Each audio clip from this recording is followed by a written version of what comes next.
What is this? Okay, good. It looks like I just milked nothing. I should probably not do that in town. Just like jack off in the town square. Hey, how's it going? Whoa, whoa!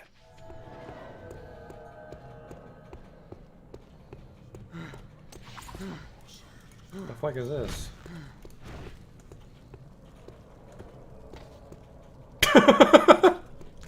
Got him! I've just been drifting around, being led by circumstances. No, that's not right. In Ave, you helped Bart when he needed it. I can't keep a fucking straight face, this awful writing. Drifting, kind of like me. Holy shit.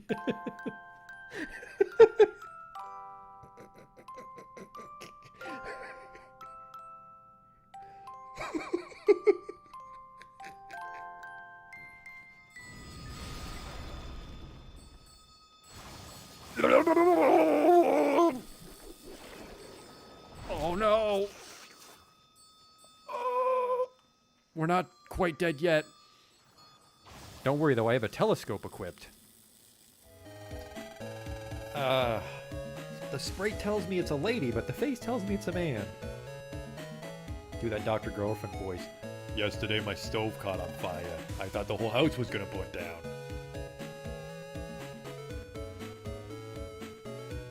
You, they're ugly, kid. Every kid is ugly. What? These aren't special in any way. There goes the potion! Oh! It's a perfect fit. Oh! Ooh!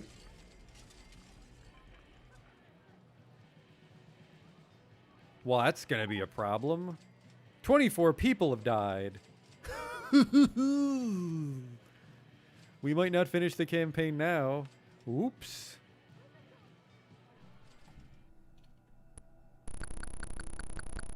I never equipped the chainsaw. I never equipped the chainsaw!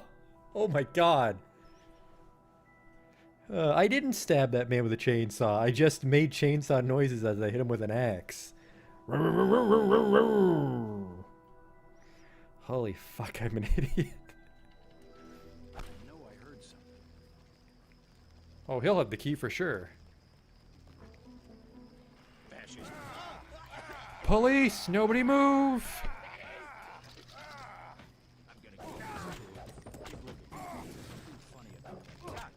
Like I kicked his knee bone or something. Are you blind? What in God's... I mean, better luck next time. Armor broken, what the fuck? Just kicked that boar and my clothes exploded. Arcanum.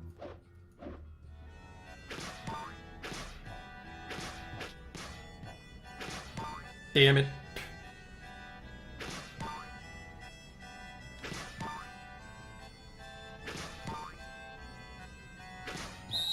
Stop. You totally fucked it up. Well, you fucked me, dog. We're not getting in now.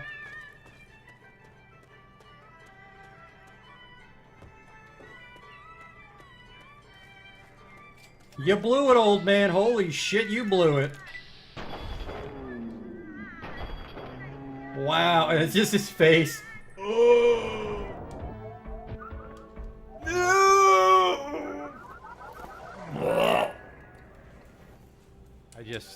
I can't take you seriously when your planet's called Choco. Welcome to Choco, keep your nose clean. Is your planet named after candy? Spells shit in hindsight.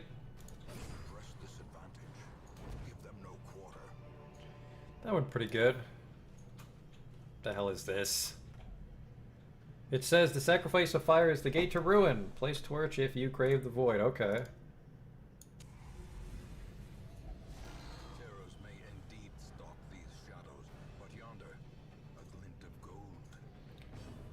I fucked that up. A whole bunch.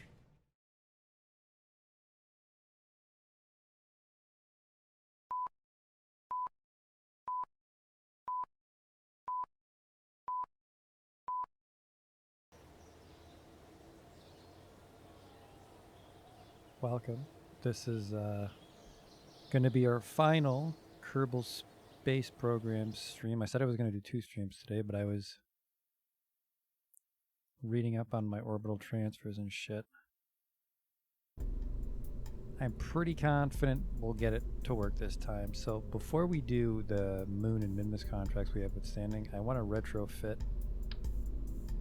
the Sassy and Gassy so we can get it to Duna. Well, not really a retrofit per se, just add some extra parts.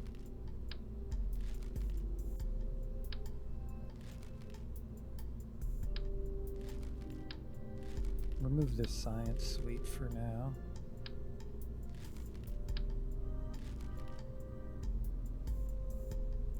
Nabi. I want all these parachutes gone for now. And just to make it a little bit more sleek, we'll do this.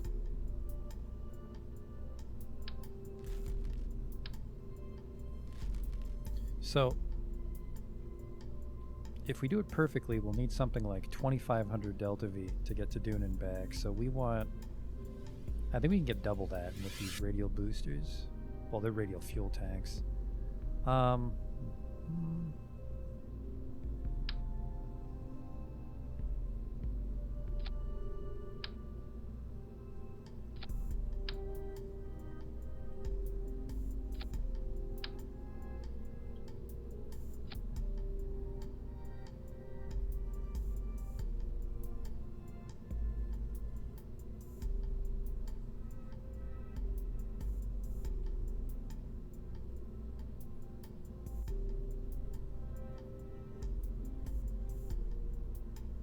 I think we can get to...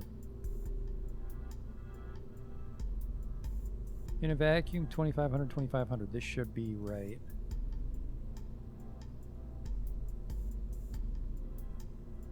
So this is 440 and 220, so 660. There's actually a lot more than that, but once we shed these will give us even more thrust. So that sounds a bit right. And then to make sure that the fuel transfer works, we're going to add some fuel transfer valves just so there's no hiccups.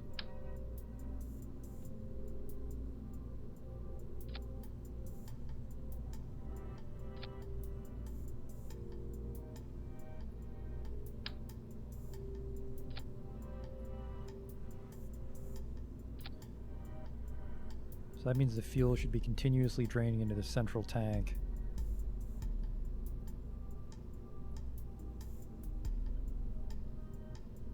Hey, Justin. Got our air brakes, we've got the solar panels from before. And then for the maneuver node, because this is a manned ship, I actually want to put an autopilot on it.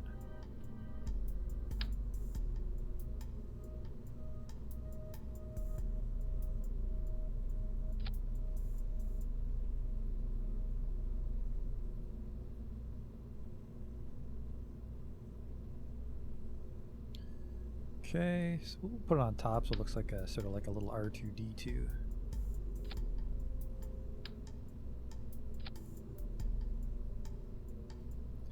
And then I want this guy. And then we'll get one of these so we can transmit our experiments back from Duna.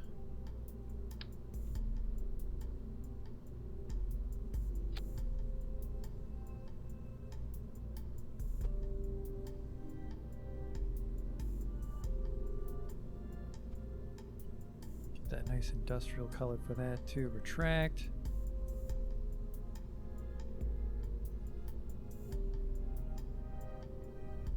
Eve has an atmosphere. Duna does have an atmosphere. It's very thin, so it complicates a landing there a little bit.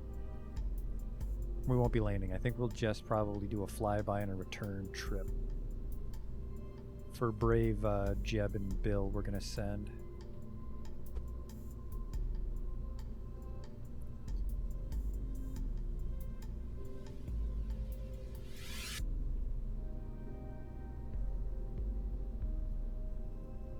There we go.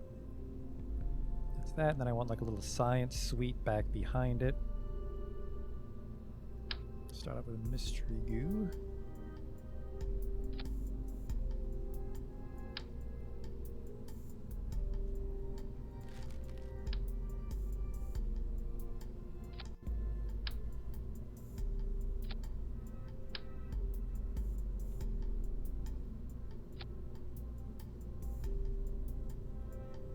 Are you in my way? You are kind of in my way.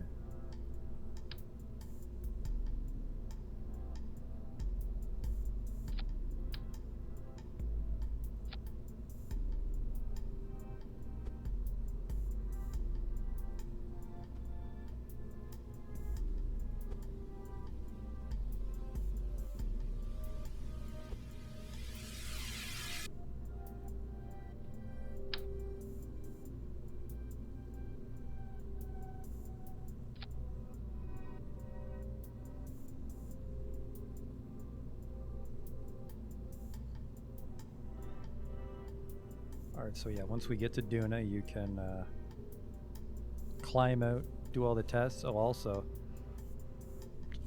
just like Justin said, Duna does have an atmosphere, so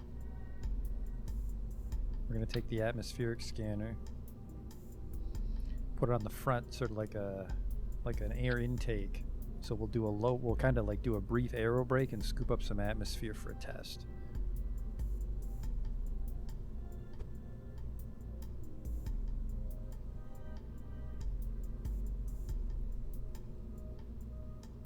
I think that looks rather sharp.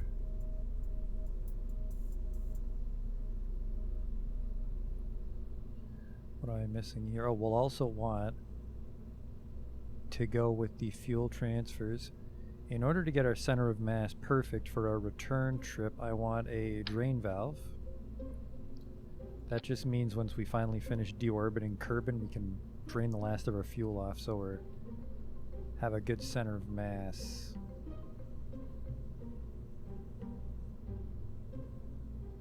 Marginally concerned about this.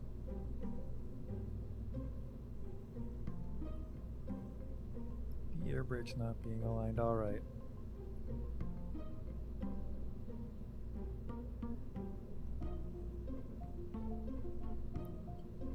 So now the slightly frustrating part is we remove the radials very briefly. That'll give us a true center of mass once we drain the fuel, and then we'll place the parachutes accordingly.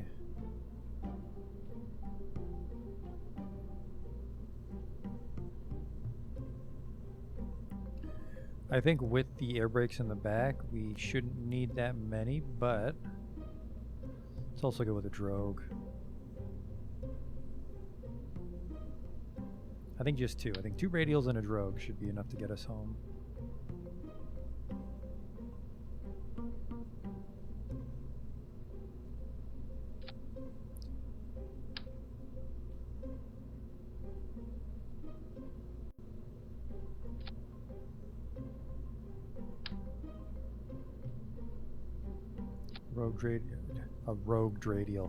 Drogue radial right next to the science suite. There's nowhere to put it, which is a shame, because it would be kind of neat to hide this like in a service bay, but I don't want to add a cargo bay. That'll just make the ship even bigger than it needs to be. So we've got a little autopilot and all our science, solar panel. This thing should on its own hold enough battery. Yeah, 150 electric charge with the solar panels on full tilt while we're out there. I guess it's okay that the one set of air brakes are more exaggerated.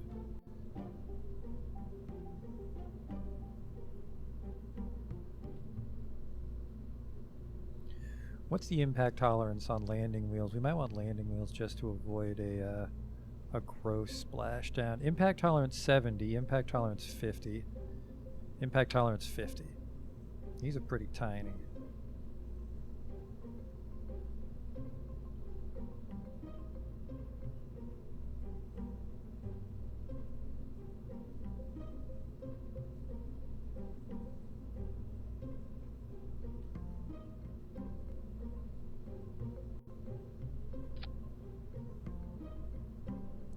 Does that work, or would you want the wheels to be straighter? I'm not sure.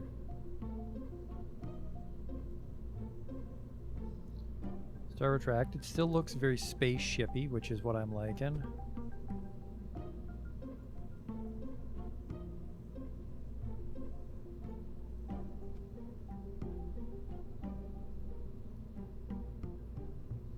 We'll just offset it until we lose that black. which is actually immediately. That's okay.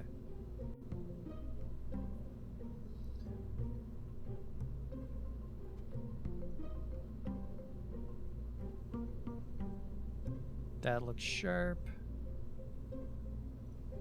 And then probably just one in the front, right?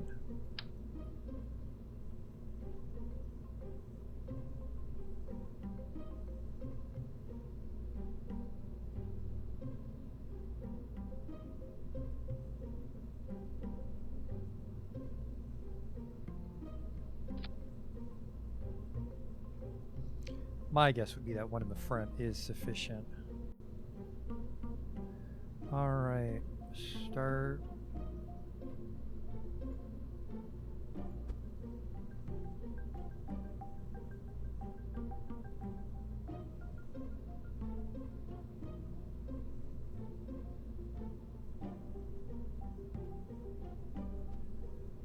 Okay, so then we've got our wheels, so we can come down pretty hard as long as we're not in the ocean. That's basically, we want to make sure we're not in the ocean. I'm not trying to land it on the runway, but I am just a little bit of over-planning. If these parachutes are too weak, we can hit the ground a little bit heavier if we land on the wheels, because the wheels can take up to 50 tolerance, but the cockpit, for example, can only take up to, actually 45 is pretty fucking amazing. Is it the engine? There's something on this thing that's flimsy. I think it's the Terrier. Yeah, Terrier can only handle 7 meters per second, so like if we bump the bottom, it'll fucking explode. Same for these things, I think, are a little not meant to touch the ground at high speed. These break at 8, so yeah. That'll just give us a little bit of extra gusto. Okay, so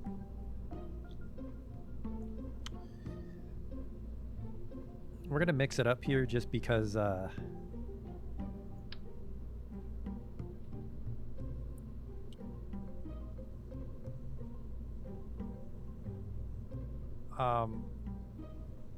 landing, it's just gonna suck to take all this thing. It's gonna suck to get this thing all the way to Duna and back in one piece, and then we don't nail the landing. So I'll show you a little secret here that well, not a secret.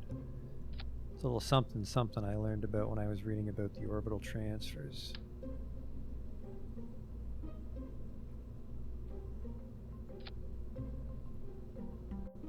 Yeah, not there. Oops.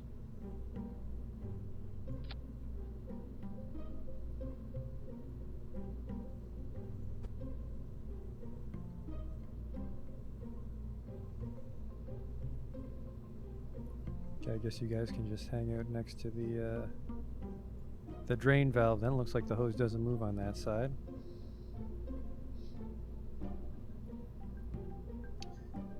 So this should be everything. We got the pistons, we got the solar power, we got a battery, we got the autopilot. The autopilot has a little battery in it, doesn't it? So that way we have a little more electrical charge than you might expect. Nope, has an electrical charge of 15, but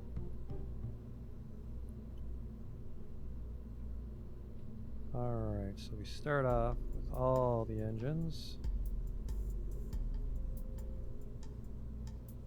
And then for some reason my engine, they're not properly showing the delta V, and I don't like that, which is why we're going to do some little debug menu testing, or we're going to lose a lot of time on the return trip if there's any failures.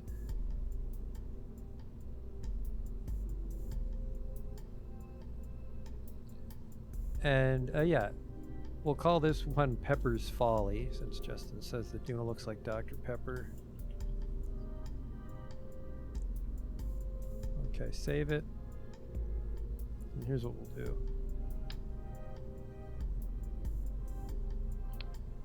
We're going to put this out on the launch pad.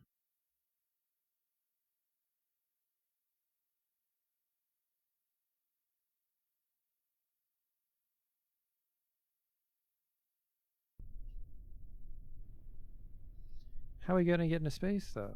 TTA, all right, check this. There you go. Control Alt F12. And then we can set our orbit to anything in the solar system, which is just a godsend if you're tired of throwing ships in orbit. But we're not going to Duna. That would be cheating. We're just checking to see how well this thing can land.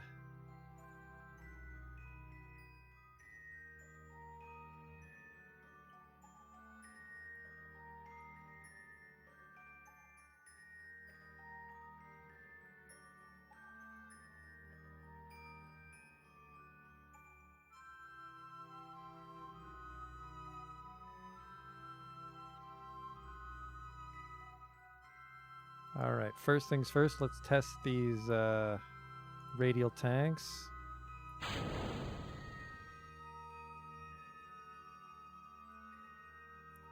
Everything's empty to account for the when we were doing the center of mass. That's fine.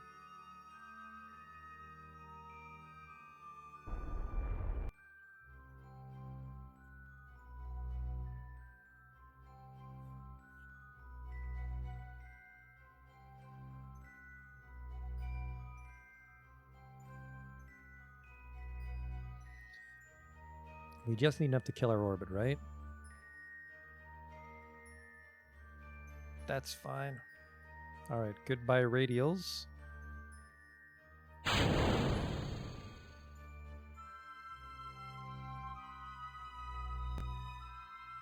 Okay. Extend the antenna. That's what the little autopilot will look like when it was in flight.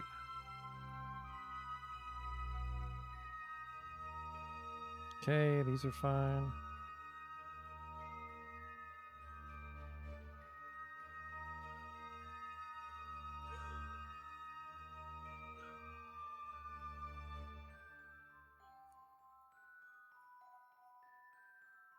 Okay, and then we just burn prograde. If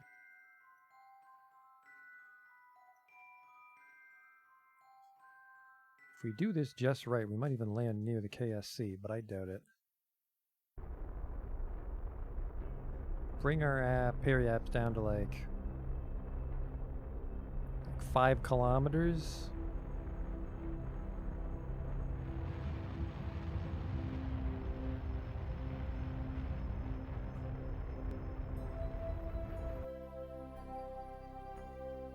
The autopilot doesn't need a dish, that's just for stop points. This is for if we want to transmit any data from Duna as we collect it, which we probably won't.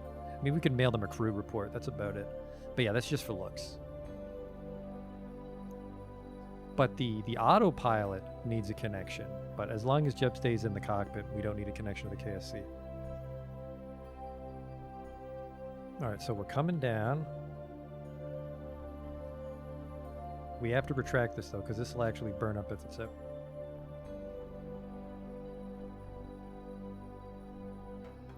Stage our parachutes properly because the drogue comes out first. Which is this one. Alright, and then, because we don't want any of this fuel fucking up our center of mass, now we drain it. Set the drain mode to the entire ship, and then it'll jettison fuel for us.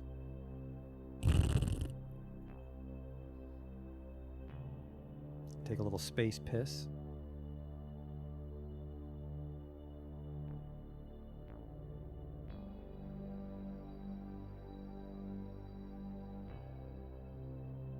I really hope we come down over land though, because I want to test these wheels.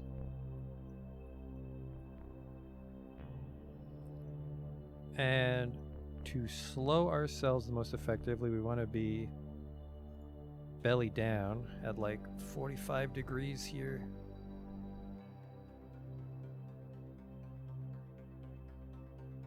There you go, and that's our descent profile.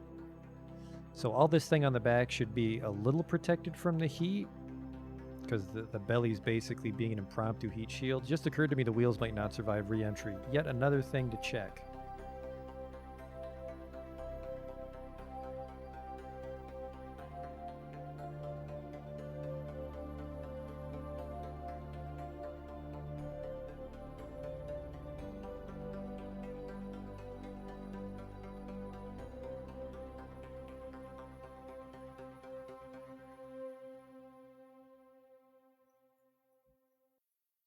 It's a very slow descent though, so it's going to take a while to come under 70k.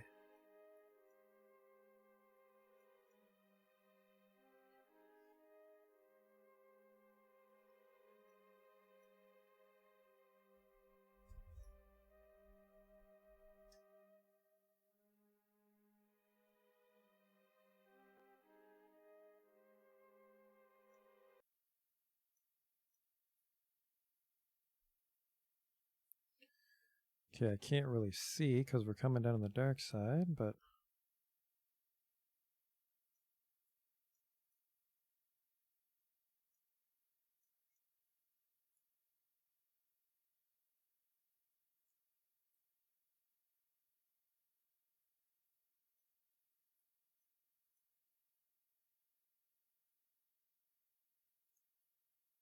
Because we can turn on the cockpit lights. This thing should hold, though. That's what these parts were meant for. I'm curious to see how much of this upper payload is going to rip off, and then if our angle's bad, the solar panels might not survive either. Even though they are retracted, they're a little outside because of the pistons here.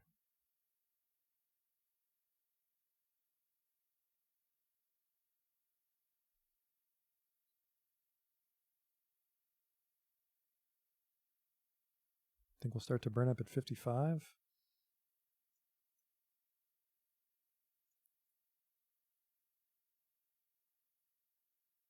Nose is starting to get a little toasty. Actually, I think that's the scoop.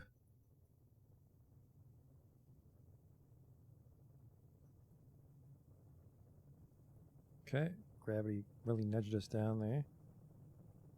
See how we hold together.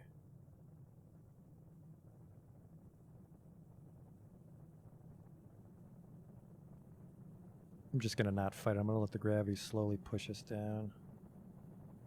Hopefully we cool off in time. I mean, I would like to retrieve these parts for more money, but the ship functions without these parts. We don't need a battery now that we're back in the atmosphere.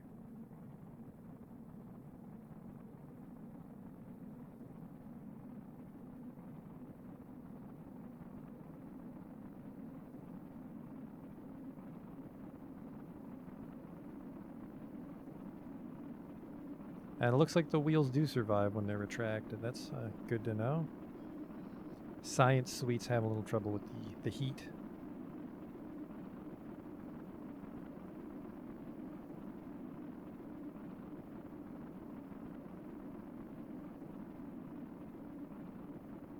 We're slowing down. I think the scoop's going to be okay.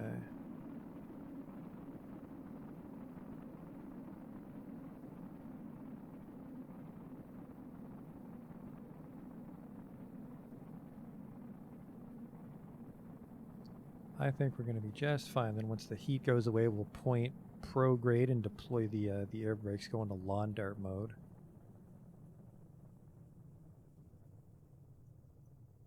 Okay.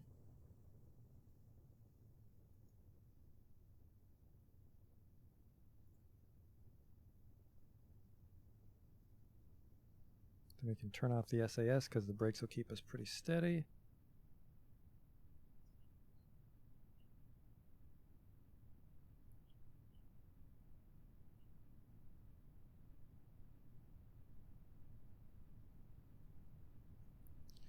Slowing down real nice here.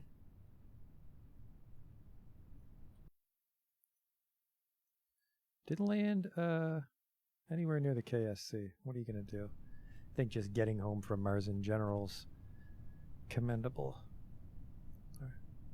Right, we're going full dart now.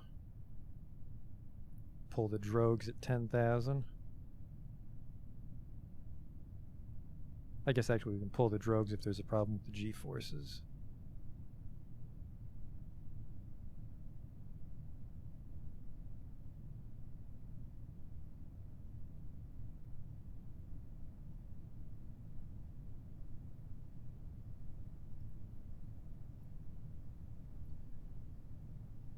Get ready.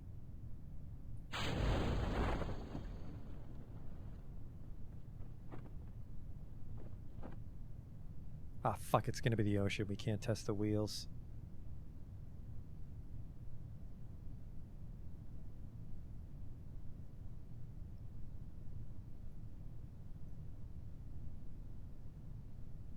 Pull the main chutes at 5,000, and then we'll close the air brakes at 1,000.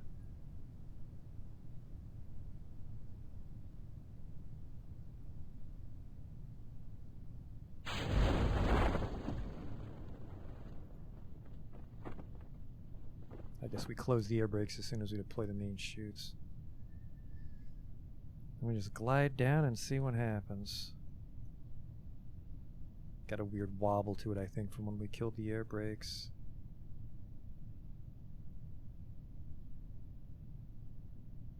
I don't like that at all. Let's put the SAS back on.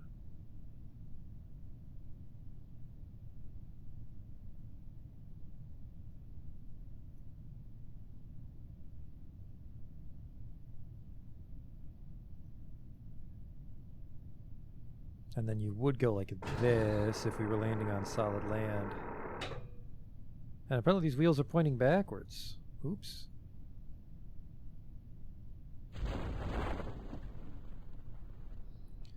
Alright, the drogue shoots out all the way. We're going very slow. We need to go under 50 for these wheels.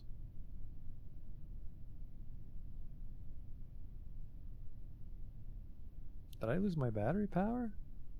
Yeah, that's why we just nosedived.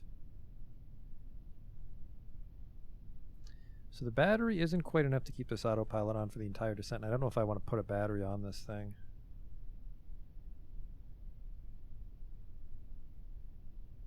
Unless we like clipped one inside the fuselage. Okay. Looks like the center of mass was off a little bit.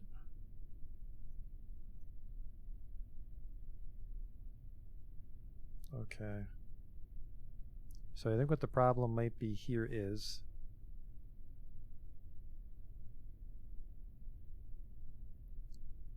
we'll hit the ground with the nose, which will cause the chute to get cut, which means this will slam into the water. So we want the bum to land first.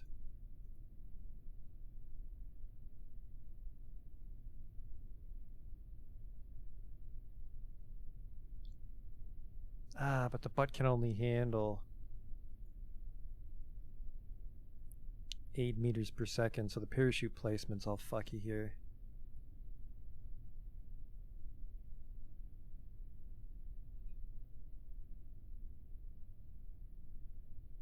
Ship's gonna explode. It's a shame.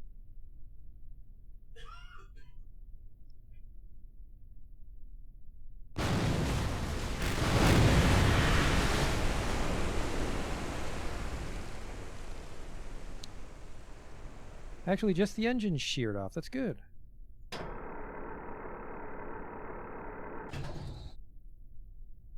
So this ship can come back home from Doom if we deorbit properly. And then I don't know why the front was so spread angle.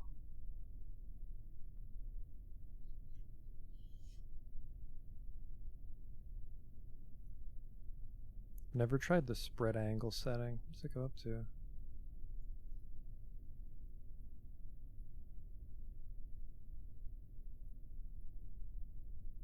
Let's do one more test. That did go really well. Let's do one more test. Revert flight to launch.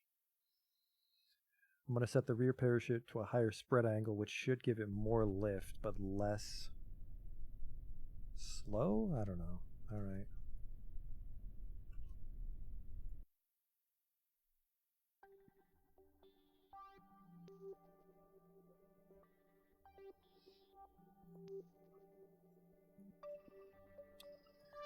Okay.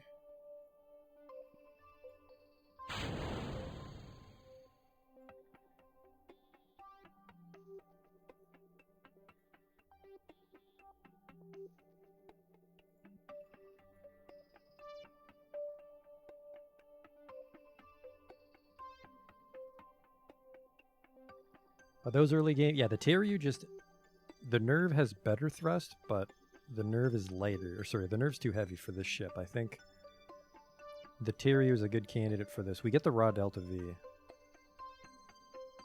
We can do one final calculation, Justin, but we only need 2,500 to get to Mars. And then presumably 2,500 to get... No, it's 2,500 all the way. It's 2,500 for a round trip, sorry. So the more we can overshoot 2,500 Delta V in a vacuum, the safer this ship is.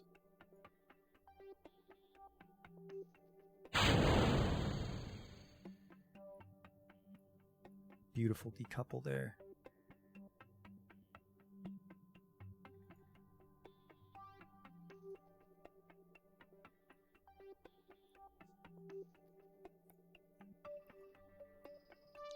Okay. Didn't bump into my own rack. It's perfect.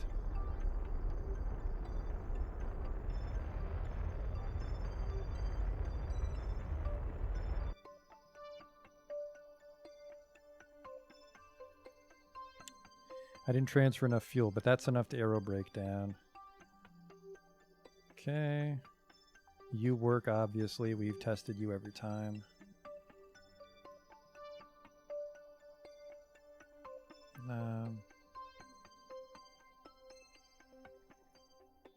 So a little bonus liquid fuel, that's fine. There. Now we just get ready for the descent.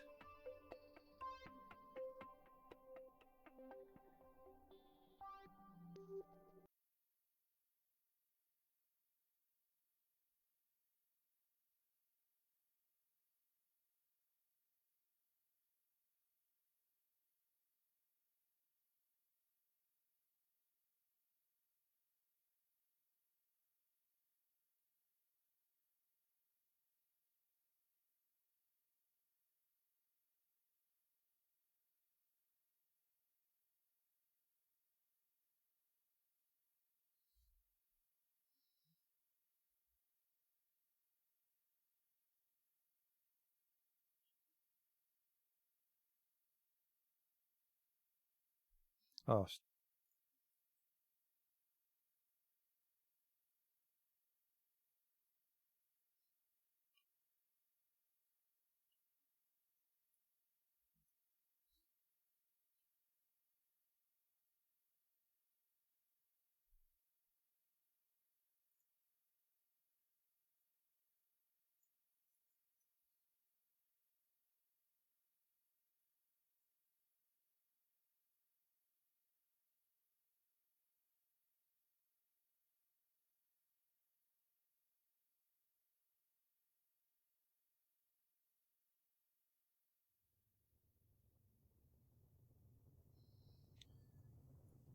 okay.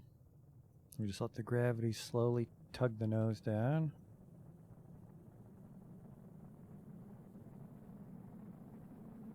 Might be a disaster here on physics work, but we'll see how she holds up.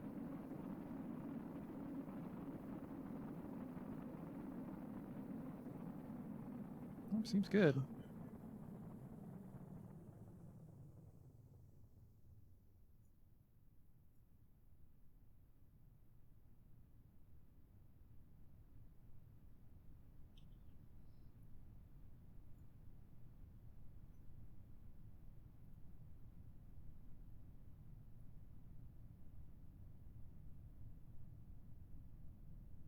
Lost power. Not the end of the world.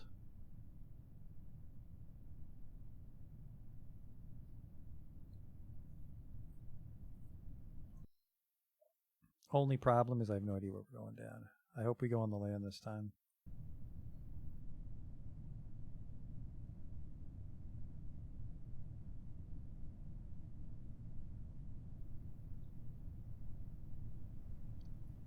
Okay, we'll shoot the drogue off at, looks like the ocean because the altitude's the same. See?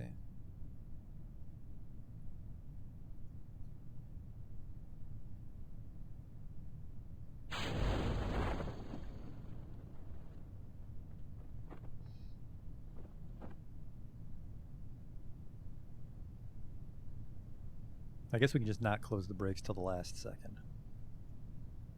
Like until we're completely starting to level out, then we can close the brakes.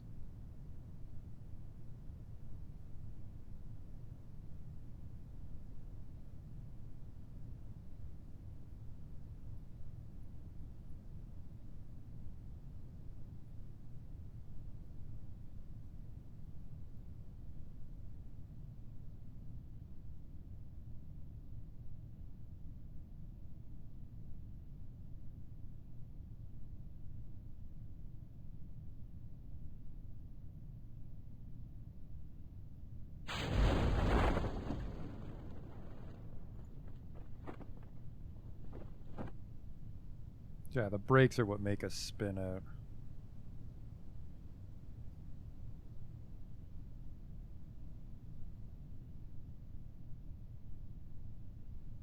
Alright, it's very important that we land on our belly though, so we'll see how that plays out.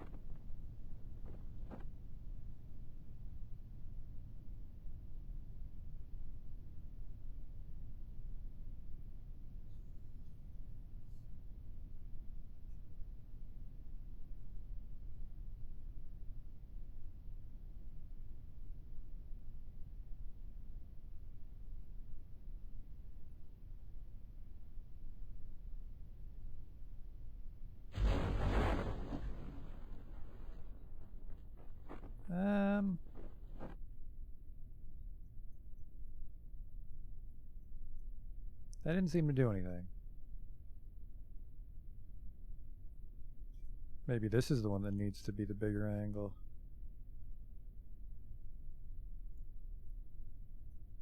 I don't know.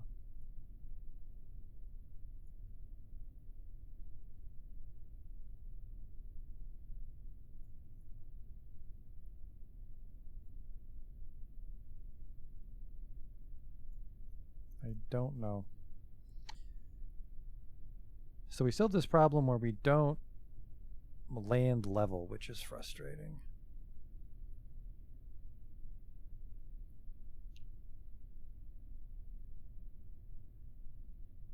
I have one last theory, which is just to mount a very powerful radial right on the center of mass using a radial attachment node. Because I really want this thing to come down flat.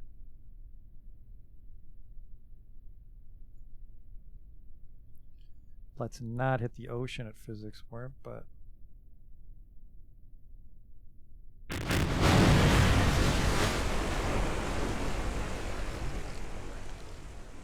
it does suck that the engines snap off. Alright, one last correction, and then I think this thing's ready to go to Duna. Well, it's ready to land on Kerbin. Okay, we gotta do this shit all over again. Oh, you're already empty. Perfect. I think with the aero brakes, I don't think we even need the drogue. One more thing to check though, right? Alright. That's the center of mass, which means the science suite needs to move.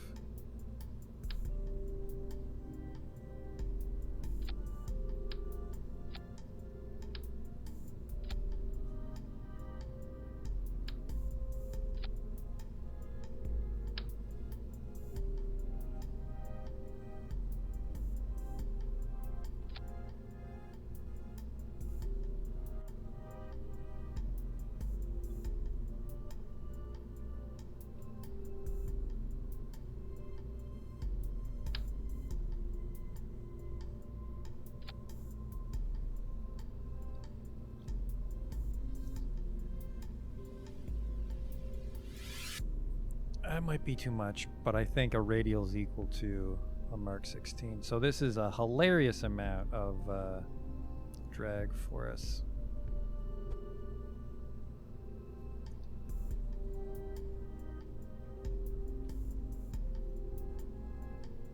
Uh-oh. Bit of a problem here.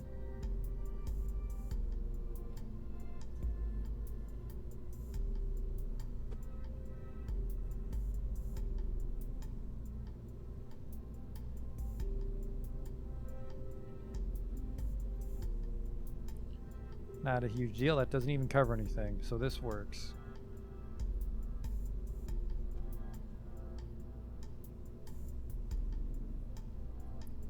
Parachute should be just fine.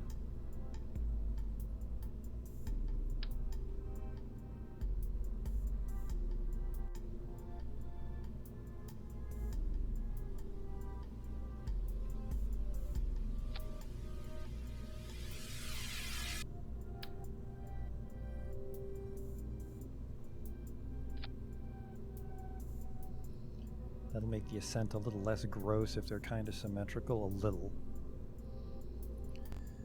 Alright, and the wheels are backwards, unfortunately.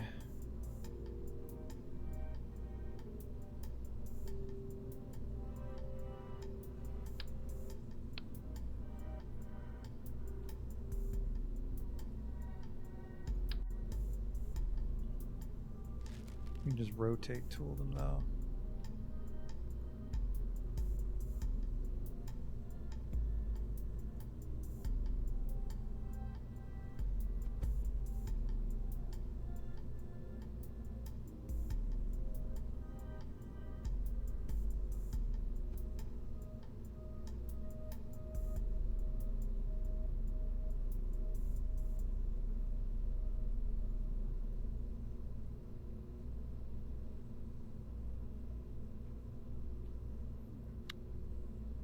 So I could stand to be a lot closer to the nose.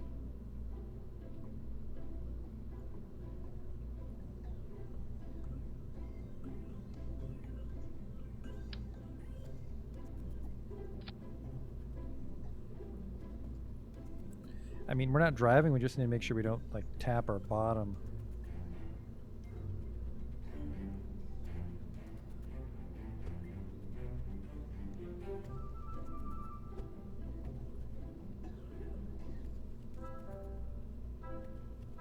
There we go. It's a little better. We'll see what this thing looks like on the runway.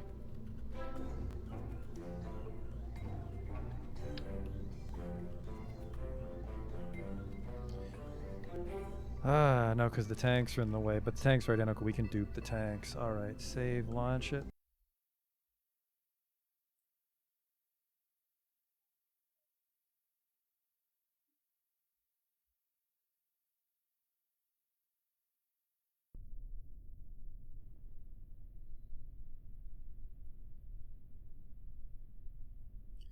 Alright, lands on the legs, doesn't explode. Landing gear away.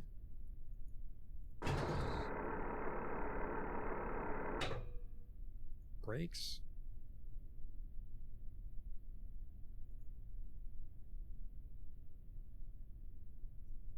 Okay. So now we just need to find a new place for the science equipment, and then we can do one last landing test. Revert, Vab. And that we're not even doing this right now. We're not sending the ship out right now. I just wanted to design it while my mind was fresh. We still have to build a station to put around Minmus. We need to land on Minmus, but we could also just do those things when we get home.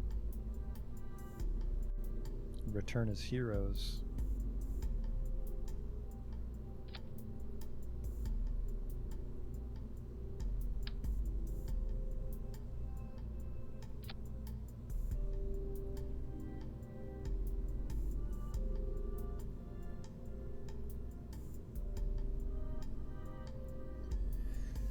Okay. Fuel transfers there, right? We just got to find a place for the science equipment.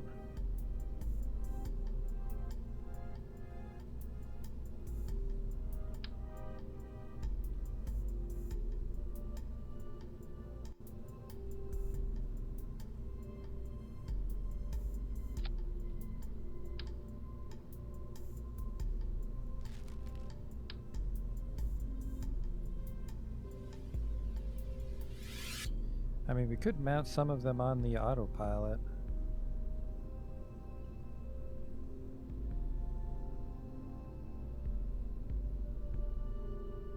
So the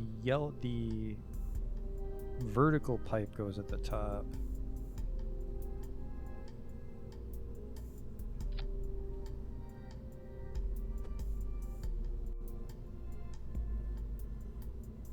Okay, there's that. Or we can just put it all on like the pilot, the co-pilot side, so we can just hop out and make sure that the autopilot's conducting all the science properly, and then we'll just put the little thermometer right out the door so we can just poke his head out.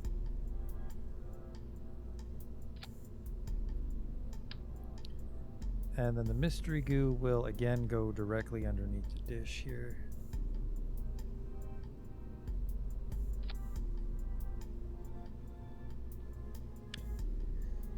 And there it is, there's Pepper's Folly. Like I said though, one final landing test. Oh, these don't actually do anything because we don't have RCS thrusters on the ship anymore. That shouldn't fuck up our weight too much.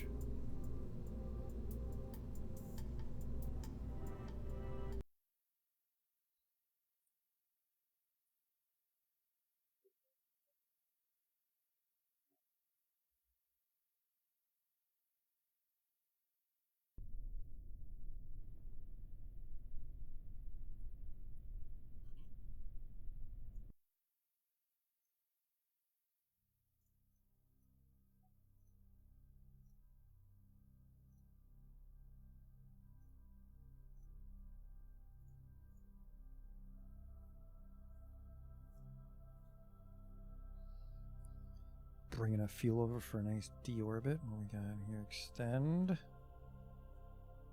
Perfect.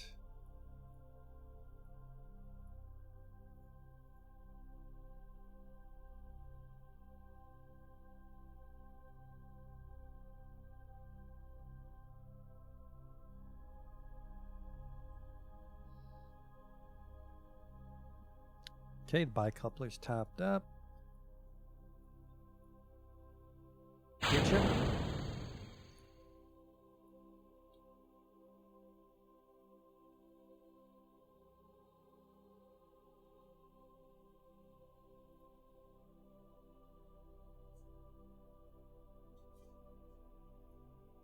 Okay, engines on. Burn ourselves down.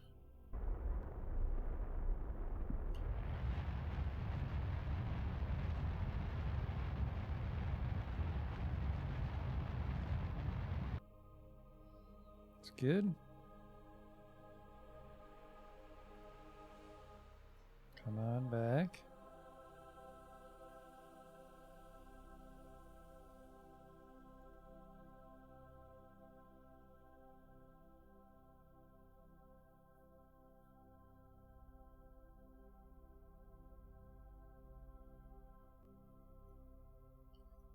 So we're 45 degrees here.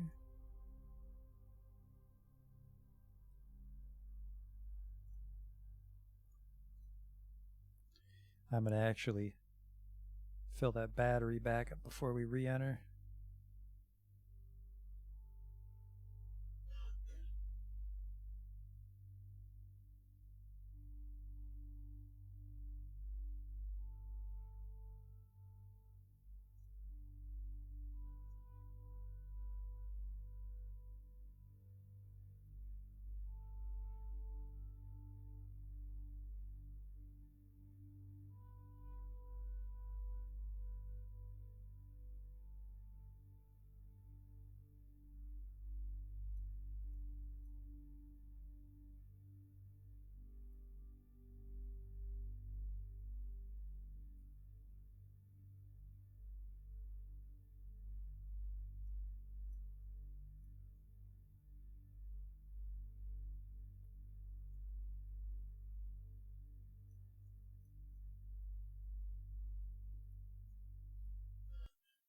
Here we go.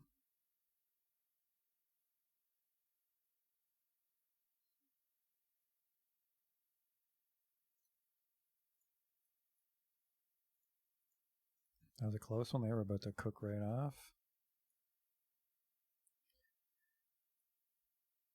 Oh shit.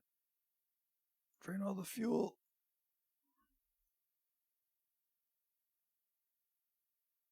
There we go.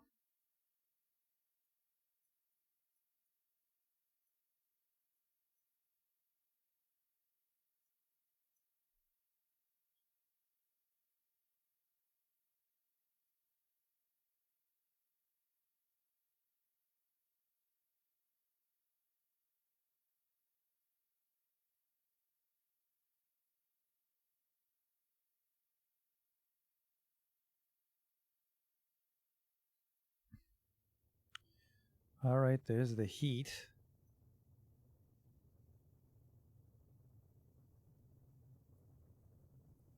Hopefully the thermometer's okay. It's very full. Because we moved these science parts might be in danger now. The thermometer especially doesn't like being that close to the side. I guess that's humorously dramatic though if the thermometer explodes every time we come into the atmosphere. My surface speed's very fucking high, 1800.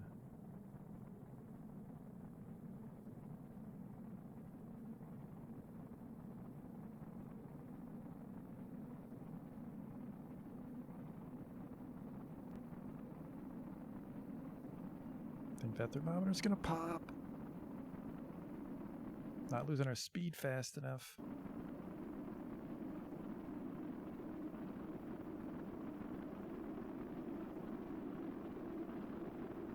Hold together, little fella.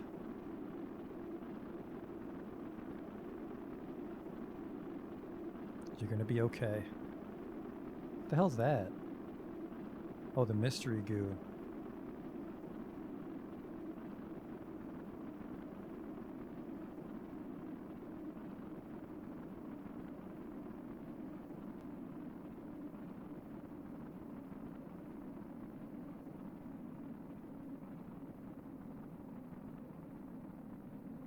Alright, nothing cooked off. That's good. Now we just gotta hope this parachute's strong enough. I think it is. It's fucking colossal.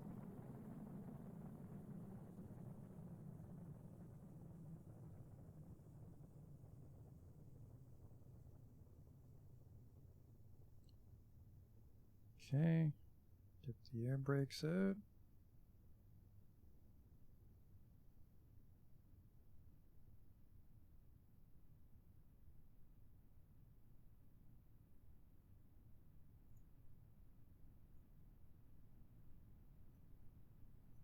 Something on my ship's emitting light near the parachute. That's interesting.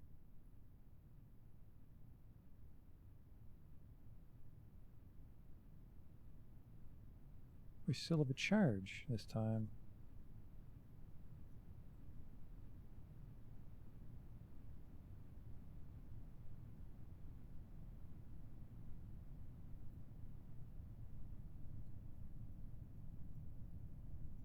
Got a bit of a tilt here. It's going to be in the ocean again, isn't it? Oh, bother. Pull this big guy at 10,000, see what happens.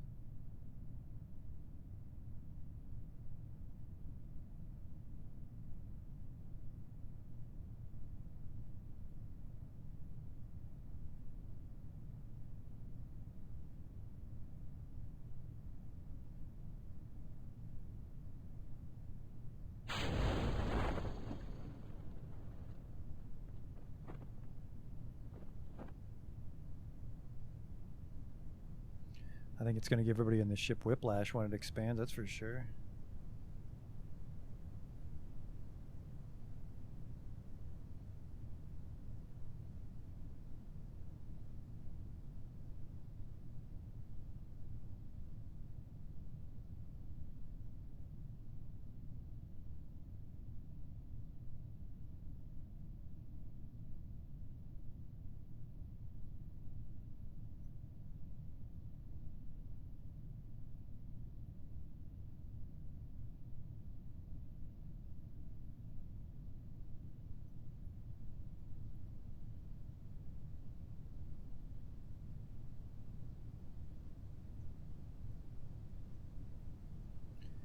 We are gaining speed, so hopefully this thing slows us down when it expands.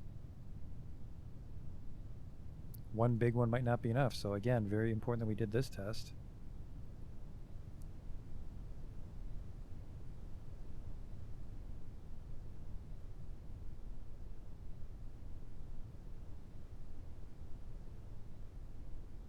Guessing it's going to pop at 1,000 and just break our collarbones. There it is.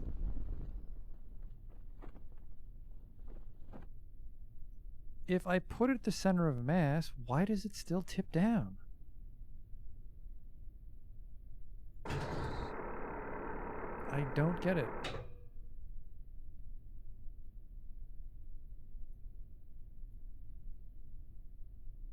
If anything, I would need to swap it with the autopilot.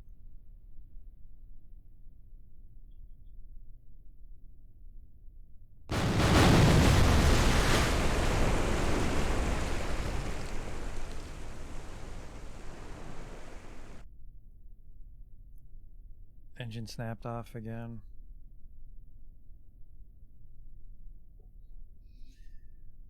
Now, why did that happen that way? It was right on the center of mass. It should have balanced perfectly. Well, this ship survives. We've spent enough time engineering it. You could engineer it a little bit more so that it lands level and the engines don't snap off, but those engines are very shitty. I want to say they're less than 1,000 each. It's everything else in the ships that's valuable. Interior costs, yeah, $400 each. So $800 out of 46,000. Sorry. Out of $38,000, we lose 800.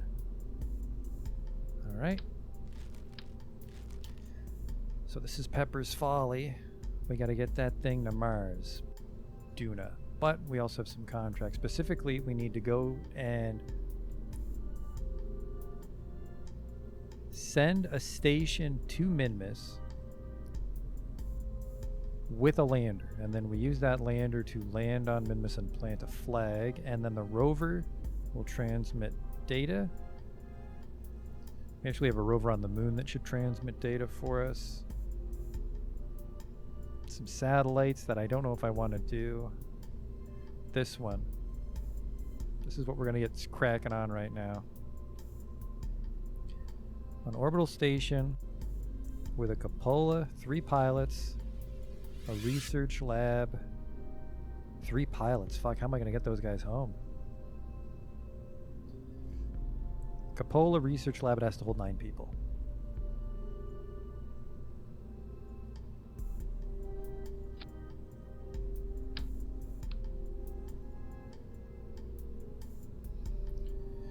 Okay.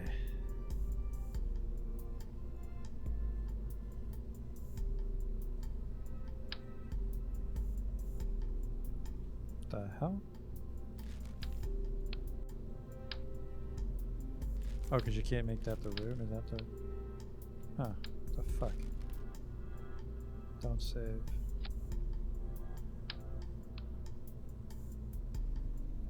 Oh, there you are. I was up too high because we were looking at Pepper's Folly. Pepper's Folly must have been way off the floor. Because it had the booster below it, that's why. Okay.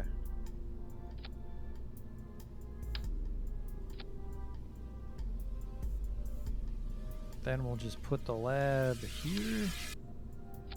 What's that? 2, 5, 7, 8. Shit.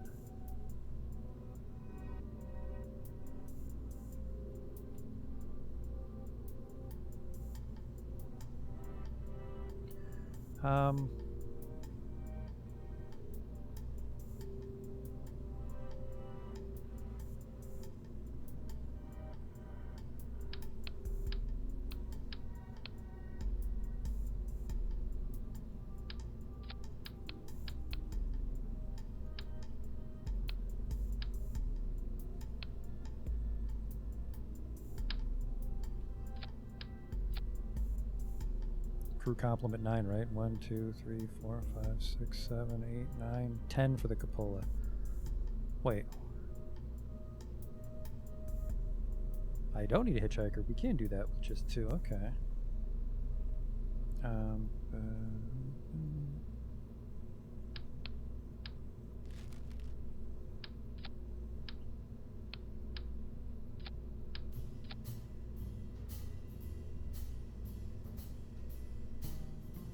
Yep, I just counted it wrong. 9 Kerbals. Cupola, 3 pilots, research lab. Command pods in the middle, I like it. Just so you get that sort of like tapered look without actually sacrificing much.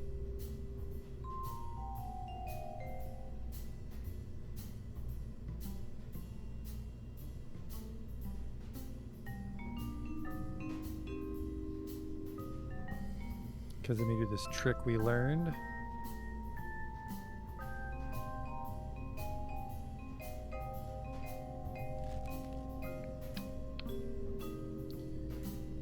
Give it a little RCS. Maybe hide an autopilot in here somewhere. Actually, where can I hide an autopilot?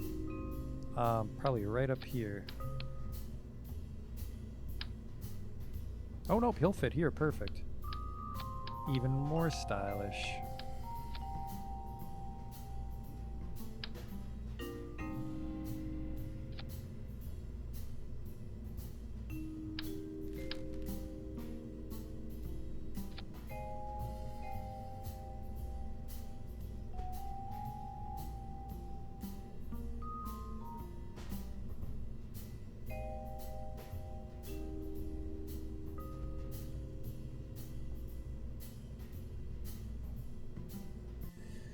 There you go, that's your space station.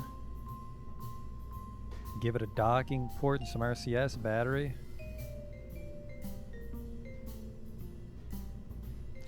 You could just give it a radial inflatable airlock, I guess, if you really wanted to dock with it, but that looks a little fucking goofy. Let's put some monopropellant tanks here on the autopilot.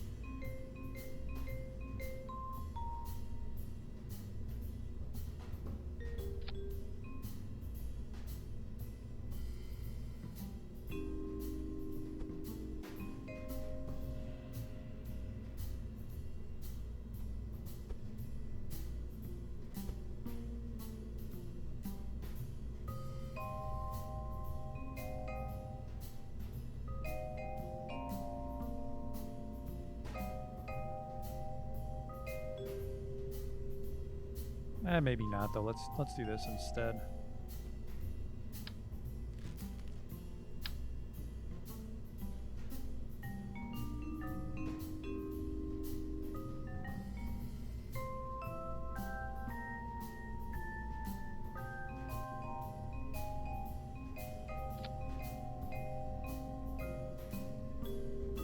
That should be more than enough to interact with anything that comes to visit you.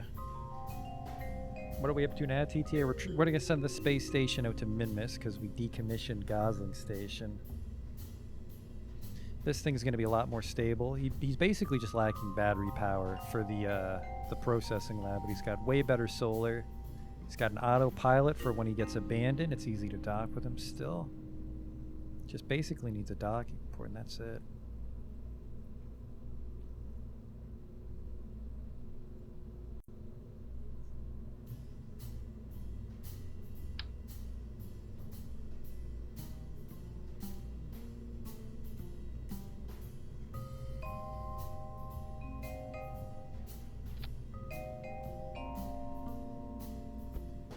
I will make this stick out so it's easier to connect to.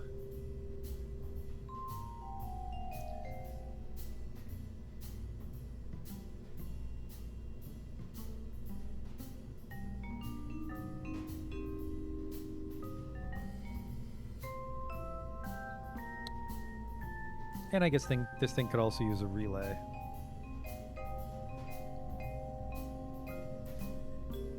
I think I could put a giant one here and not make it too much bigger.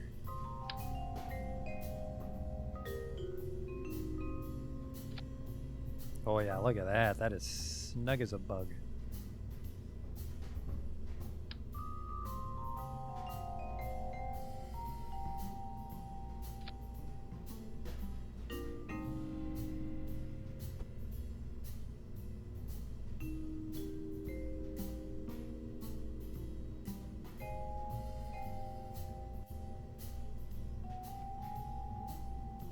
Oops, that's a little too tight. There.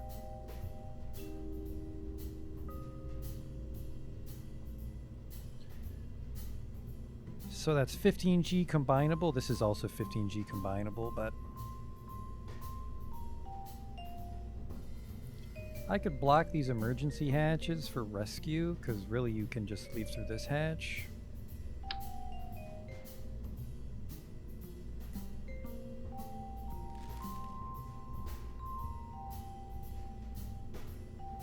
I think I'll do.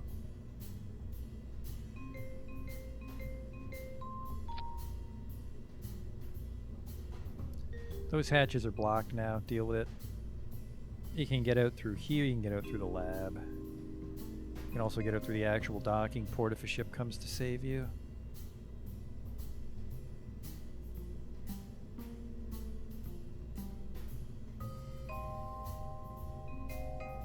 Let's make sure we have everything we need here. Antenna, docking port generates power, 9 Kerbals. 3 pilots have to go up with this thing, which I think is our entire pilot roster. I'm actually short a pilot. What the hell? Thought I rescued a third one. We left him on Robbins. So we have to hire a new pilot. We have the money for it.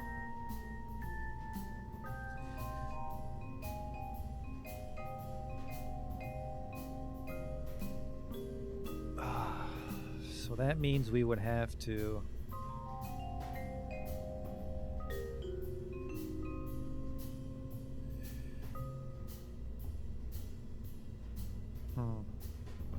So I guess what we'd do is this, is we would send up 3 pilots. And then we would send up a... we'd have to refit a Pepper's Folly to send up a lander.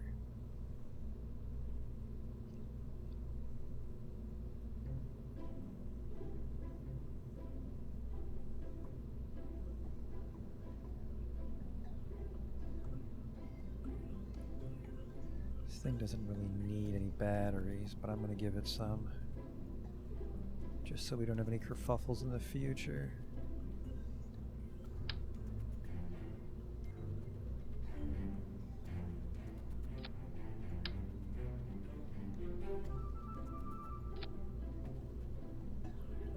Some little outdoor batteries on the one side. Shouldn't fuck up our center of mass too much.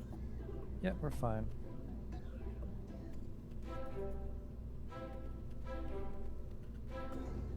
And then I need to put some RCS like here, in between where these two modules meet. Then we put some down at the bottom of the lab.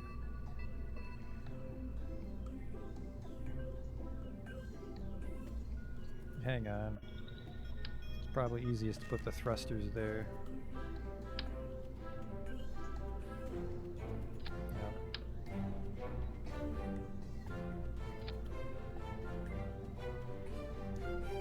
Now where the hell am I going to put the RCS fuel now that I've moved everything?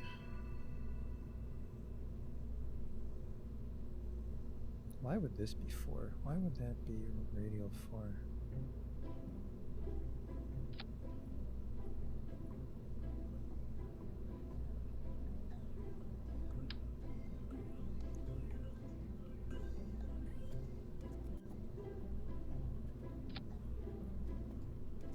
That worked.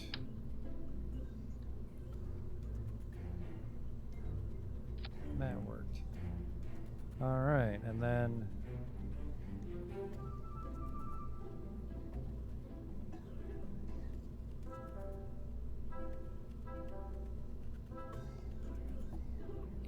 it's fine.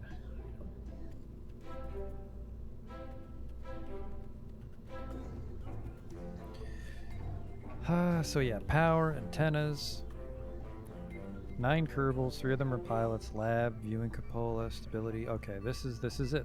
This needs to go to Minmus now.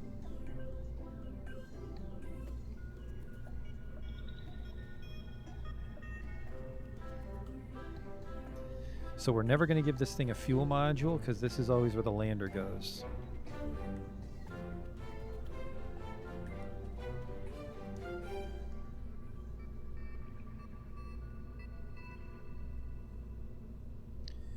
No, we should probably make this a docking port senior, that thing I don't have. Because of the docking port senior, we'd be able to refuel it. Ah, fuck. Let's put a docking port on each side.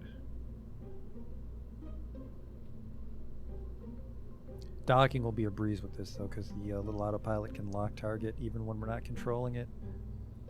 So this is where you get out. This is the only way to get off the station, is through the viewing cupola.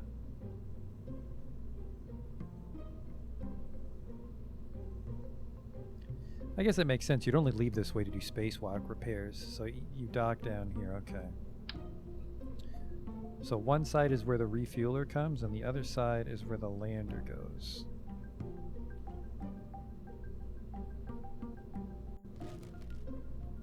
Just make them mirrored.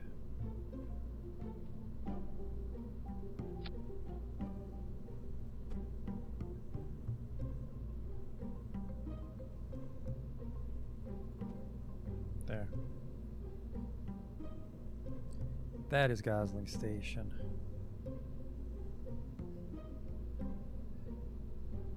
Well, New Gosling Station, so we'll call it New Gosling. And then this thing, we have to drag it out. This is our interplanetary guide calculator I was checking while I was reading about interplanetary transfers. We need 4670. Ignore the 180, but we also have to like get it there, so the 180 is a reasonable margin of error.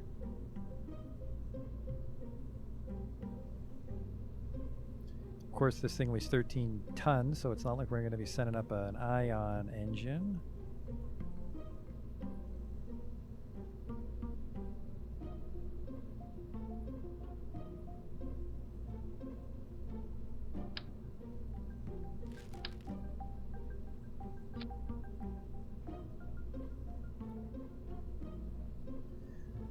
Okay, something that can fly around in space, probably a Terrier. We are just going to Minmus.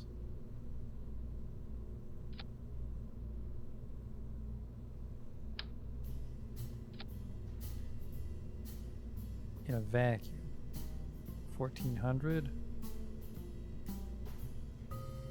with a 1270, 160. 1500. That's almost enough on its own. But just in case there's some accidents along the way, we'll do this.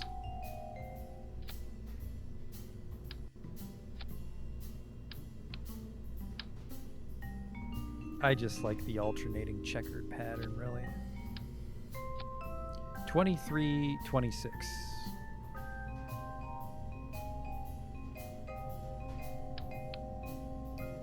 What if I compromise on this?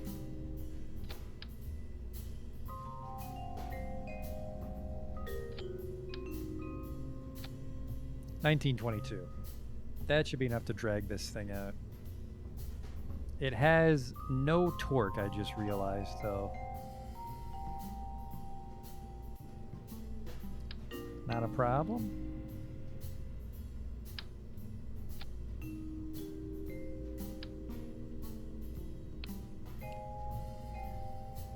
And then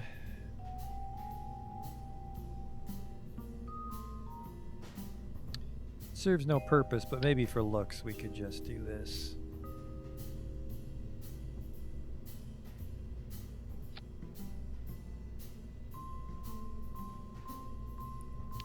That would make it a little hard to dock with this depending on how big your ship is. We can just retract the antennas. So I like that. So now the end doesn't look as dopey. Especially if I somehow got that to work on a rotor, which I won't be able to.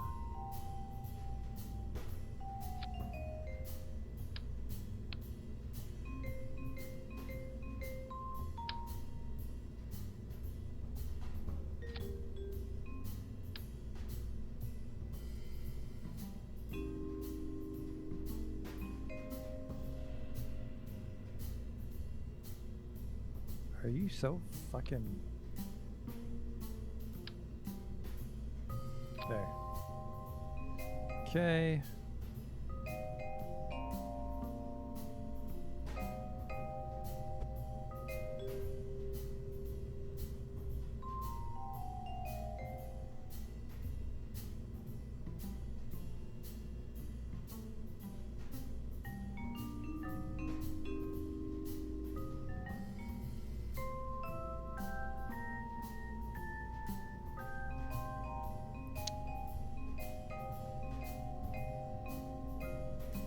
How do I make it spin?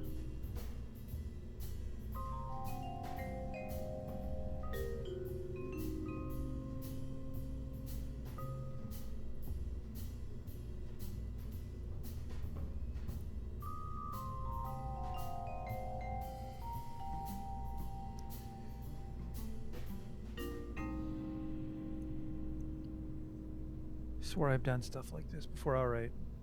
Let's ditch the booster for now.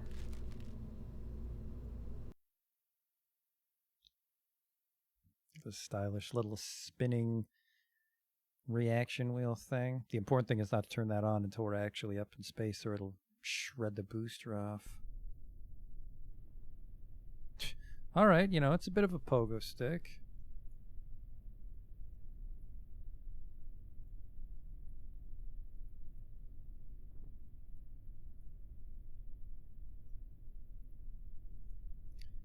Okay.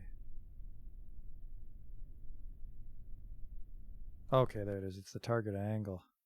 Revert to vehicle assembly, yes. And then I guess we would auto strut it.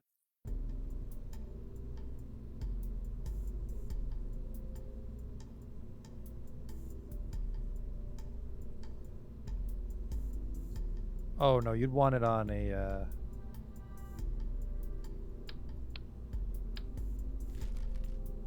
you'd want it on one of these kids, standard rotor.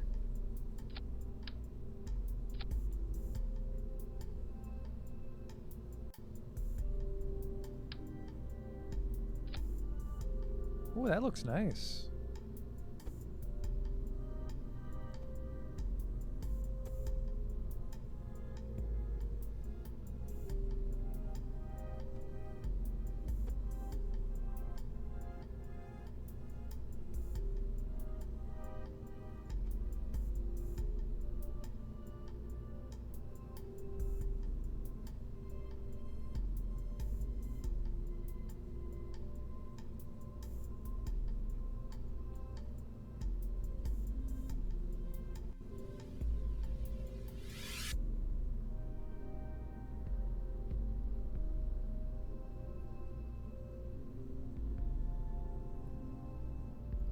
Subtract all these and then probably launch it like this just to see if the spin works at all.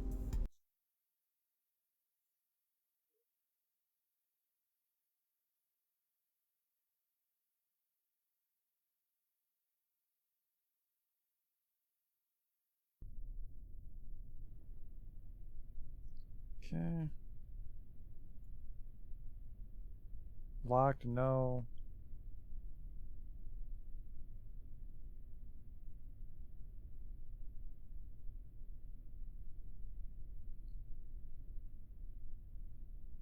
I don't know how to control this thing. It might need to be tied to a controller. I swore I've made things turn forever, though.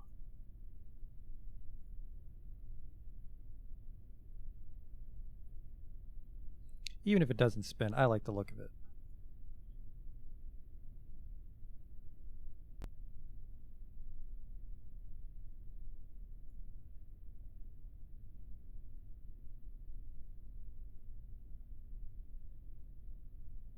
Looks like it does have some sort of spin.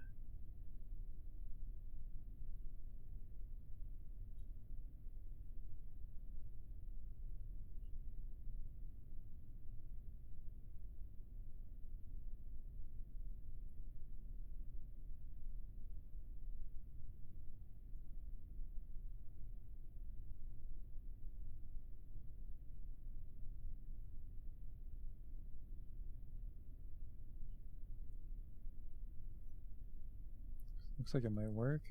Even if I can't figure out how to make it spin, I think I'm just going to set it up because it looks neat, being the little...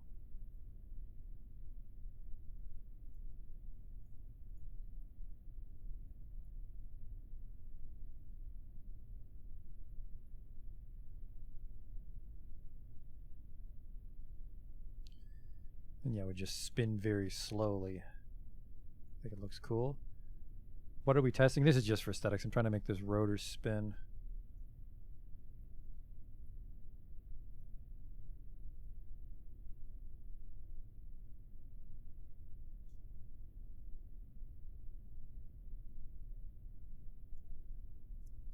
Clockwise locked, no. Motor, torque limit percentage. Oh, there we go. So it's spinning away all of a sudden. There we go, now it's doing something.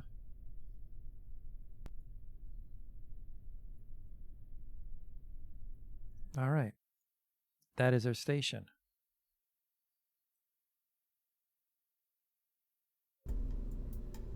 I hope this is going to be a major weak point, and I'm kind of afraid to strut it in case it breaks the spin.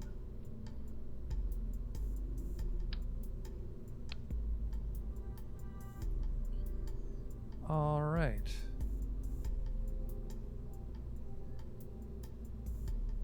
Couplers. Give me a 25er.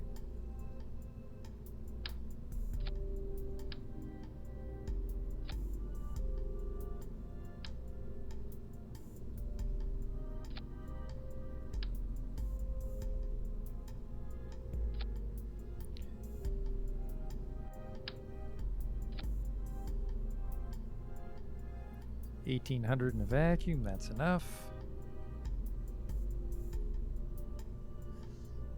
So now we just need something to circularize with. I want to try to make something very fat to keep our height down.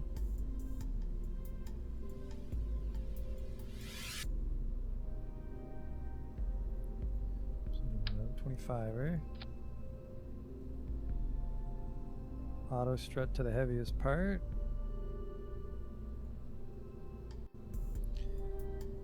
Let's try this.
Hi there.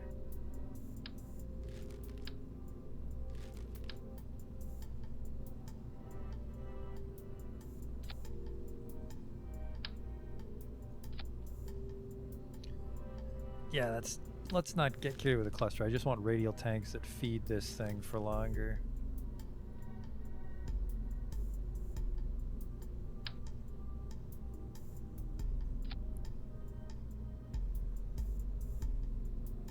Then we got those weird tapered cones, yeah. Oh.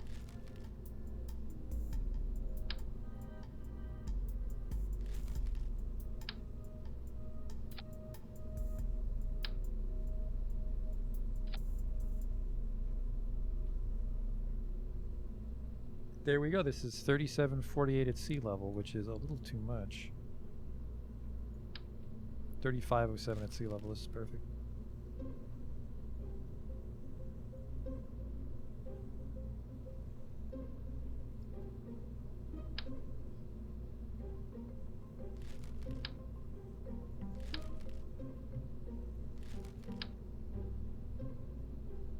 What nose cone fits on that?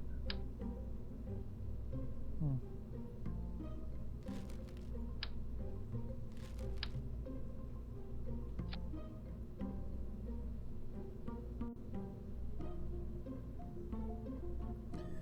Can I give you something to help out there?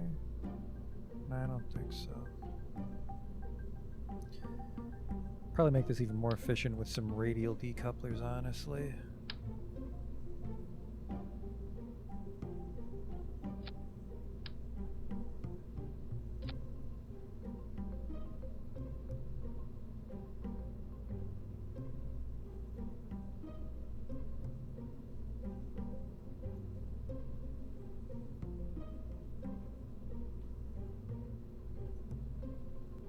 Alright, give you some fuel here.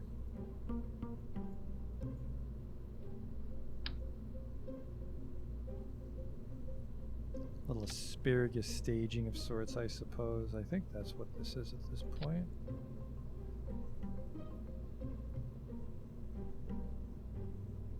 Not the tallest rocket either. I like it. Just get a fairing going now.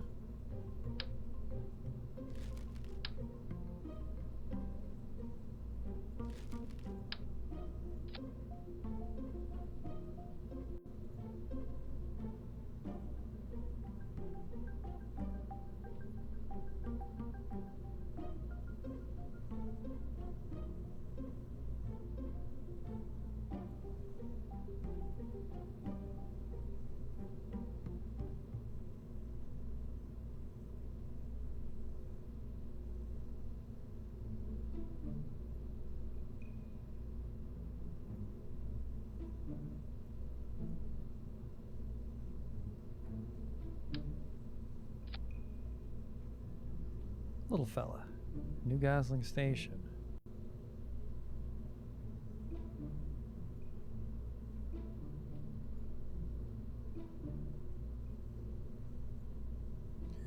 Alright, so main engine, let's check the thrust to weight. It's fucking trash, son of a bitch.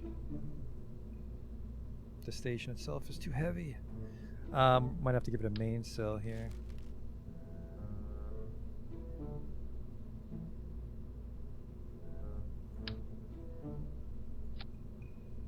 Did not account for this at all. Thrust to weight still 0.81. What the fuck is making us so heavy?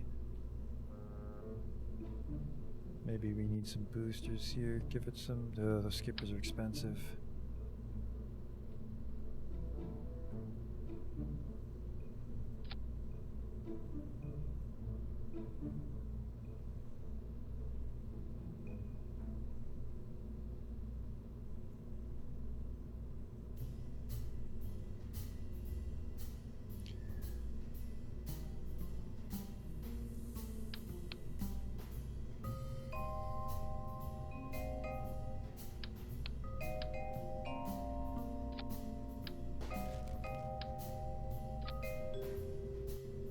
So we take off, thrust to weight's positive, then we decouple and then fire the mainsail.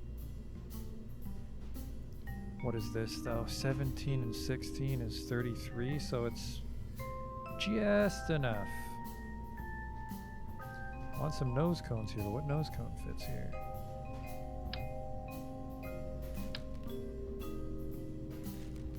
It's fucking one of them. Not this giant thing. It's these ones.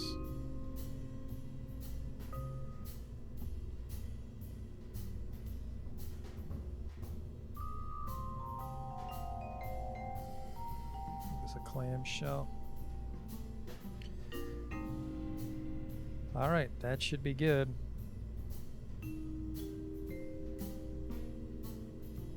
Nice and short, very expensive though. It's $100,000 because we had to put all those engines on it, but that solves 106 seconds. Then we burn, so it's a 3-minute burn to circularize. That sounds about right. That sounds about right. We're gonna put 2 pilots in it.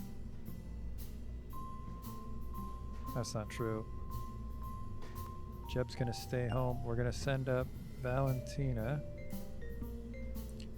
And then Jeb is gonna deliver the lander and drop off a second pilot, and then when Jeb also climbs in, that'll be the 3 pilots to complete the contract.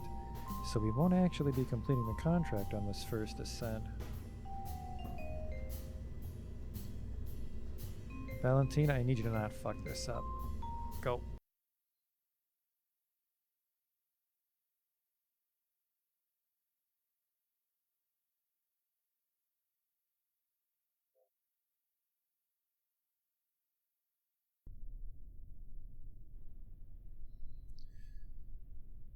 Huh. Boosters seem a little flimsy.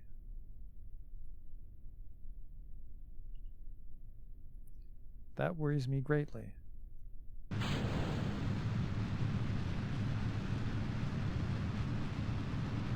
That's really fucking weird.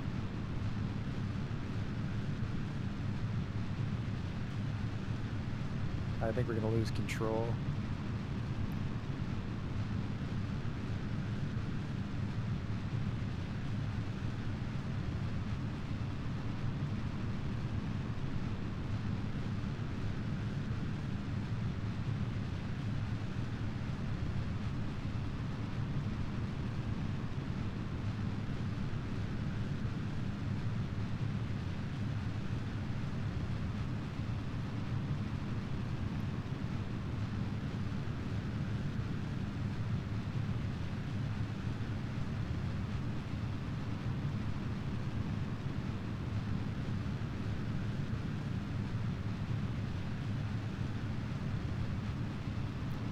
Okay now.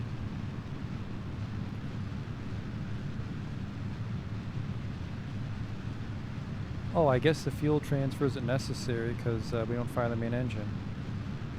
Oops.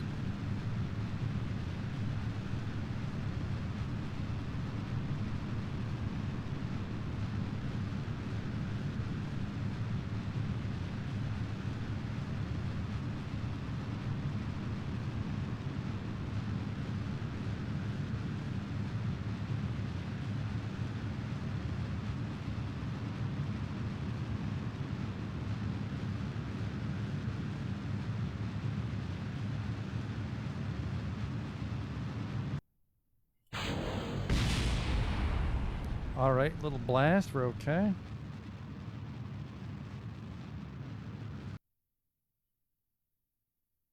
We have to use this whole thing to burn sideways though because of our subpar ascent.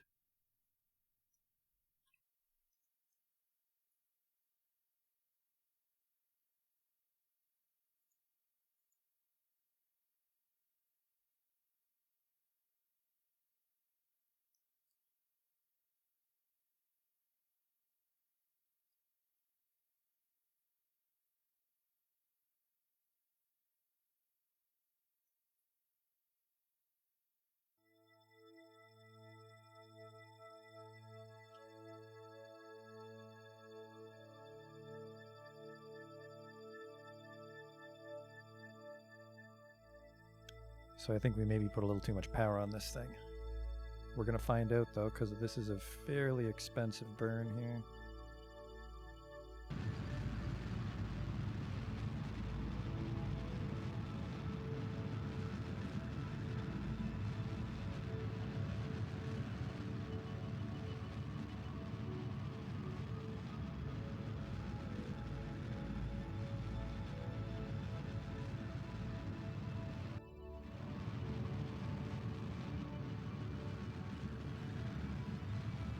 14-degree node too. Fuck.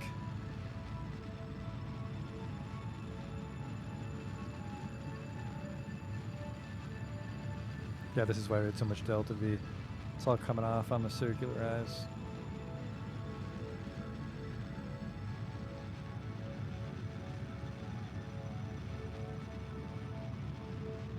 Come on. I don't want to waste any. There we go. Perfect. All right, fairing.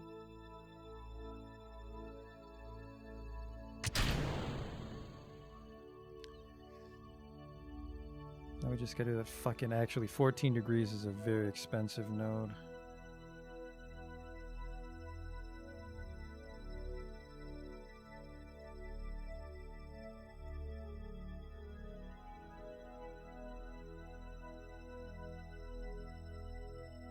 This is the furthest one out, so this should be the cheapest one to tilt. Let's see just how well she handles once we lose the time warp. Pretty robust, not a lot of wobble when we're not under thrust.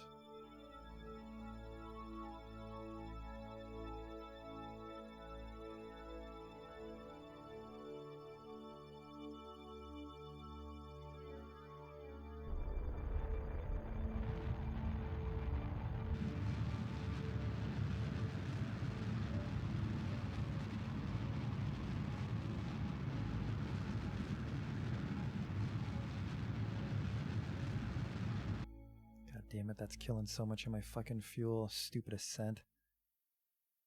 Went from like a 5-degree inclination to a 15-degree inclination. That might be too much fuel, actually. We might have to go all the way back to the launch pad. I can still revert flight. As long as we know quick load, we can revert flight.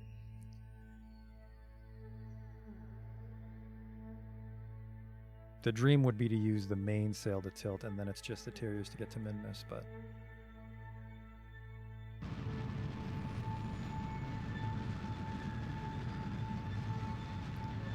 940, 1270, 1500. If we dip too close to 1500, we have to call the mission.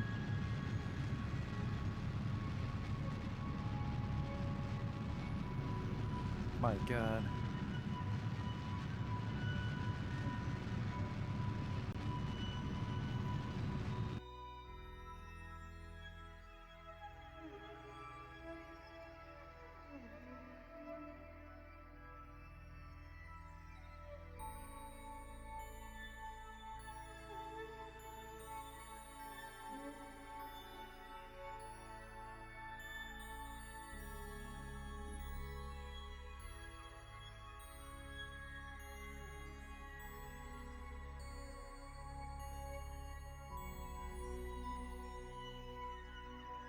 I think I have another plan for the launch.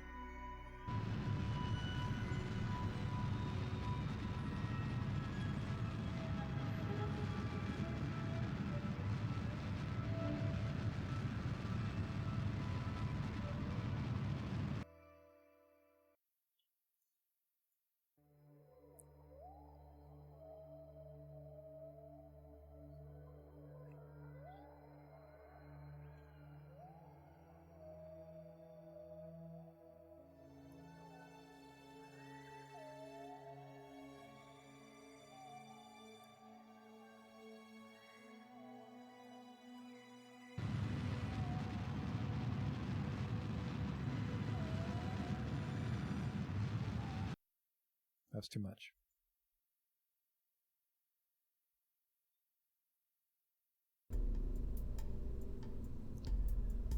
We'll just launch fire everything at once. And then once these dump all their fuel in the main tank, that's when we ditch them. But also we need to auto strut these.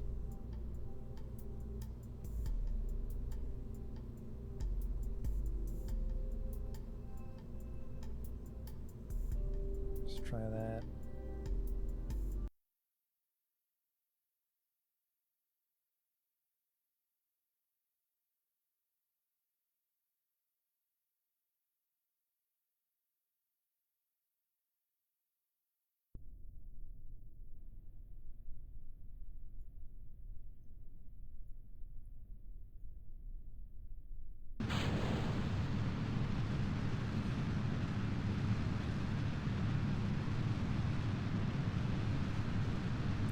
Now we're going to lose too much to drag, I just realized. We're going to have to do some thrust limiters.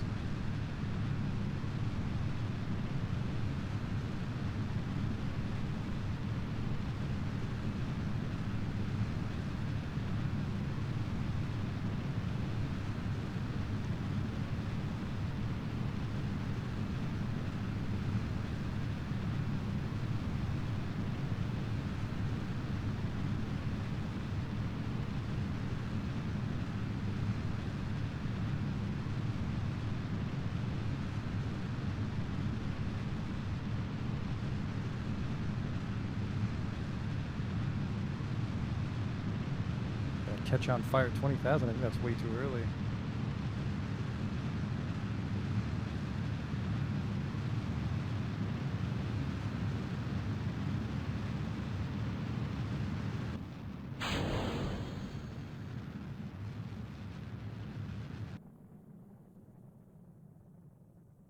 Yeah, my app lapse is already 112. It's fucking way too big.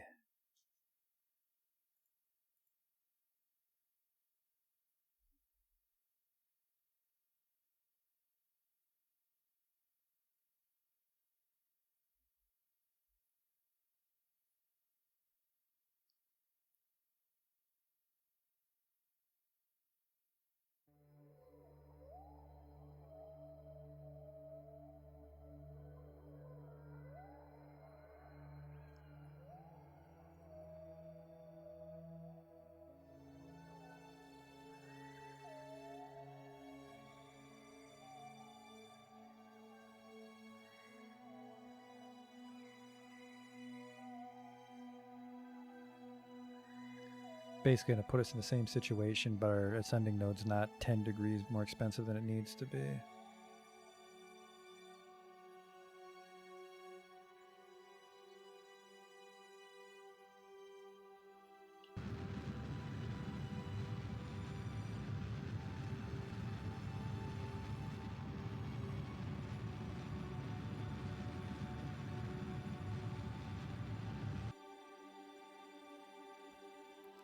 That might be just enough to change the node, actually. Kill this shit in my way. What are we at here? 7 degrees, actually. That still seems like a lot.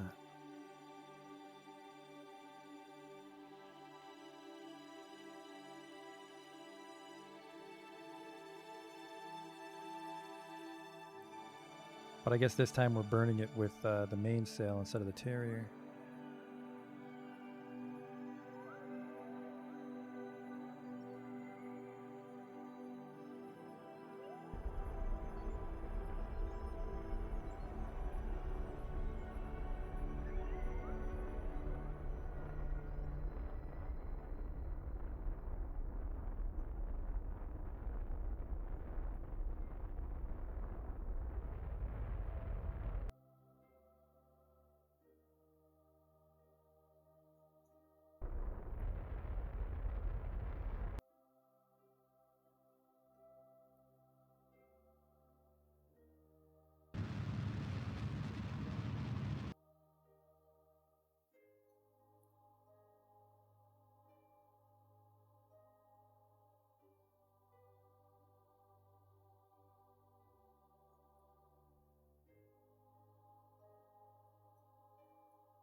Almost.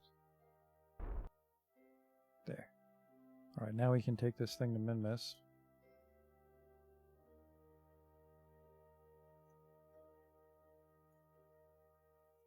We want to hit it like around here-ish.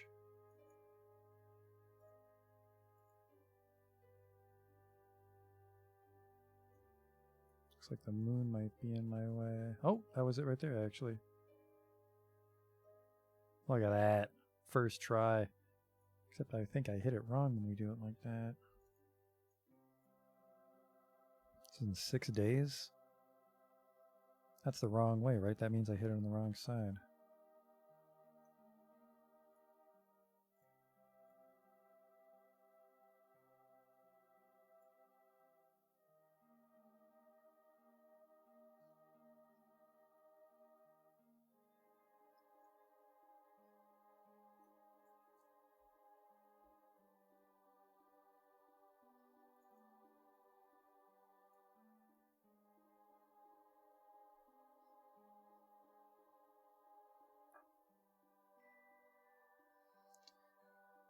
And then we just have, well, I guess we're never really going to dock with this thing, so we can just send it whichever way we want. We'll just do this just to do it.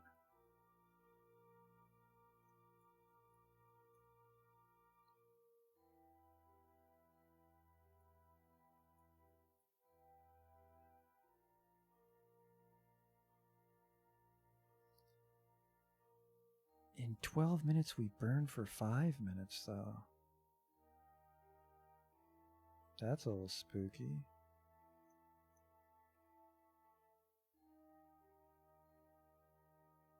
It's a cheap burn, though, 878.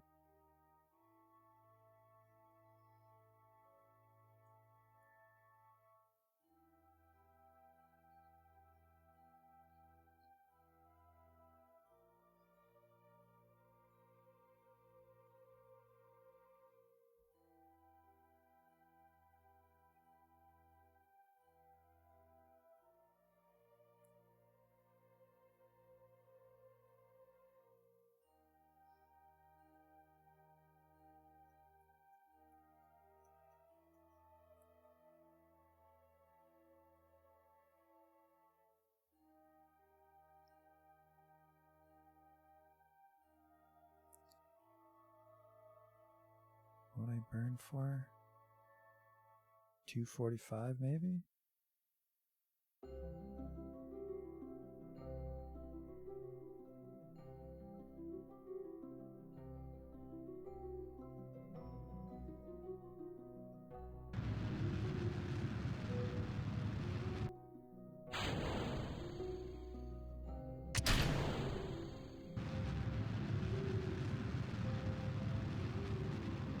That is a long burn.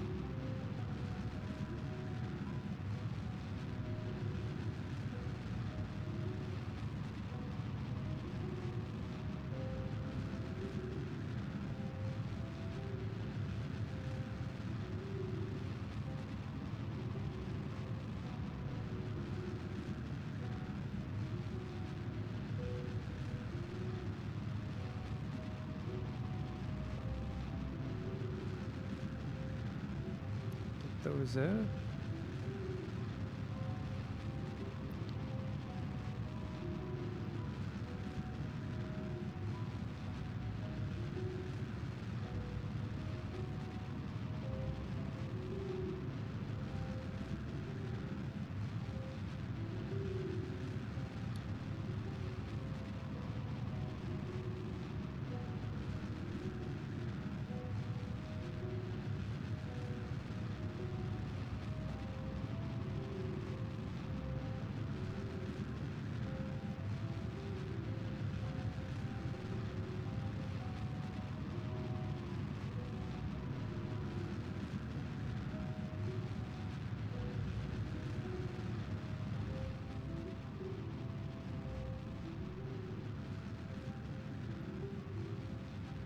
So orbits would shoot over here in a minute.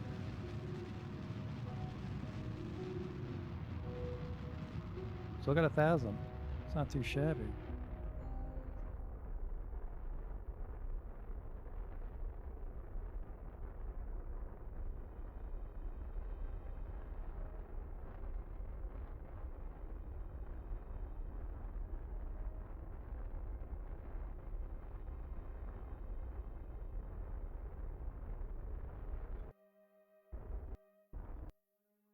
There we go, Minus Periap's 95,000. Let's warp over there.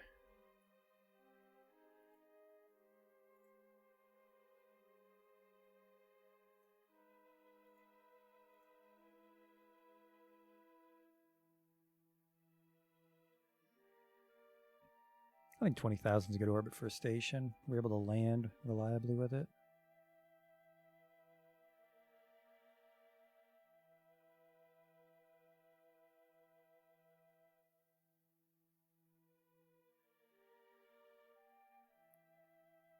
Okay.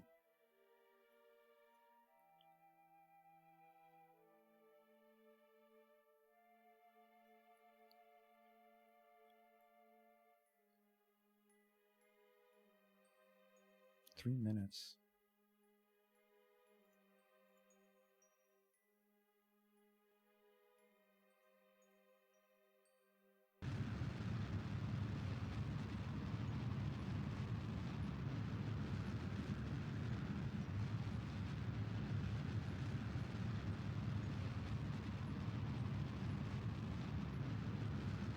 Uh-oh.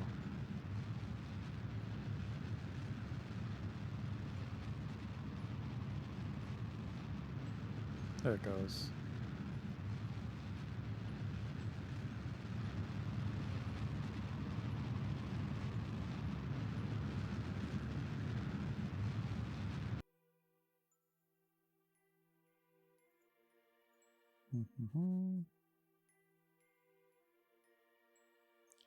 Not a bad mission at all.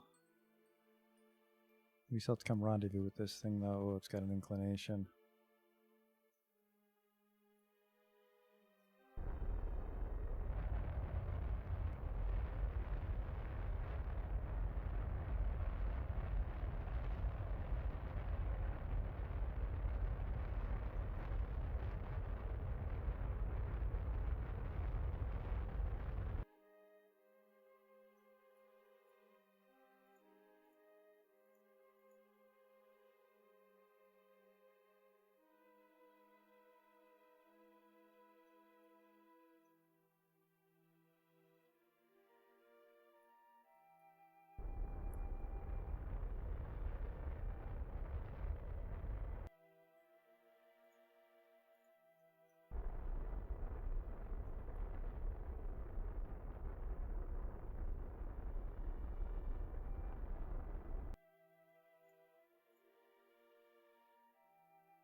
All right.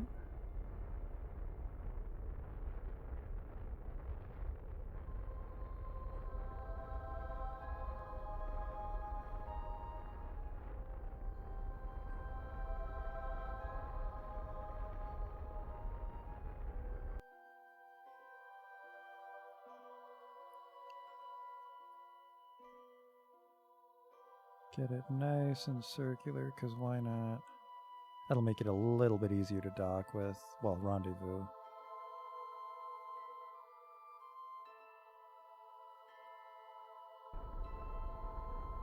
Maybe not. Maybe an eccentric station's decently easy. All right, 29, 1995, 19909. That's pretty circular. All right, we can ditch this booster now. Gosling station's open for business.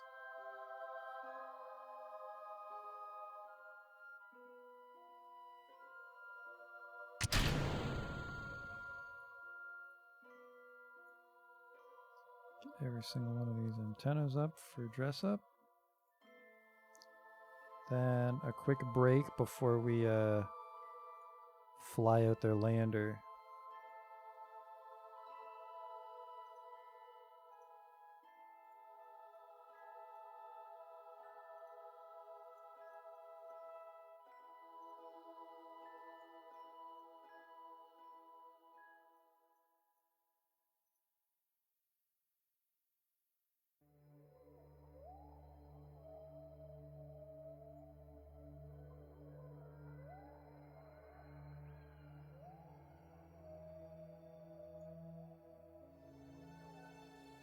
There you go. I think that's rather sharp. Lights on.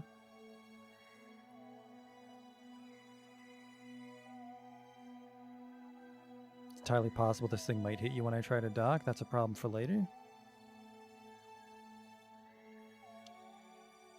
Station online though. Quick save. Let's go home.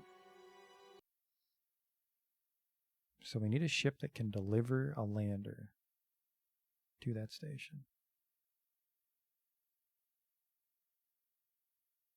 I'll have to think about it. It's probably just going to be a Pepper's Folly.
Okay, we have to get a Minmus lander to Gosling Station. I think I do just want to strap it to a Pepper's Folly. Because if we can get a Pepper's Folly in space with enough fuel, actually, we should be able to use that exact same Pepper's Folly to go to Duna. Man, great little rocket though. Look at how short it is. I gotta make shorties more. Pepper's Folly.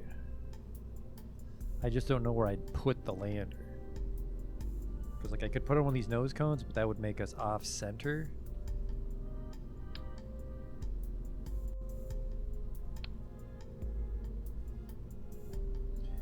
Where's the Mark 1 lander can, which is what it's going to be based on? Oh yeah, we can fucking mount a Minmus lander on that for sure. Alright, Pepper's Folly save.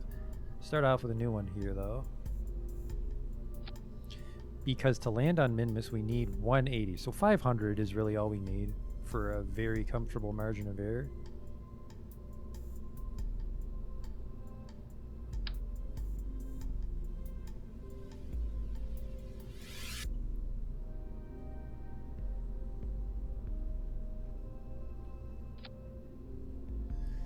Okay. I really like this when I saw someone post a picture of their lander and this is what it was. It's very sharp.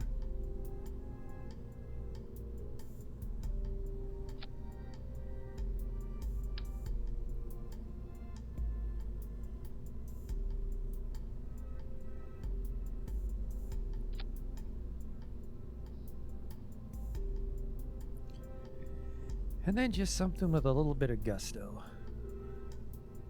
I want to say an ant, but maybe not an ant. I think really though anything. I think a fucking ion engine can get you off Minmus. You could do this with a thrust limiter. No, it's fucking huge. You give maybe a spark with a thrust limiter. What's your ISP? 320? What are you? Your ISP's 315. So we could probably just do this with a thrust limiter.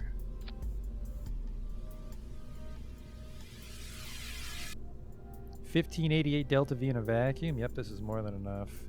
1917 in a vacuum.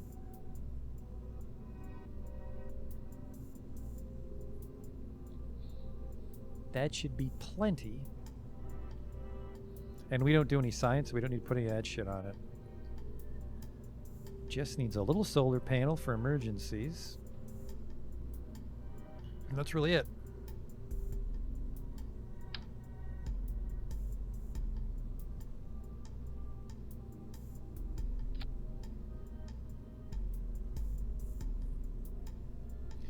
Do that little clipping battery just because I thought it looked rather sharp.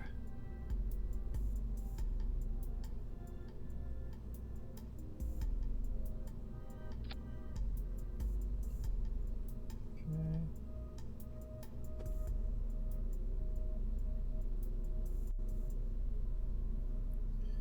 There we go.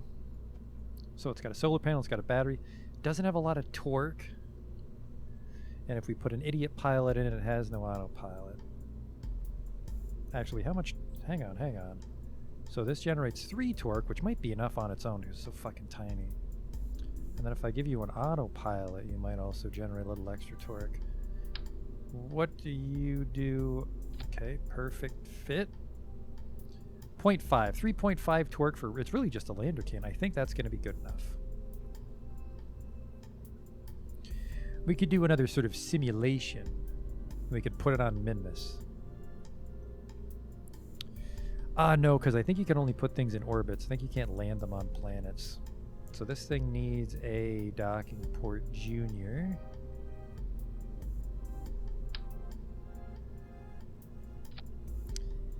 And that is what you use to go to Minmus now.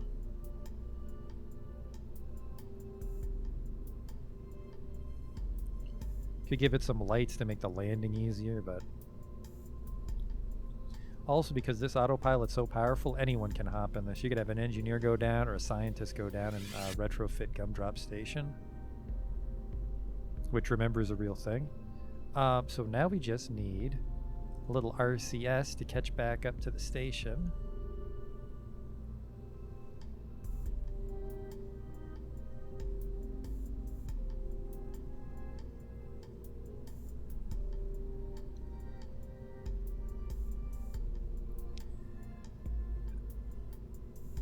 You know what?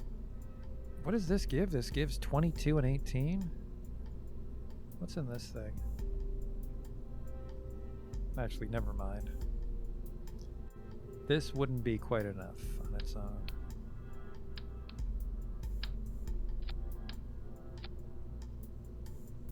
I mean, it might be, but I like the lots of extra space just to be safe. That also allows us to do multiple missions without refueling it.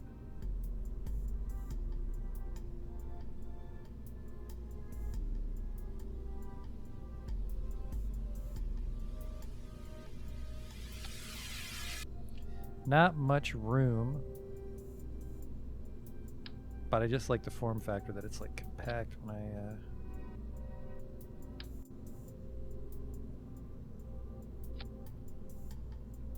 okay, now you've definitely got room with the engine. Anything else that really needs to be on here? This thing doesn't even weigh 2 tons yet. Nice and light, which I enjoy. But it does need RCS to catch up with Gosling. So my center of mass right now is there.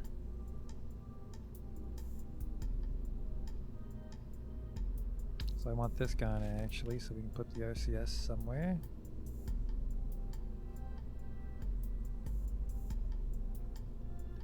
I want to say we can get by with just 2 RCS. We can do a very quick test. Because we can also use the debug command to send ourselves to a rendezvous of something, so we can try to maneuver. We could send ourselves right to Gosling Station. Not to actually dock, that'd be cheating.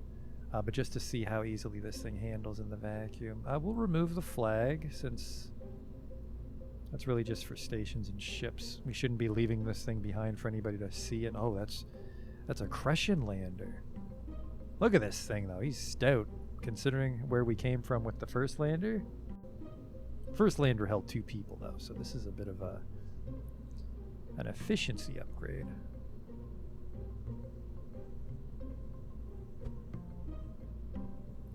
So this thing does need a smidge of RCS fuel.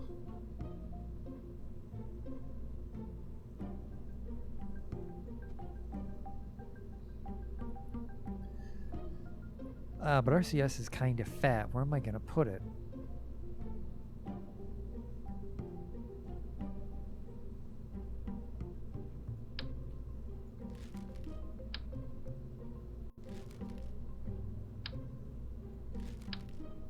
That's the smallest RCS tank available.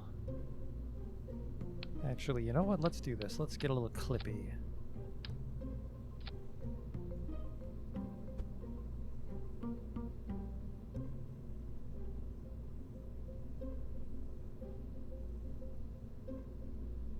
How much RCS does that give me? 20? That's not even that much in the grand scheme of the universe. Oof.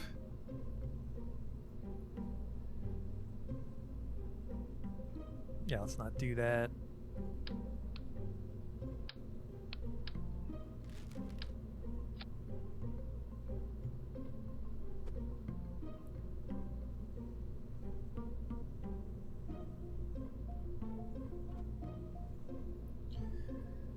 Okay, where am I gonna put some RCS on this thing without making it fucking massive?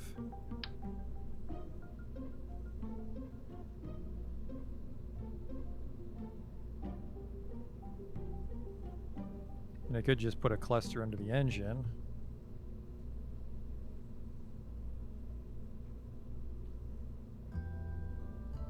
One per screw is what I'm looking for.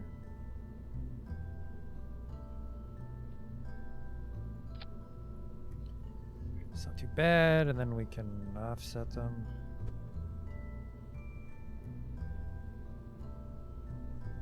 This. That's nice. Tiny little fella.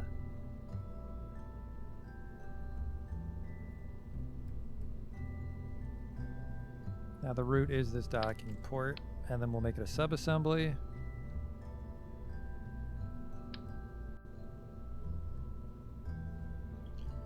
New Minmus lander. Save. Alright, and then we will debug this thing into orbit near Gosling Station, see how much fuel we have to maneuver.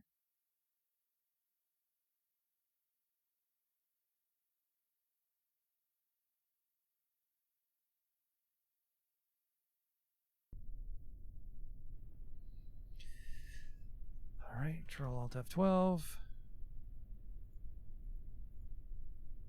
New Gosling debris. Where's New Gosling? New Gosling debris.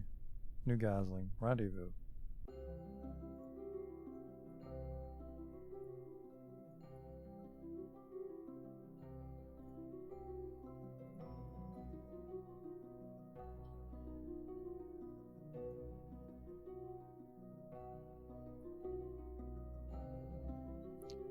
It's considered a station, I would wager. Really?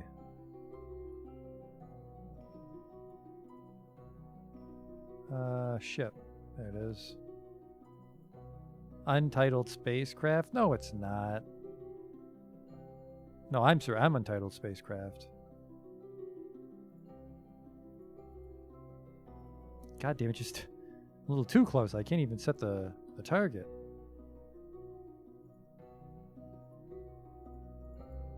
There, target New Gosling Station. Alright, how we doing here? It's only 149 meters away. Let's see what we got to work with. Monopropellant 60.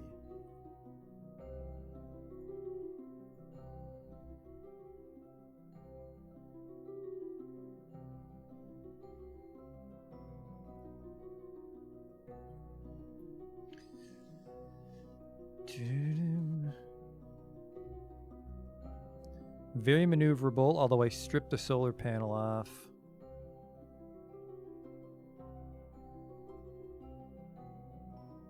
Where would I put it? Because I'd want one that's shrouded.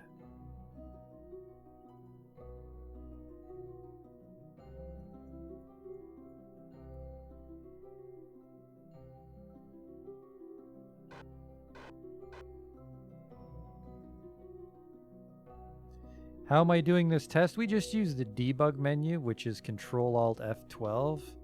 Then you go down to cheats and you can set the position or orbit of your ship once you put on the launch pad. And I just learned about it today. It's great for testing out ships or like parts of a mission that you don't want to do the whole mission to double check. Like it would be very frustrating if we built a ship and sent it to Minmus and there was a problem with the lander, so we can test things with it right now.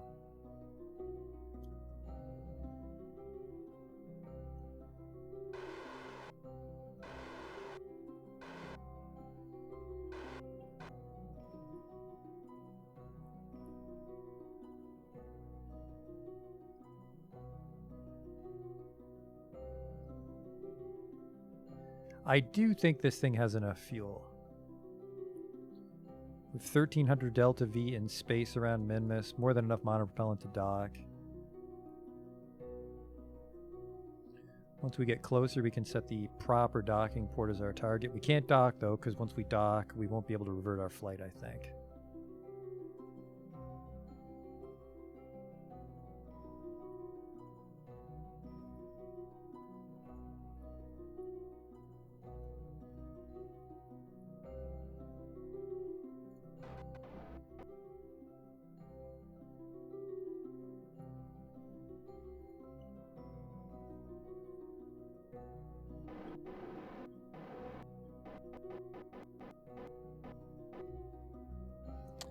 I think this is good. Docking port's right there. He's very small too, so he won't fuck up the weight of the station too much. Alright, let's try to dock with Minmus, or landing as regular people call it.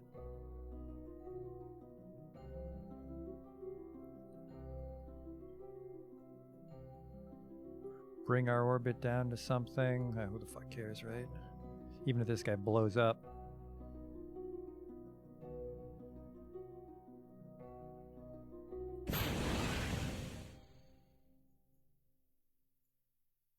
Alright, engine's on. Where's my periapse?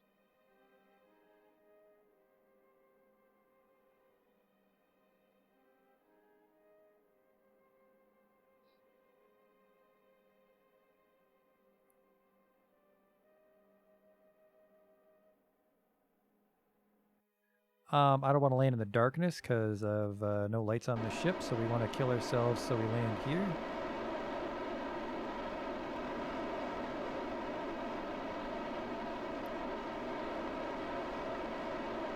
It's going to be a very expensive burn, but I trust the autopilot to keep us right. What could go wrong? What could go wrong with trusting a machine? All right, lander like that.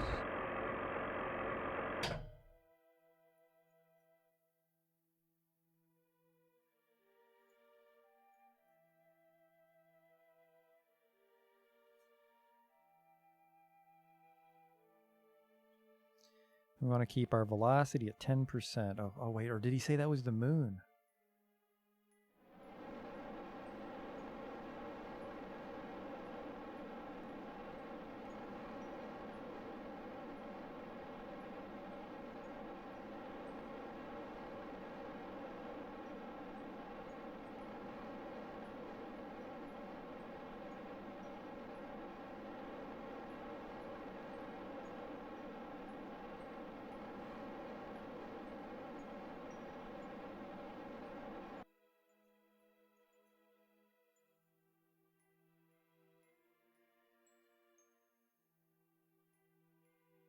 I forgot to see if I could recolor these. I don't think I can.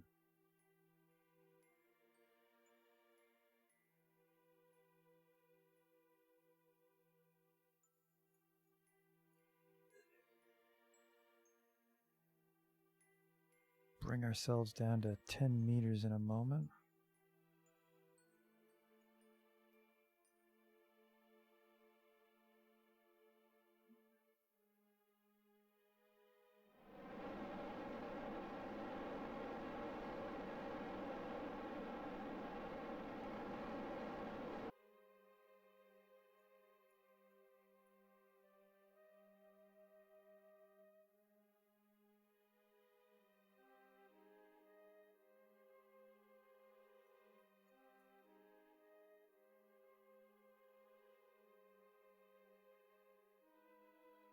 It's a shame I couldn't figure out how to eyeball a suicide burn instead of like these little baby burns we keep doing.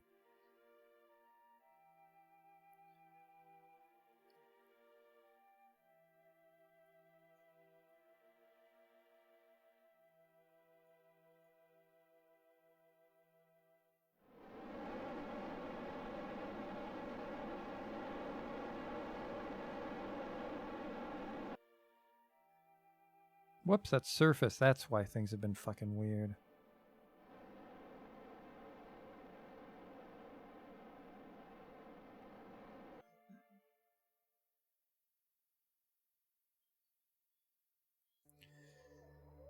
Alright, I don't foresee this thing blowing up on us.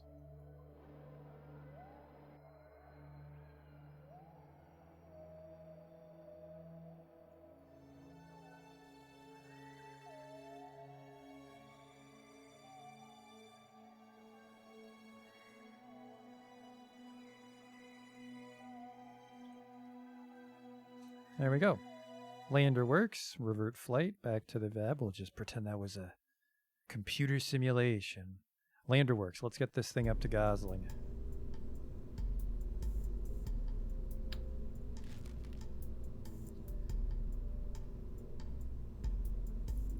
So yeah, the dream is to snap it onto one of those radial tanks on a Pepper's Folly.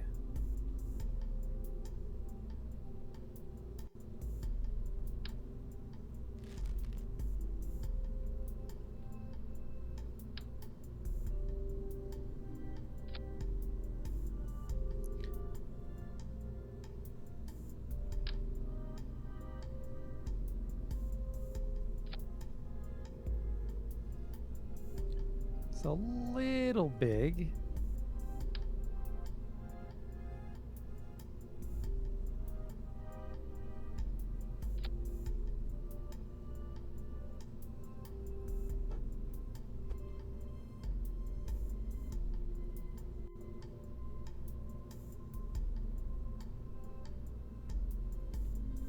It's probably the only way to not clip.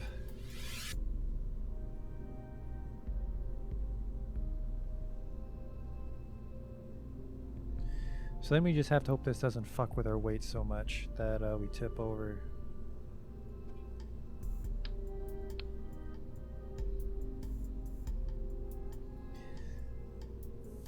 I mean, honestly, if all this thing is doing is dropping off the lander, we could just use this Pepper's Folly to have one tank on the belly. Hmm.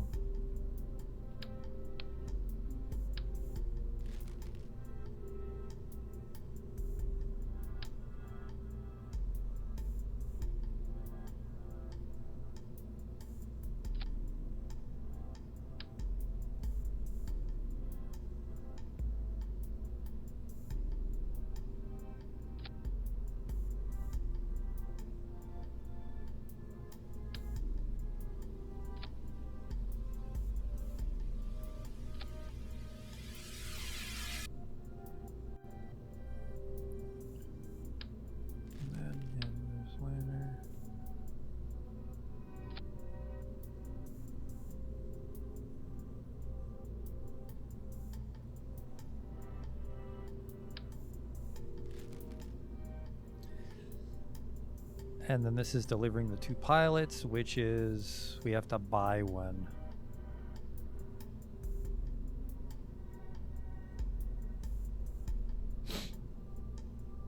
Pepper's Farley Cargo is what we'll call this one.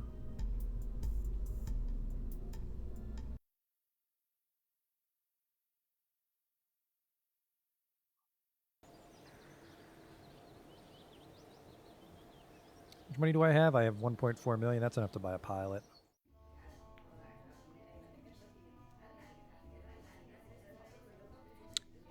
The next one, it's 200,000 for a pilot. Let's fire this engineer. We only need 1 engineer, really. Engineers fix ships and run mining operations. 1 should be enough. New Gas was one of the ones we rescued.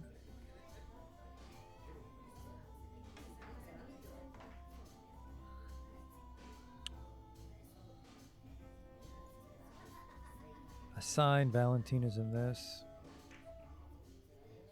Kelman's trapped. Duddig's a pilot, though. We could rescue Dudding.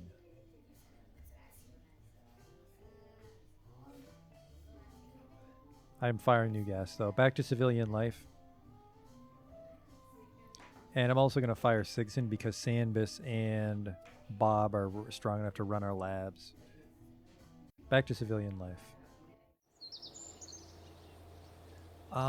Where the hell is Duding?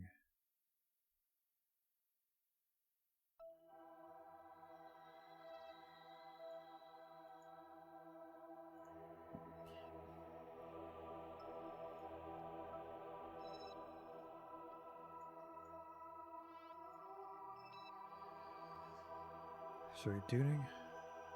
Holy shit, Duding's just in orbit. We can just get him on our way out. So he'll be the 3rd pilot, and we'll leave him on Gosling. Bring Valentina home. Okay. The only concern here would be is if Duding's rotating the wrong way, but we can just launch the other way. Which will take more Delta V, but I think a Pepper's Folly. Pepper's Folly will have enough fuel to go to just Minmus, because I think this thing holds like 2,000 Delta V.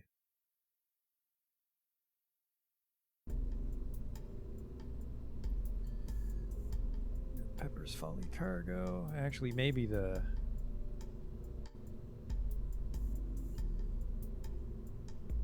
Maybe the viewing window has a better clearance.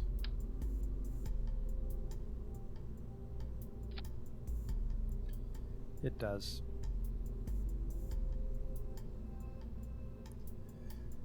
Okay.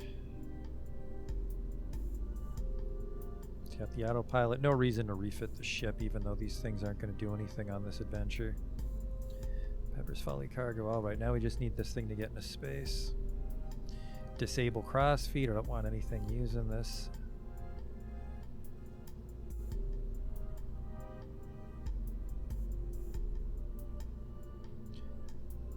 What's that other menu on the far left? Oh, this is the advanced menu. So you can sort things by what they do, like filter by modules. I only use the advanced mode to access my subassemblies, which are just parts of ships you can quickly drag in and out. Like, there's the rover, if you wanted to attach the rover to this ship, or you wanted to use like the launcher assembly from another ship. If you want to build like families of rockets, I know people like to do that. Mimic historical space programs. But for now, we just need this guy to get into space.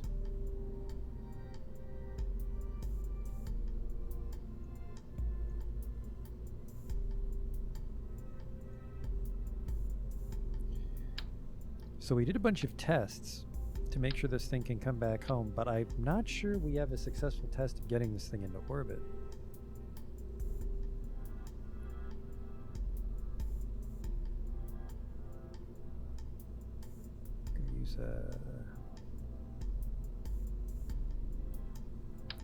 Use a bicouple node. Auto strut you into the heaviest part. Should be nice and sturdy.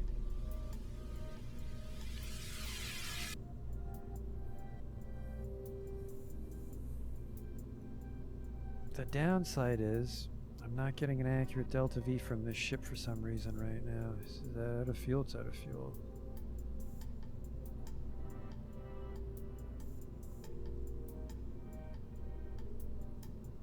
$2,400. So if we can circularize this, this is enough. We had that nice, well, it's a little expensive, but the mainsail with the skippers on the edge does keep it tiny.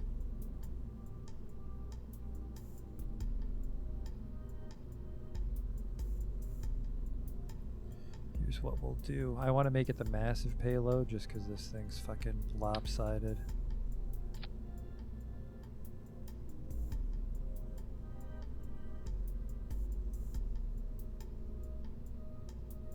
Oh, come on now.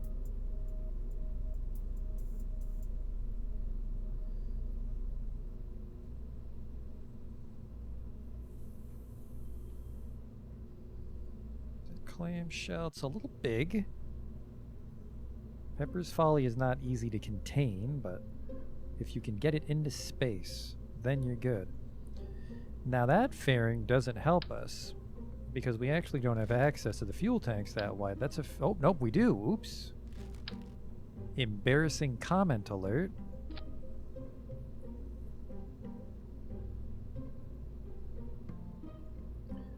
Let's try just a skipper. So this should be lighter than Gosling Station. Gosling Station was pretty fucking heavy.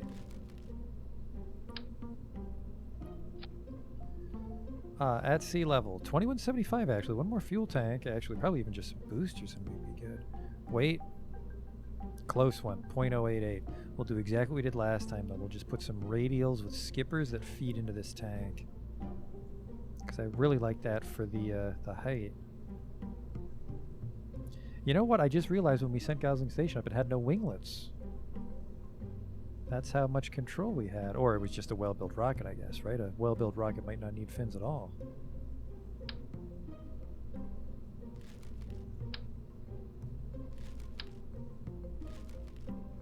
Something like this.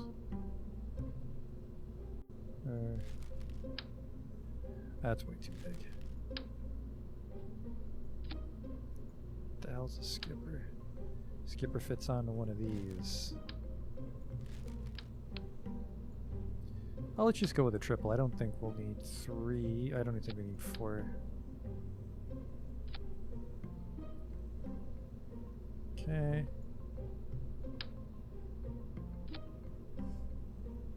There we go, 1.35 at sea level. Then we just limit them.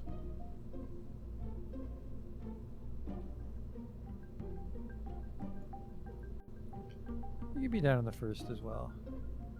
So 2,000, and then we jettison it for 1,100. So we do have to circularize a little bit with the interior, which I'm not a big fan of. So let's do this. Which one were you? This one? Yeah. Oops. Oh, did I build this with 5 skippers?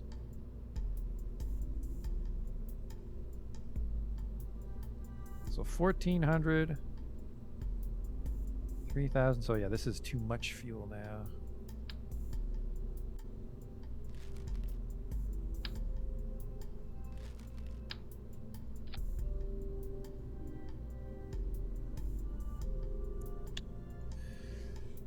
Give you this.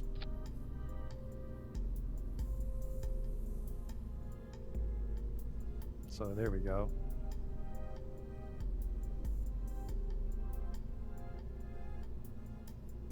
This is more than enough to circularize. 93,000. Kept it nice and cheap too.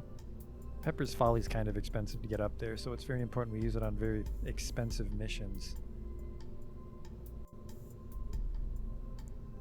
But it's just fun to fly and get used to it, because this is our Duna ship, you know, put it through its paces. Aerodynamics. There we go. Does that? Yep, okay. And then you guys just auto strut to your heaviest part. That'll stop you from falling apart. And then we just give you some fuel feeds, which should make it even more efficient. How are we doing here? 1.32 on the launch pad.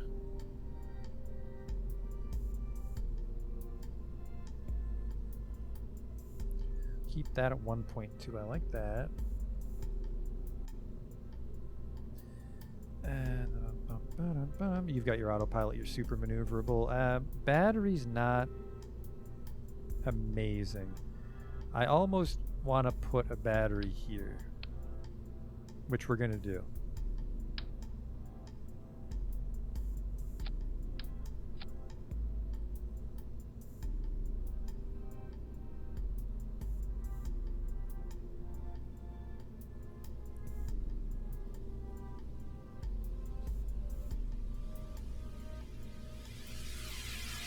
Which doesn't make it that much taller, so it shouldn't be too hard to fare. I think you always have to accommodate the radials and the fairing. The ship itself we can make a fair bit clunkier. What do we have here?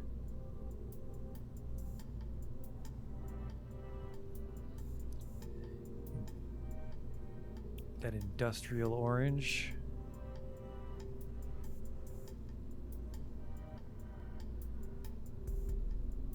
There.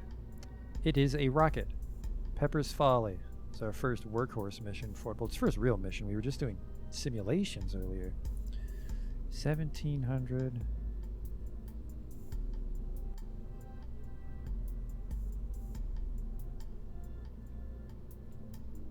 Is this right?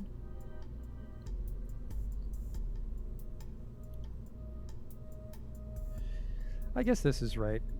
Because we gain delta V as we raise above sea level. Alright, let's go.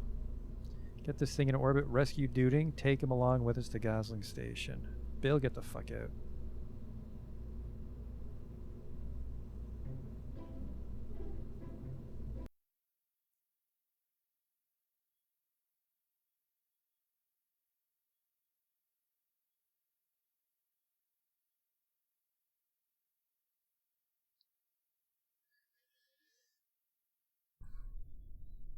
And I think with the relays on Gosling Station, Robin Station can reconnect to its drone and send some data home for that contract we have. Did I didn't give it fuel lines. I think fuel lines will make the Delta V more efficient.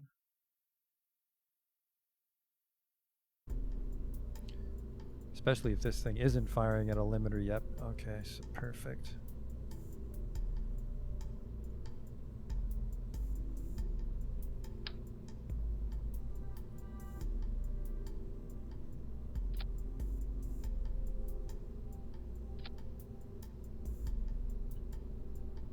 You all got your fuel lines next to the decouplers? Perfect.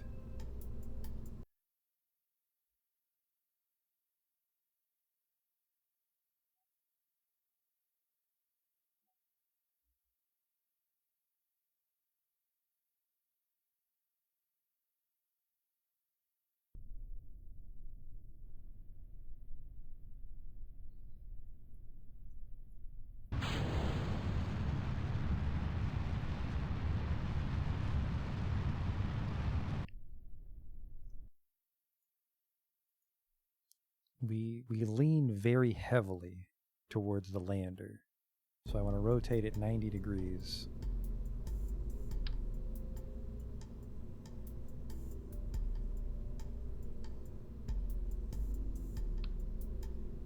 I think this way. And even with all the torque, we do need some wings on this particular one because of the weight being just wrong. Hopefully we have enough to fix it.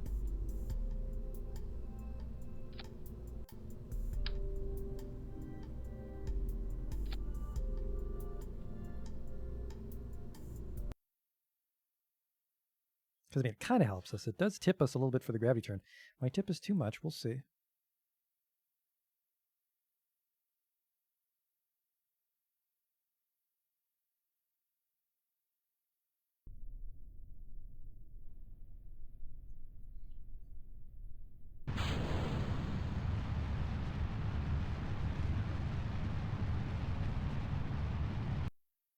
Still the wrong way. That rotated 90 degrees the wrong way. I mean, we'll just keep spinning it till we tip the right way.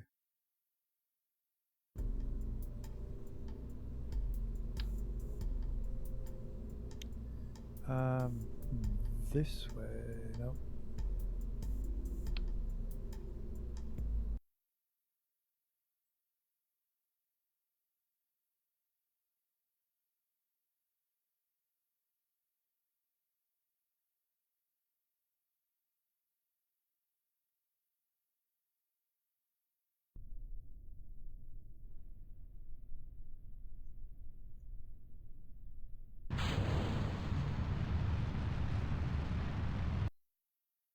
That's still the wrong way.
How did I not get it the right way any time?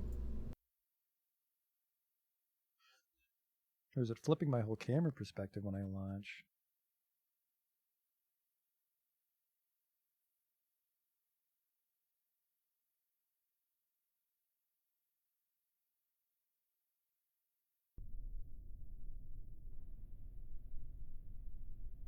It always points the camera the same way. Let's just try to save it.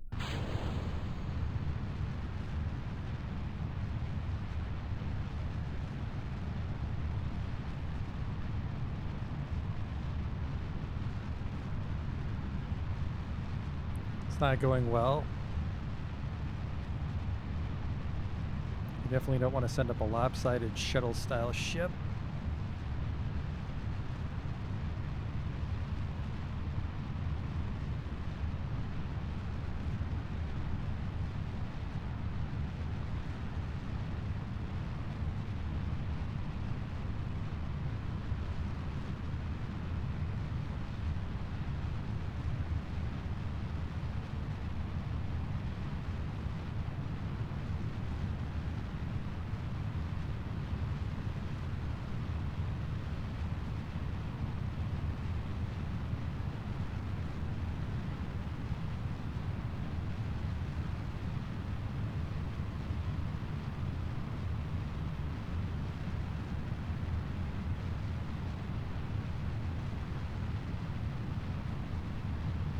We should probably just always go with the 4 radial tanks. Okay. Go with the 4 radial tanks.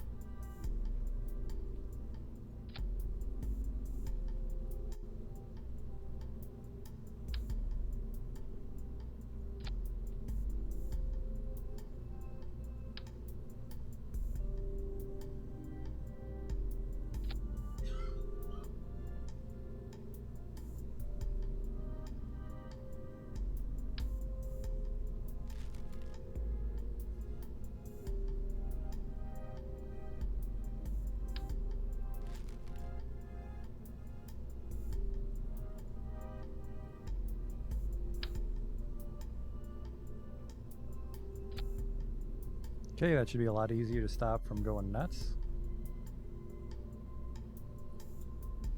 See how you would just put satellite payloads on top of each booster.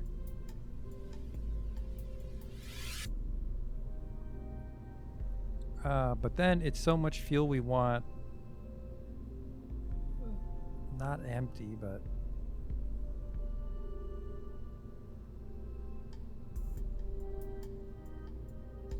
let's make the opposites empty.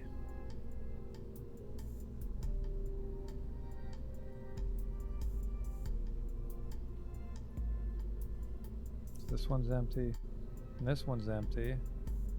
But then this, oh shit, this one's empty too.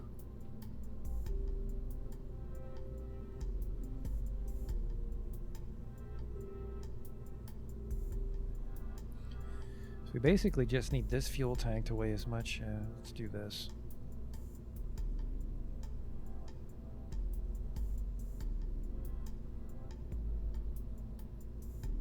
Basically need the center of mass to be central.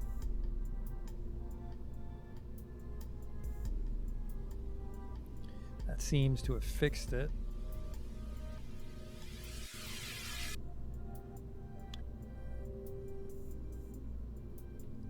At sea level, this is 991.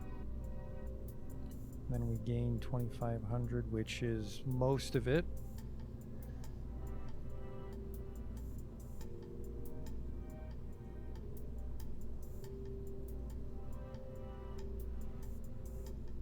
And then once we're in vacuum, this is like 3000 delta V still.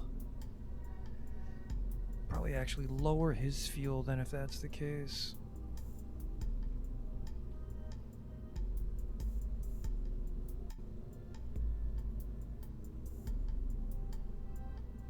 $3,000's enough to get to Minmus and back.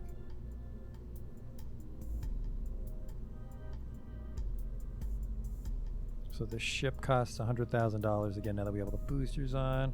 3,600 to circularize. Fuel to spare on this kid. Let's try that again. Just poor engineers out with the fucking garden hose siphoning fuel out of this thing. Are you sure this will fly? Maybe.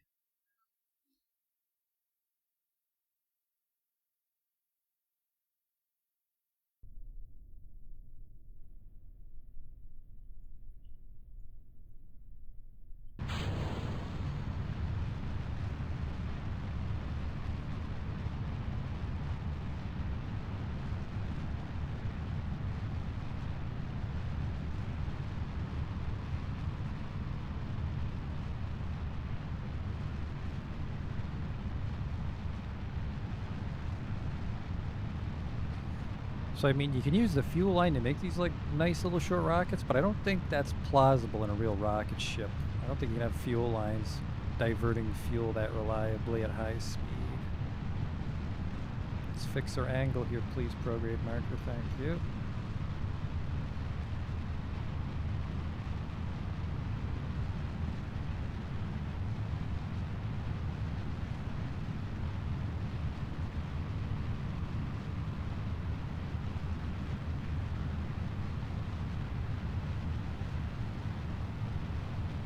Might have tilted too early here. Let's just pull it back.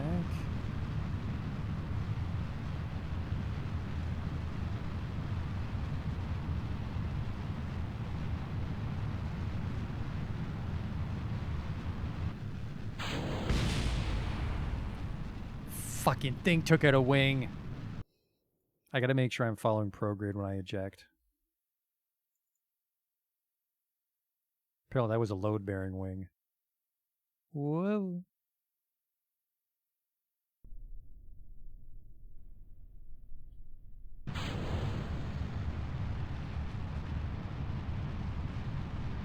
Things looked like they were going well, though. Are you clamshell? You're probably clamshell.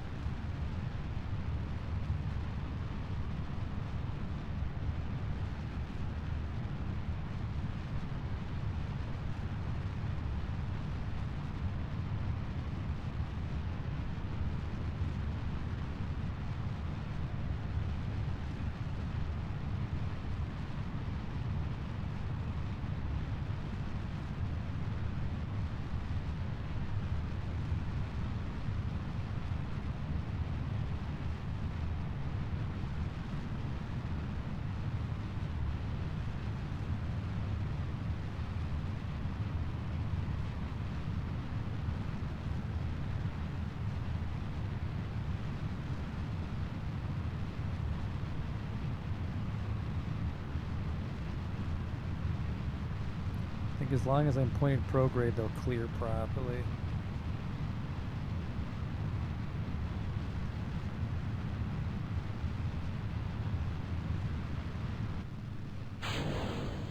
Yes.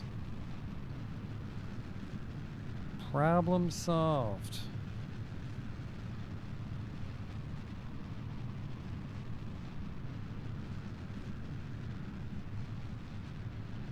Starting to lose control here. What the fuck's going on? We'll just go sideways then, like last time. Wasn't Gosling Station the one that went sideways and got way too hot, but we were okay? Actually, why is my app waps getting so close? Maybe I don't have the thrust. I guess we didn't check the thrust to weight on the second stage, did we?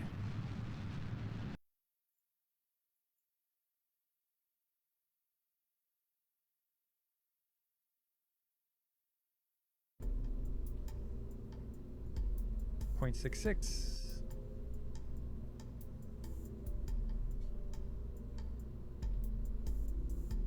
Remove the limiters, but then you'll be firing in stage 2. Still .66, huh? Full speed?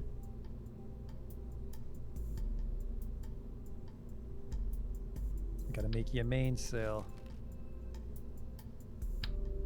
That's a skiff. That solves that problem. That's 10,000. Not terrible.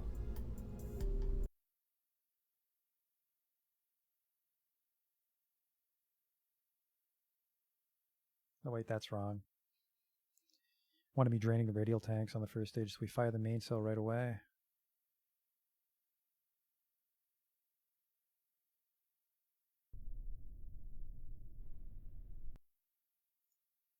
Fab.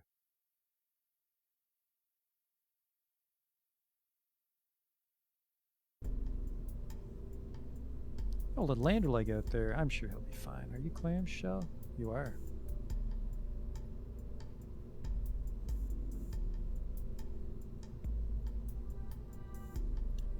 Then we still have thrust in the second stage. Okay. Let's kill these now.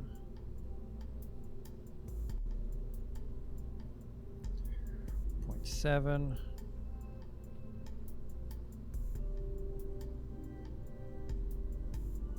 .58. That should be good.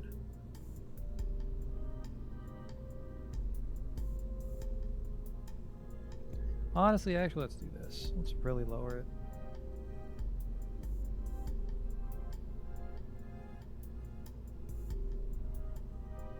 They're just feeding the main engine.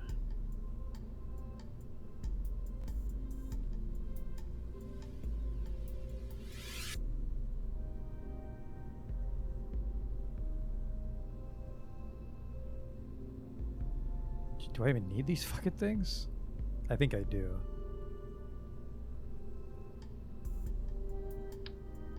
Yeah.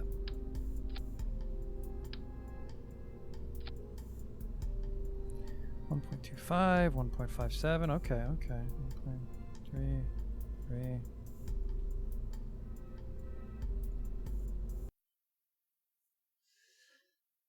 May have been more economical to go with solid rocket boosters, but then we can't do the asparagus shit. I think it's asparagus staging. There might be an extra step for it to actually be considered asparagus. I can't recall.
we're fine now.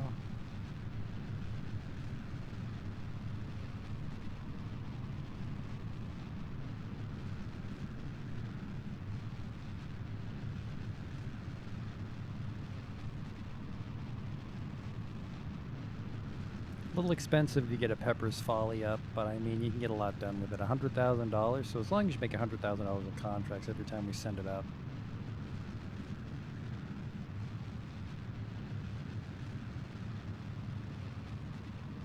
Clamshell's getting a little hot.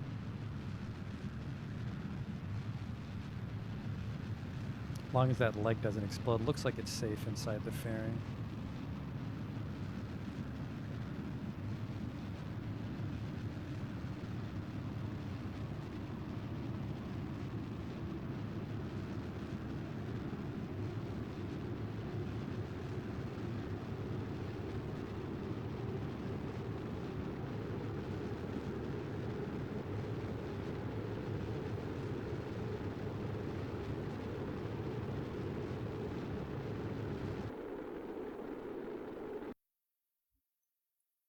Should not be much at all to circularize from this.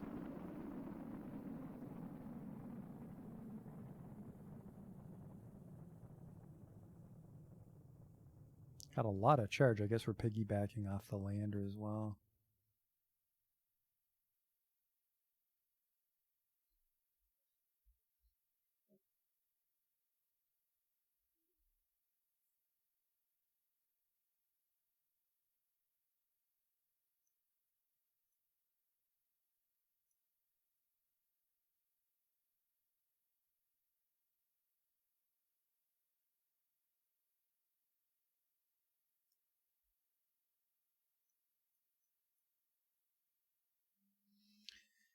Does look like it gets into orbit with fuel to spare, but will it be enough fuel to do our inclination as well?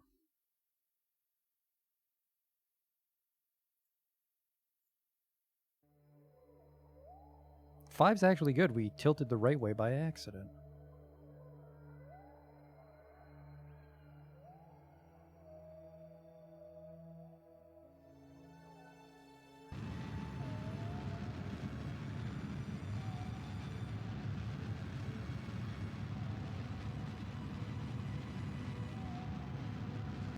There we go. We're in space.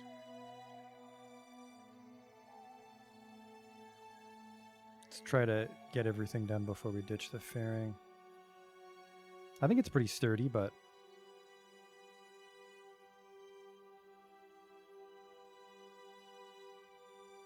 a little unwieldy with this booster, unfortunately.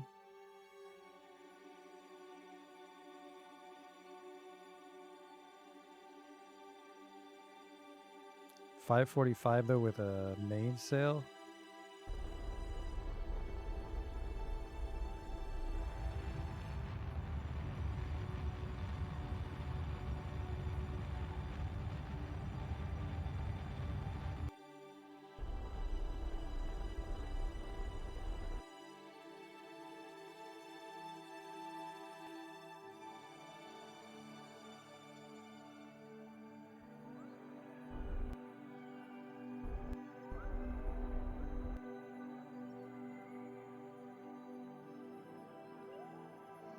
So we have 330 to help us. Intercept Duding, who needs our help. Shit, I forgot all about him. Make sure we're even going the right way. Where's Duding? Don't be 180. It's only -5.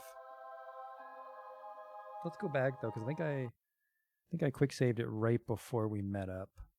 Well, sorry, right before we changed our inclination, because we would want to do the intercept and then change our inclination. -4.9. All right, yeah, let's rescue Dudig first. Set as target. If I'm lucky, we might actually be able to do it without the inclination, although I think the inclination means we really only have like one point we intercept with him. Oh, never mind. He's tilted one way and Min misses the other way, so it's going to be an expensive burn. But Pepper's Folly has lots of fuel. Let's grab Duding.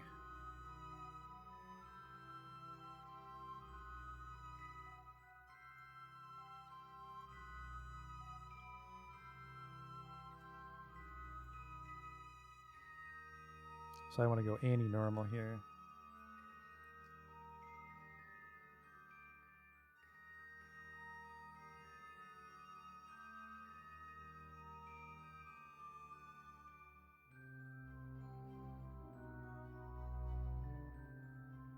I don't remember how much money they want to rescue this guy.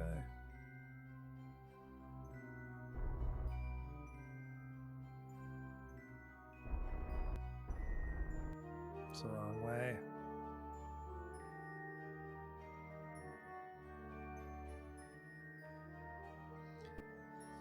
I was hoping it'd be a little more sturdy, but I guess there's actually not a lot of torque on the shuttle. It's just very light. That poor main cell.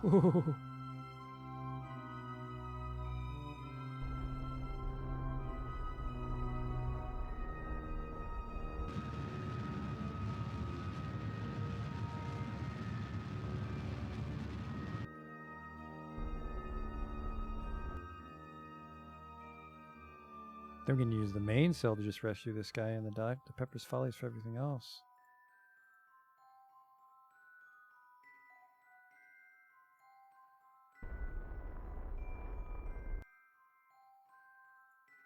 It flipped though.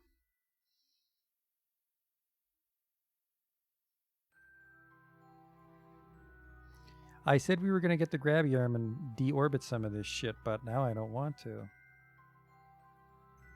We're so far ahead of that being relevant. Looks like Tootsie debris? What is that doing up there? Is that just a satellite with the icons wrong?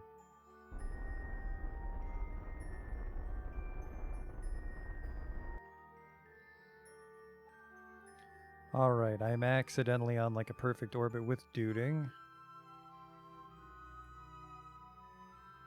So let's get my period. Let's get my app waps. I am way behind him, so I need to be shallower.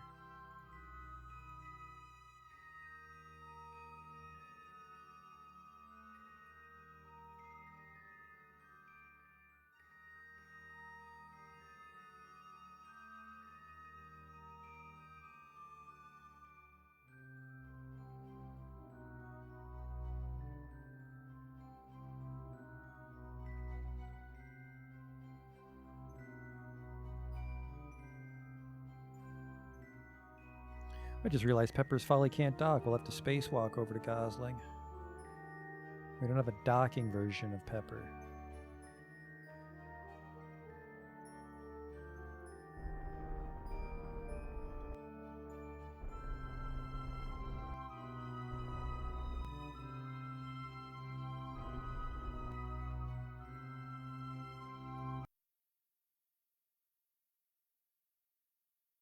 Oh shit.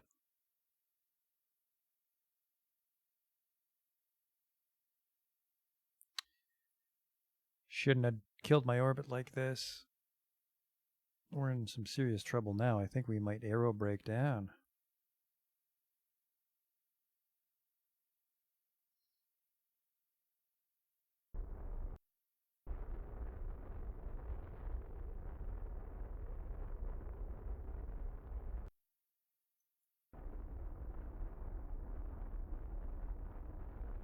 Oh, we shouldn't aero break down. We're like 100 meters below orbit.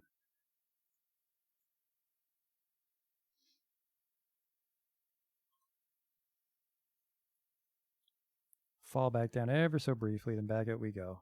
Perfect.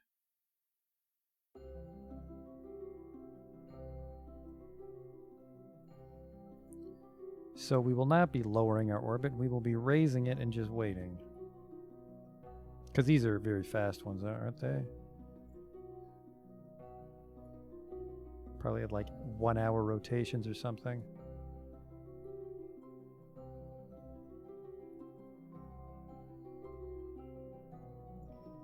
"32 minutes. So yeah, we'll make ours big. Because we can't risk coming down in the atmosphere.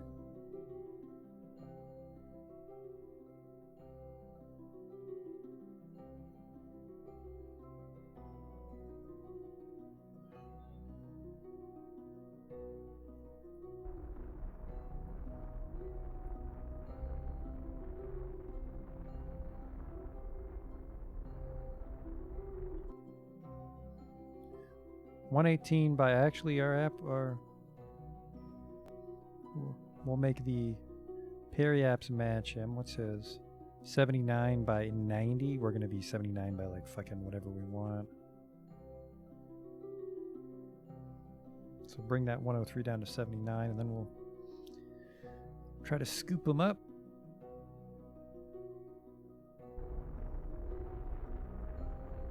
We're gonna lose this main cell soon.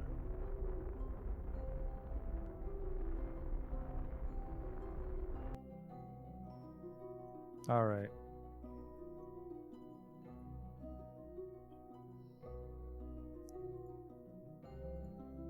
Try to shift. The periapps is pretty close. I'm gonna burn at his periapps and try to unfuck the orbit here a little bit.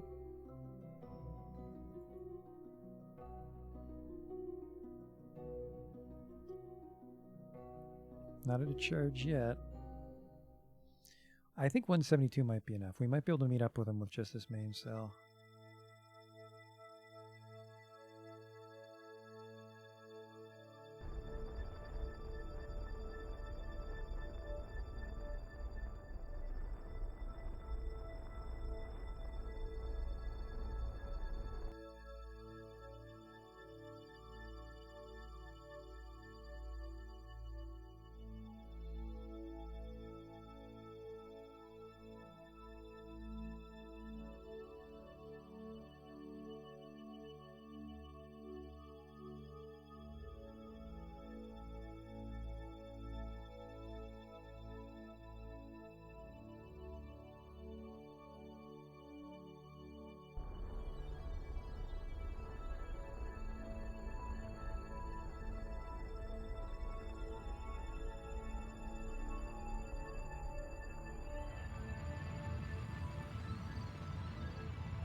Well, there goes the main cell. That's fine.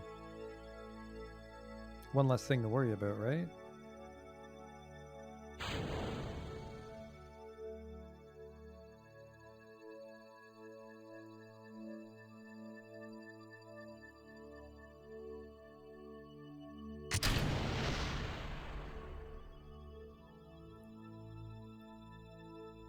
That was weird.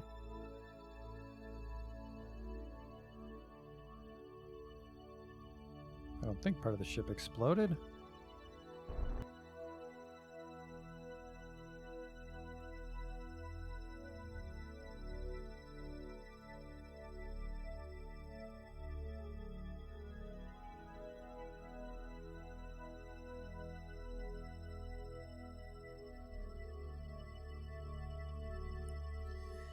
Alright, where's this damn ship?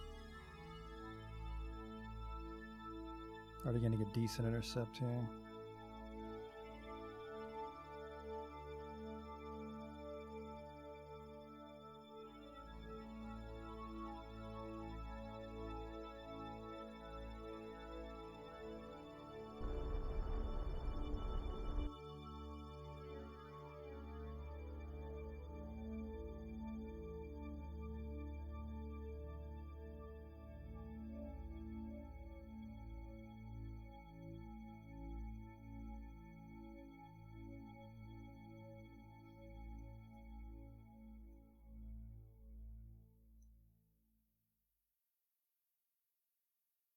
And now looks like we're mostly caught up, so I can just burn periapps, I think. Maybe not.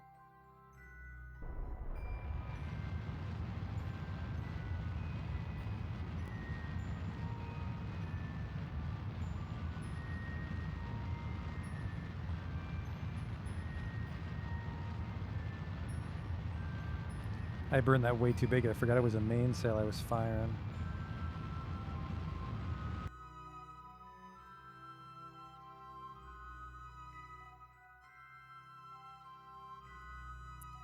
This guy's gonna cost me a lot of fuel, but we did over prepare.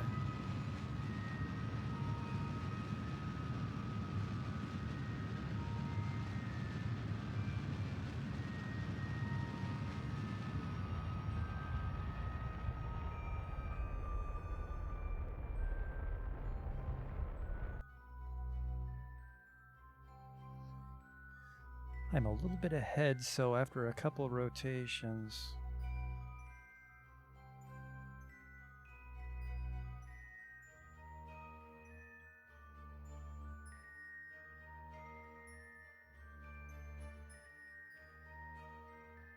There's the sweet spot there. 68 meters relative velocity, though. I guess we normally don't try to catch things in Kerbal.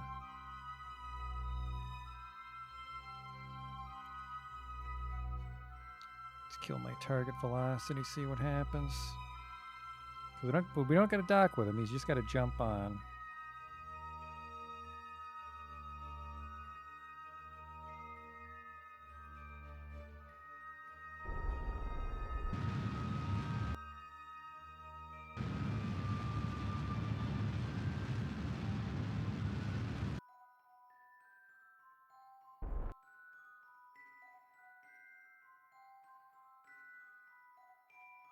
That's still way too fucking fast. Where's my orbit? 101 by 77.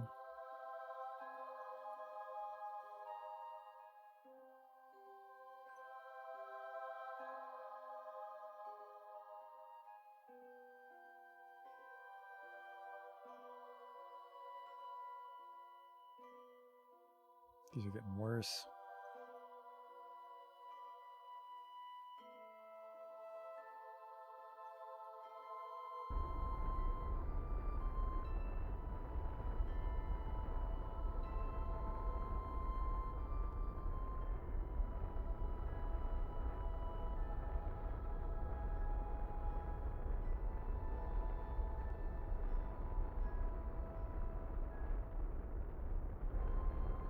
You guys are gonna catch up? I don't think they are.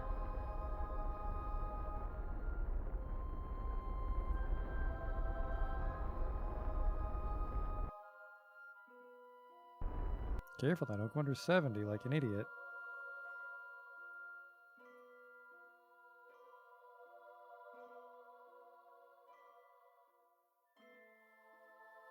I think they are getting closer.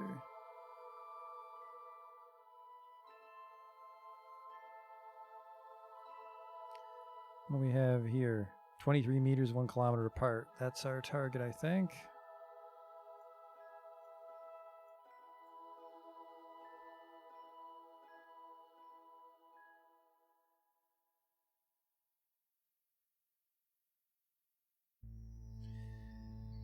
Then if the fuel's transferring properly...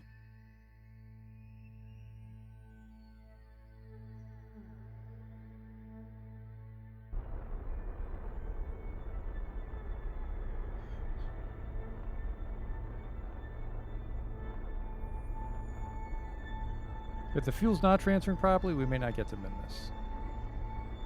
That would suck.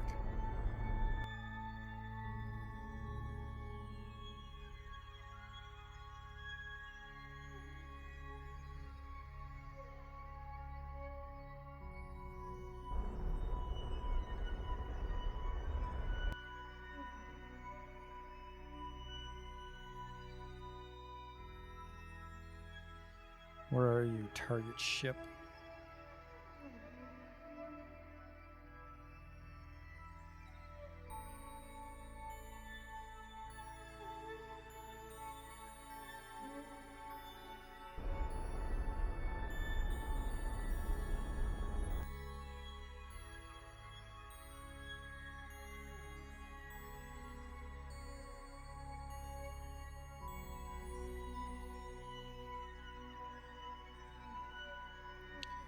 Just gonna have to drain it manually in a moment, I think.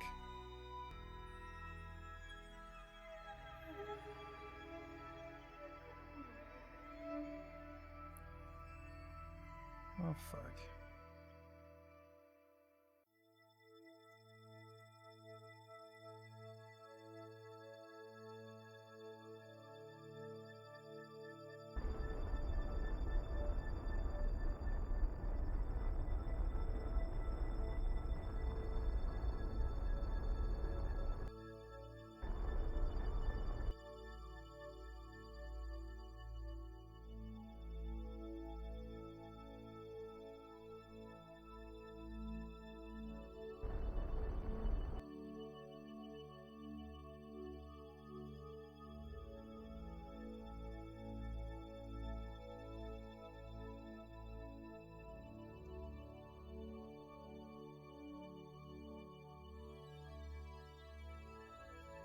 Where are you, dude? Just jump out, I think.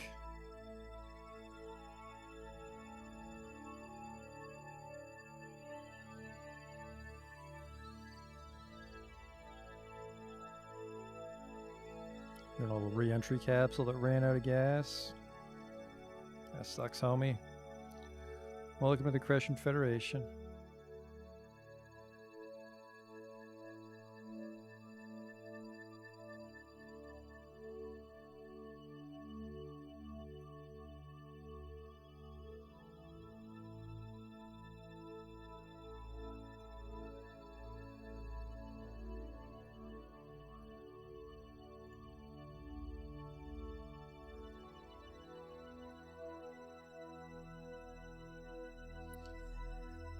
Almost.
All right, welcome aboard, new guy.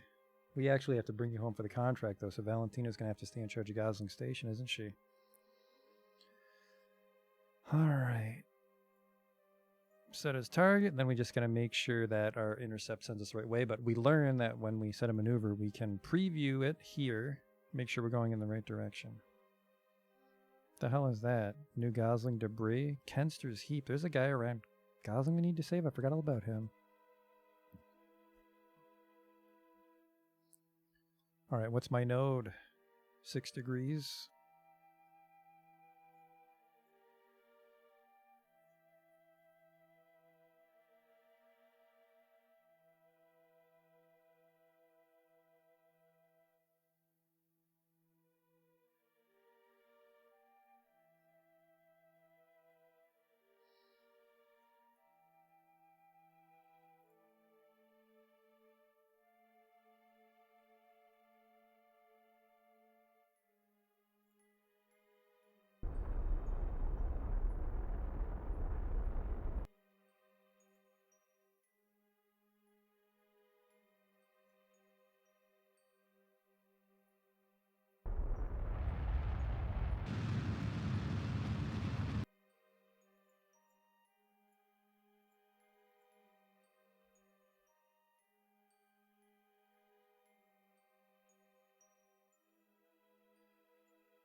And then I don't actually know if that lander's trying to land on the moon, because the world record we're on right now is to land on the moon.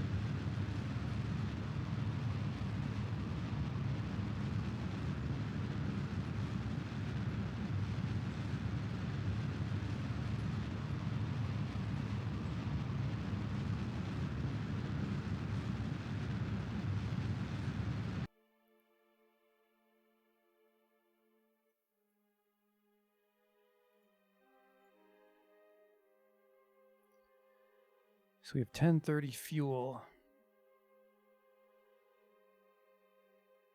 which is just enough to get there, assuming we don't gain any Delta V ditching the radials. We should gain a lot of Delta V ditching the radials.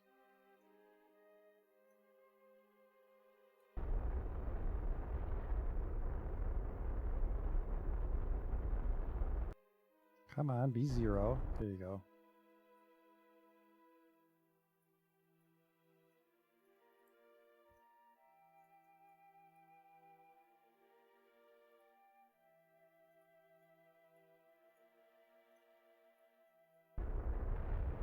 I think I see what the problem is.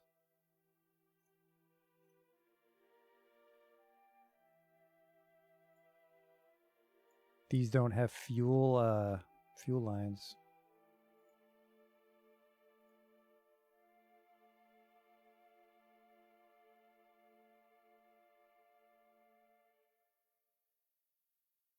Why would that kill my Delta V?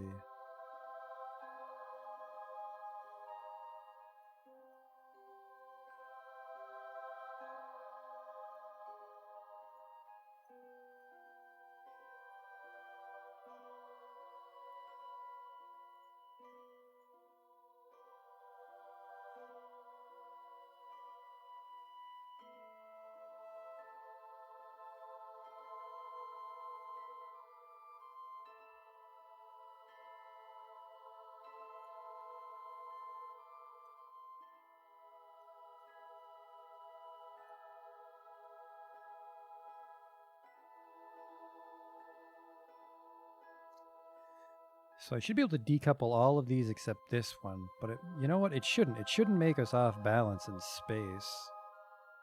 But I'm going to try to hang on to it for as long as I can. All right, we're the right inclination. Now we just got to get to Minmus. And Minmus is currently here, so I want to throw out like here.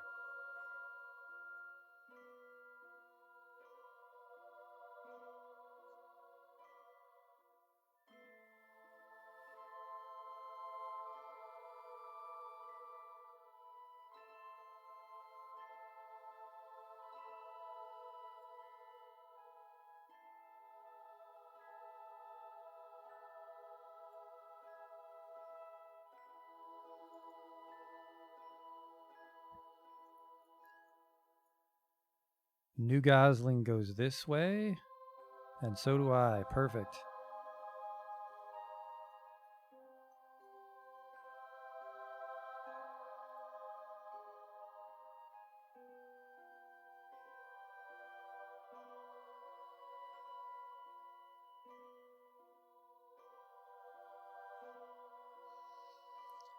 You know what? Let's ditch some of these radials because I think that'll give me some extra delta.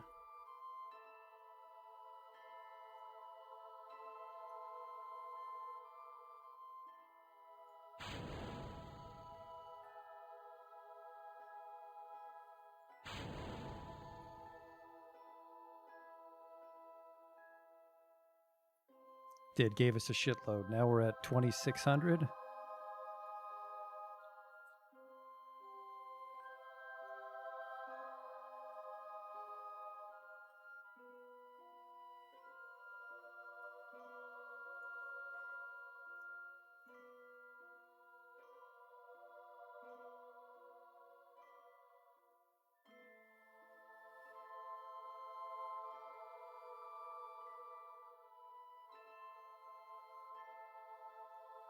Okay, it's almost time to burn.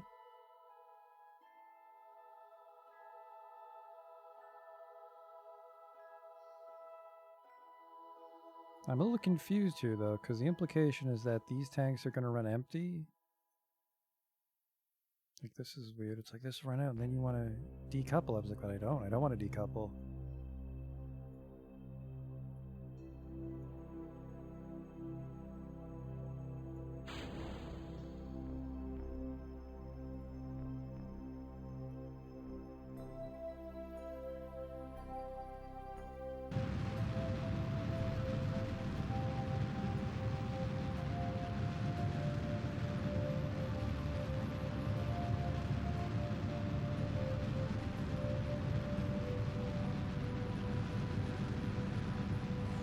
It's a little lopsided. I should have kept the other radial tank.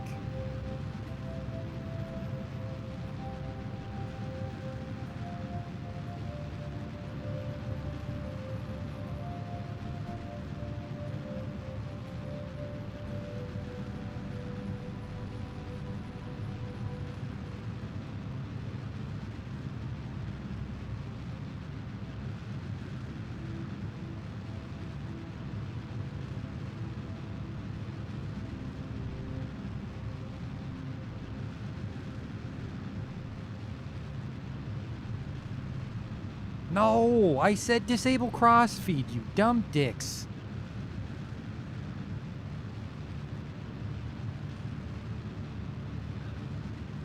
This is enough fuel. I can pour some fuel into it. I swore I disabled crossfeed. No, it's... I had to reattach it after we switched to 4 radial, so the crossfeed got turned back on. God damn it.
Now the angle's all wrong.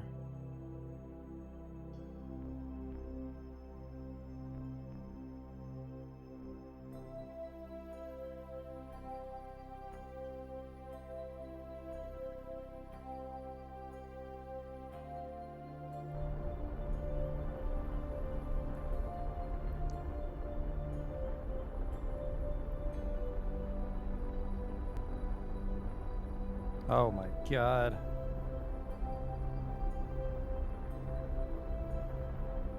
It's a fucking disaster. I gotta ascend like right as we get there.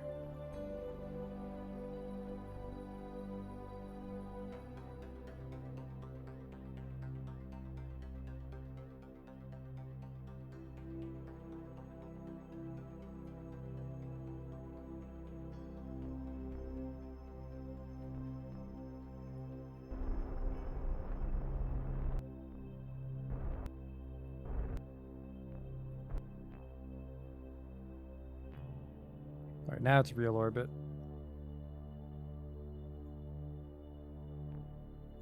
Up here.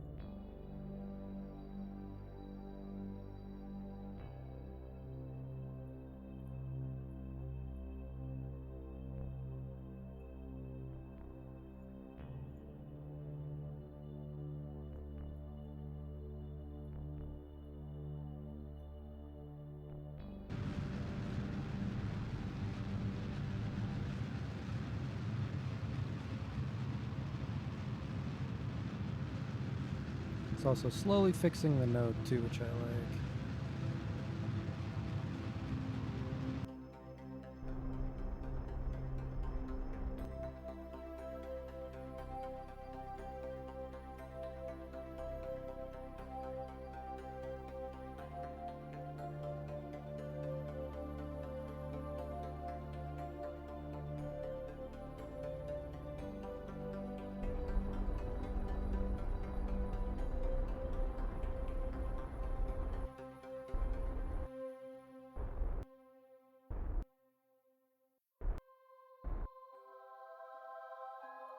That's okay.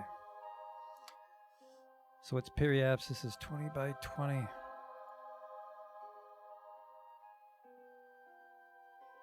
not calculating my delta V anymore. That's a little concerning.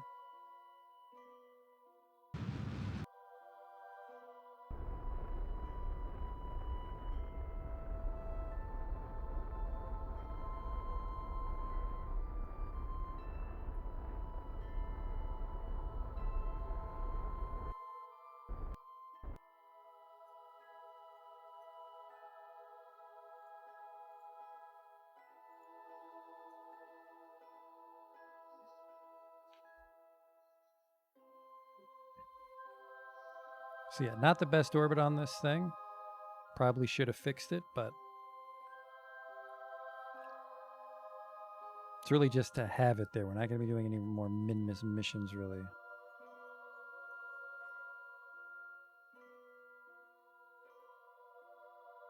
Think I want a normal here? It's always a gamble which way to go.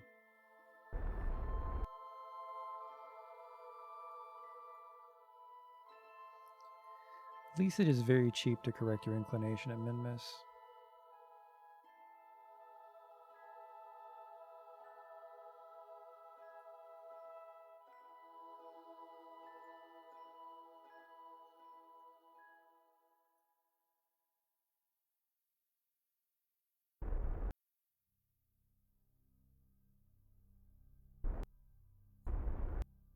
It's actually too easy to change it all the way out here. I keep overshooting it. Well, but fuck it, let's just fix it here then.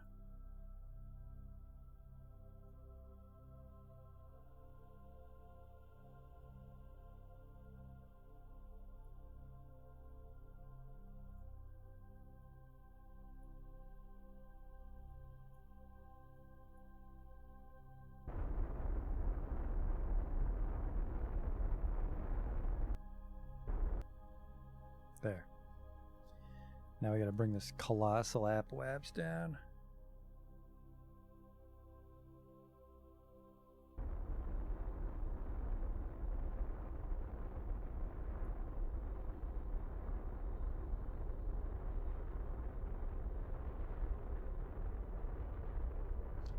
And it is ahead of me, so I want to be inside.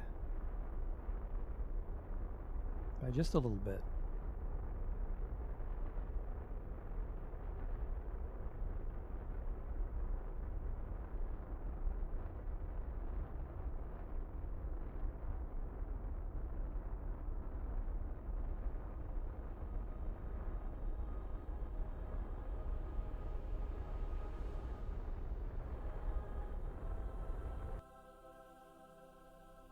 Starting to get a little concerned at my fuel levels here. 164, 81.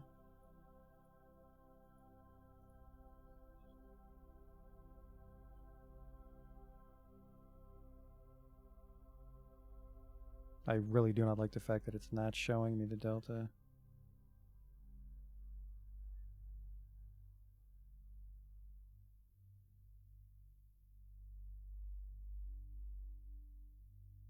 We will slowly catch up.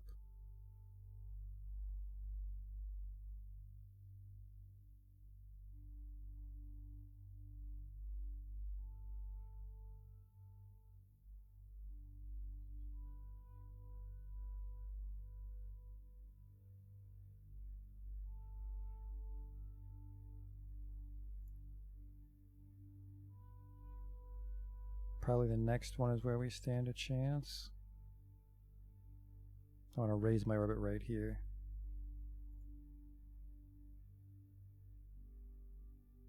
Ooh. Never mind, we catch each other there. Look at that.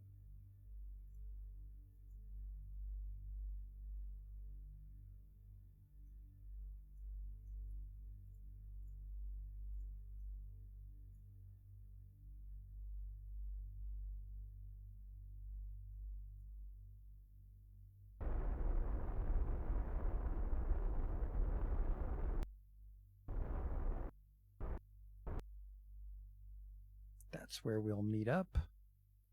So we have to both spacewalk over very quickly for the contract and then drop off the lander.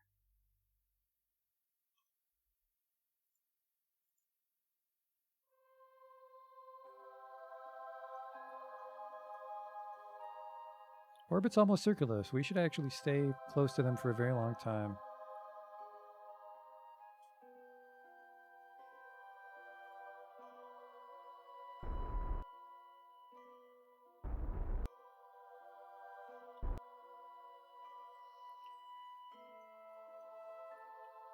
Okay, hop over.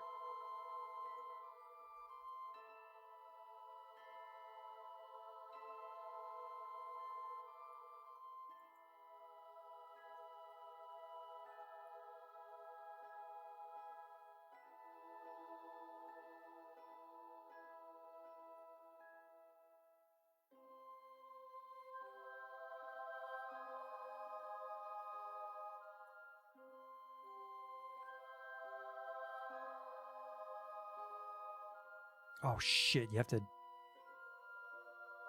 Can I get in? I don't think I can get in through a docking port. I think I have to get in through the cupola. I do. I gotta get into the cupola.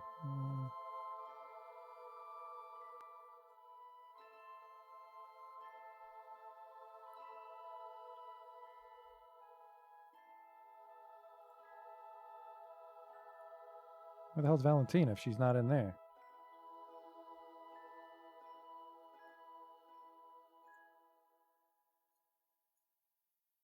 There's a fucking door on this thing.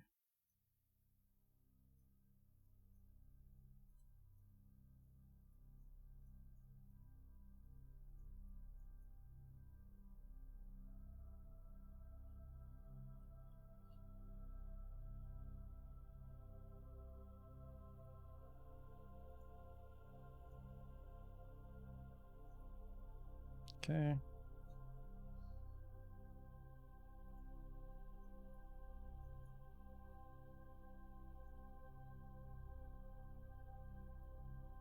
Where'd the station go?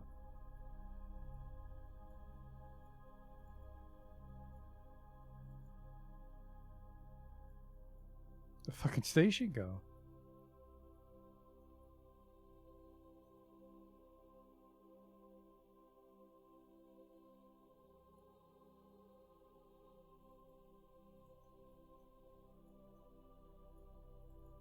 Oh, thank God. Thought I was lost in space.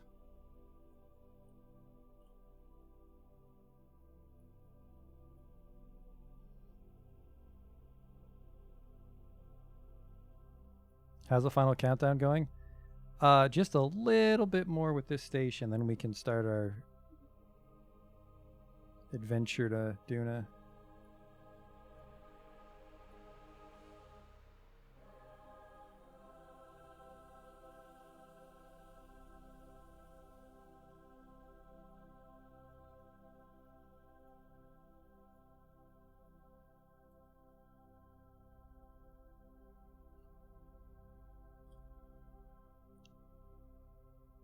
Why is this contract not fulfilling?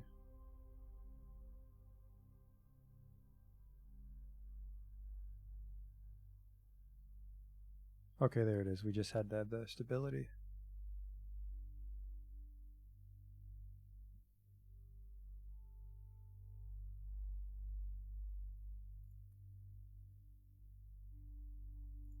Alright, Didig, back to the ship.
Okay. Now we just gotta drop out the lander. Valentine has to take it down.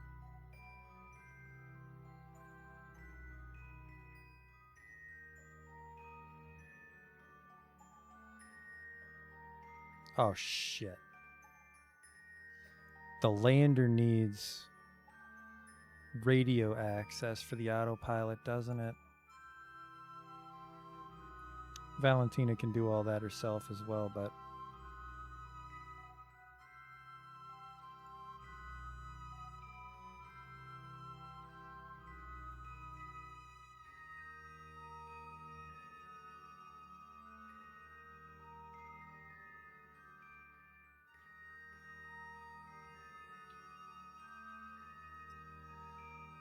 All right, you guys can go home now.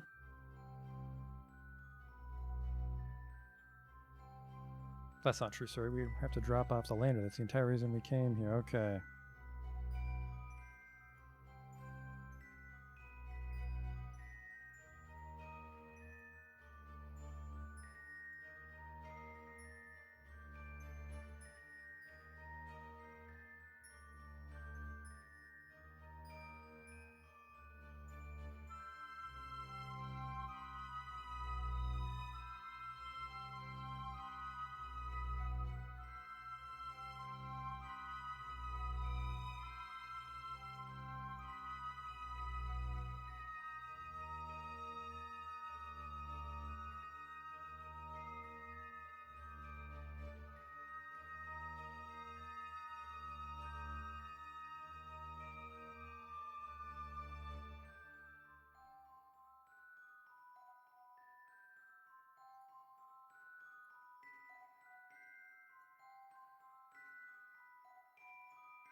I am terrified this fucking Delta V got fucked up by the decouplers and we don't have enough fuel.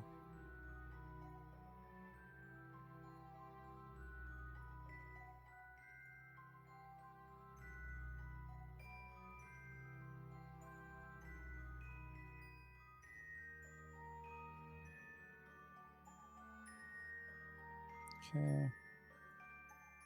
This one's full, this one's full.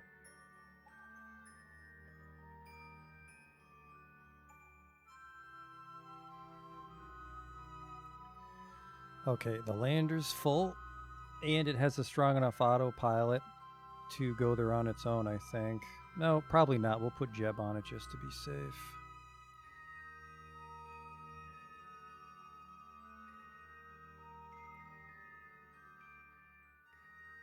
And then Jeb just needs to connect with Gosling, which is pretty close. Most of it'll just be the docking maneuver.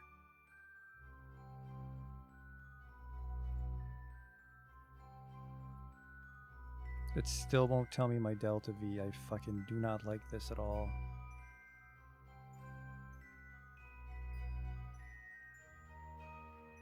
There's the fucking station. I can't see it.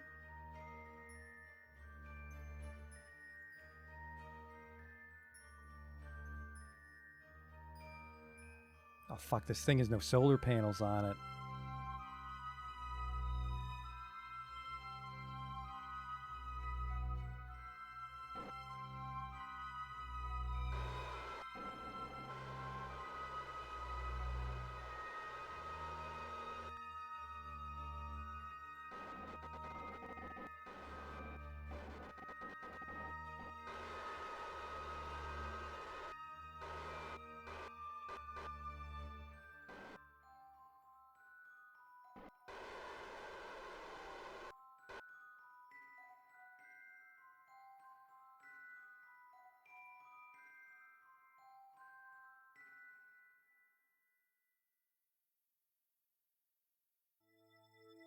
No solar panels is going to be tricky.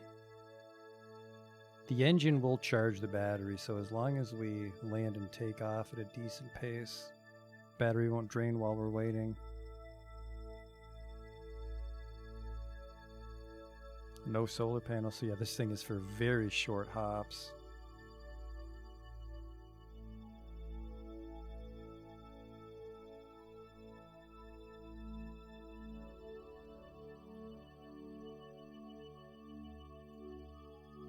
Near my target.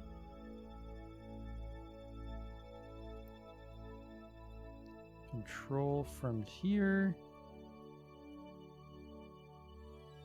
Where's the little guy? I don't know why he can't see me.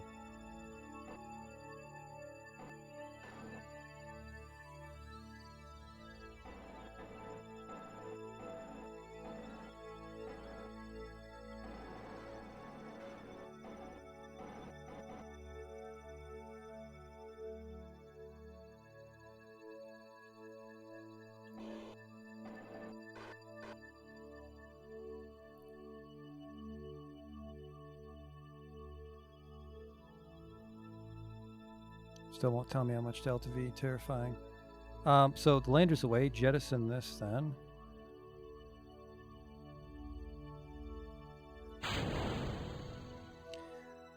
Ha, 980 is going to be a real sloppy return.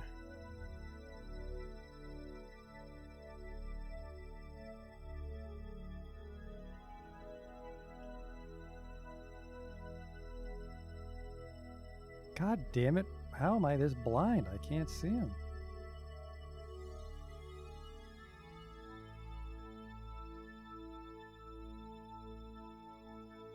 It's fucking right here.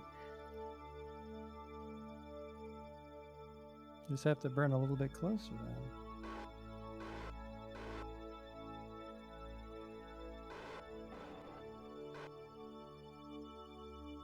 Because if the target can stay target locked with me, this will be way easier.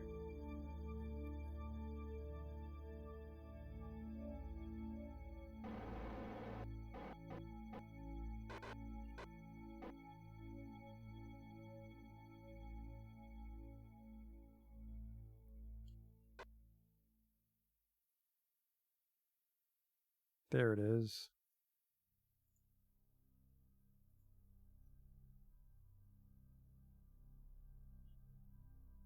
There, look at that.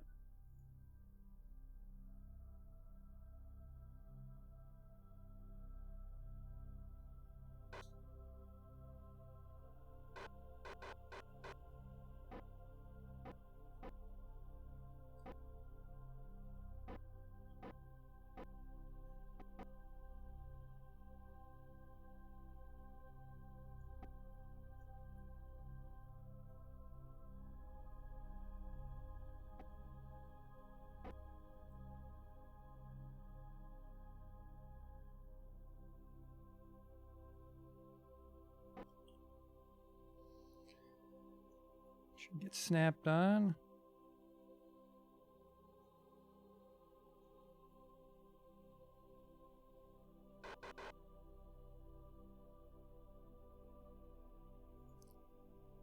There.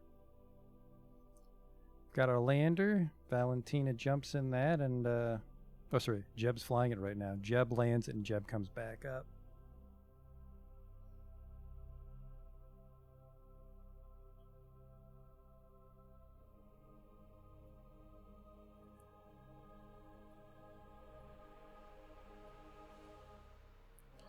I do this really quick while we have the day.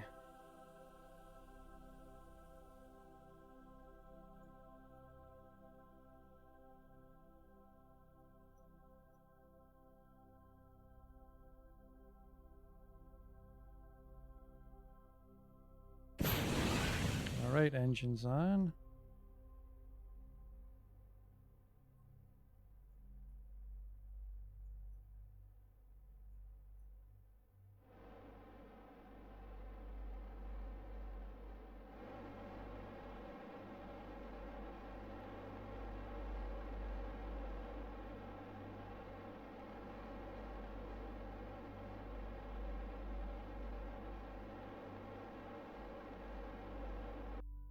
All right.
Alright, now we just have to get back up to the station.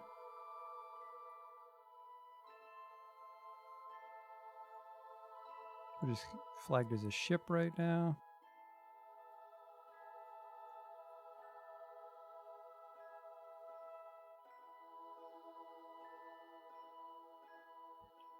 $11.93 meters per second is more than enough.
Oh, I didn't plant the flag.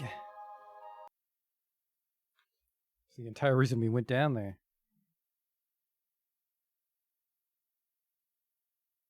Was the quick save on the surface? I think it was. Thank God. Good thinking me.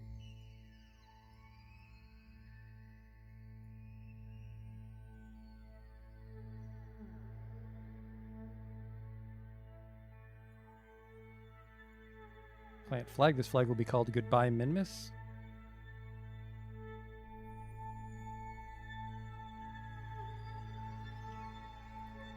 Goodbye Minmus.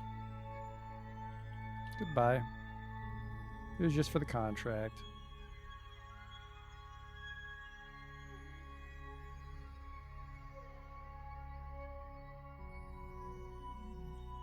Thing's so fucking light he can push it over with his bare hands. No gravity.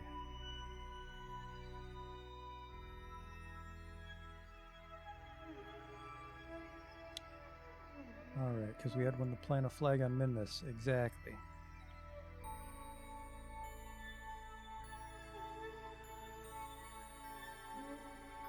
Your Gosling's still our target.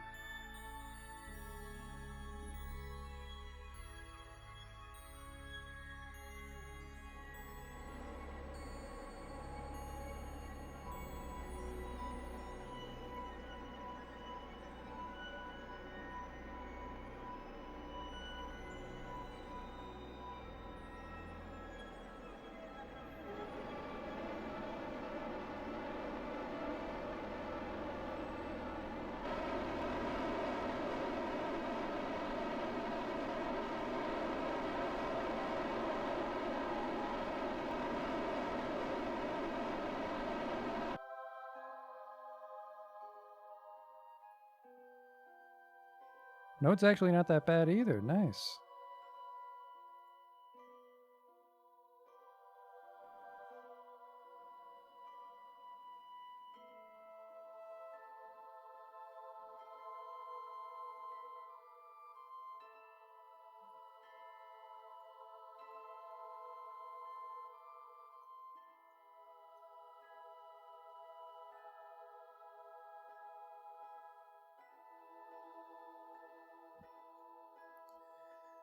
The station's ahead of it, so we'd want to do a big one.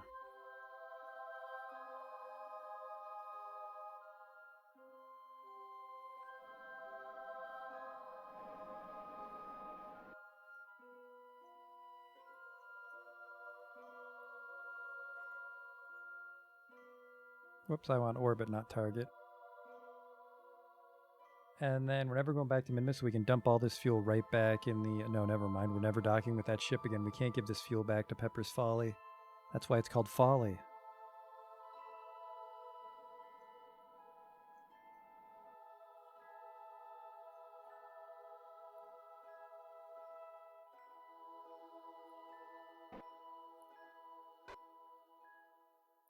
It's a pretty dope intersect. Gotta kill 20 meters per second, though, before we get there.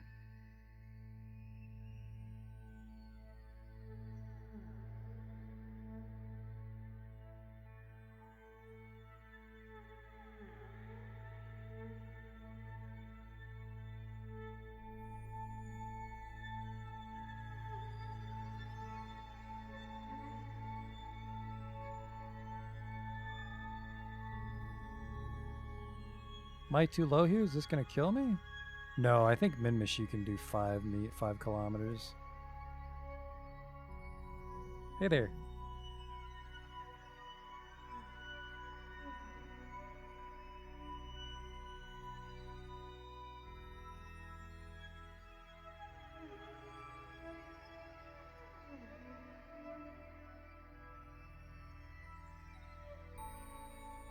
Alright, we don't have a lot of time.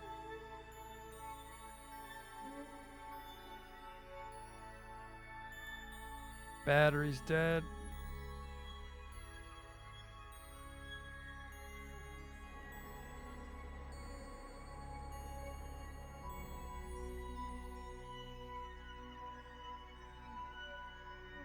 This is bad. Might have to just ditch the lander. Like I said, did not account for that electric charge. Yeah, fuck this. We're abandoning ship.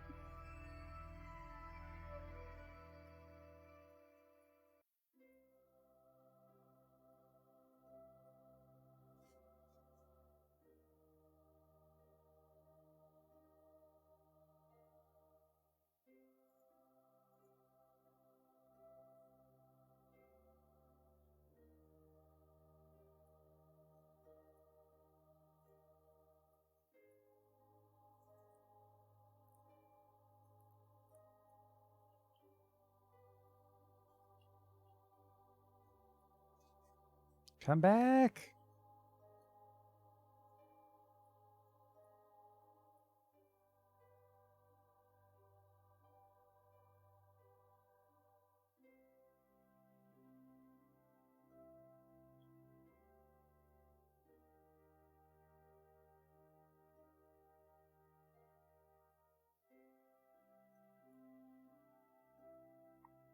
Is it you or is there no sound? It should be you.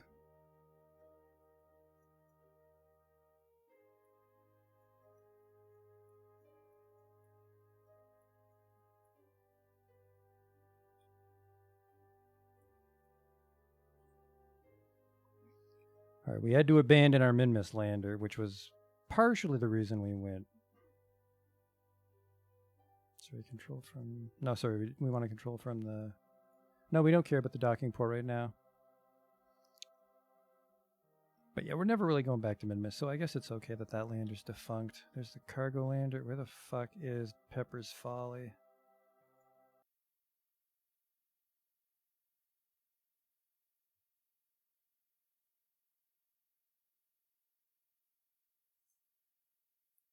So Pepper's Folly has to go pick up Jeb, and then this comes home, and then we're going to Mars. Duna.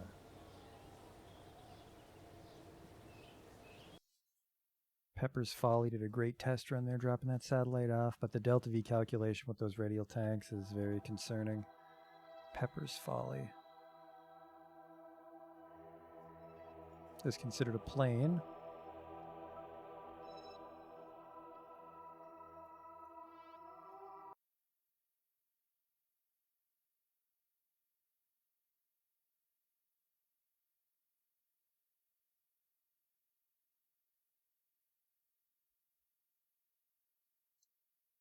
$900's not a lot, though, so this might be a very concerning aero break.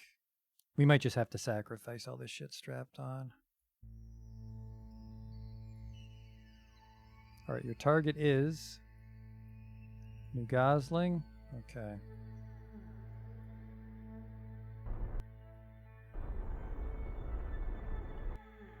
There's an intercept over there.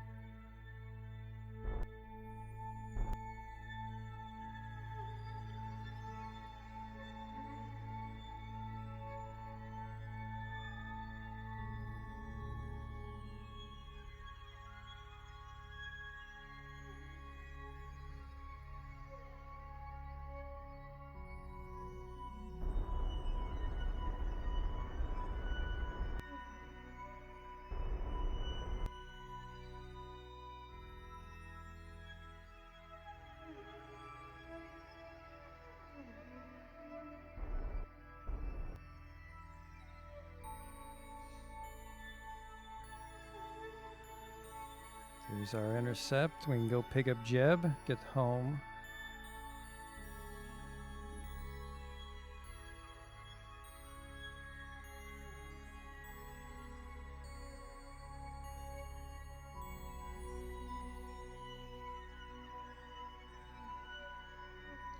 $200 meters is far enough for Jeb to just spacewalk, so let's just kill our speed so he has plenty of time to do it.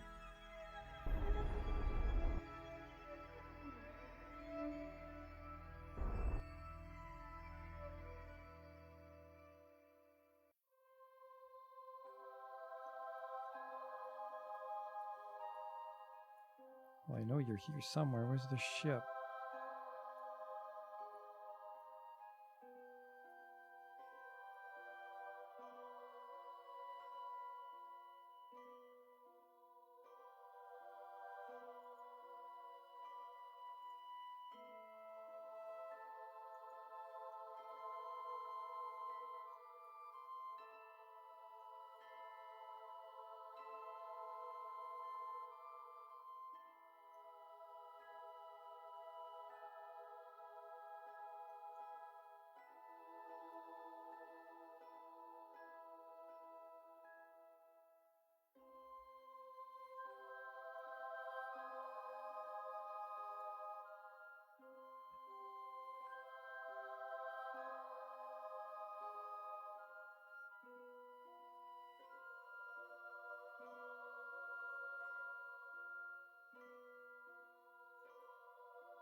Today is still the last day. We're about to, once we get this ship home, we're about to launch the Duna mission.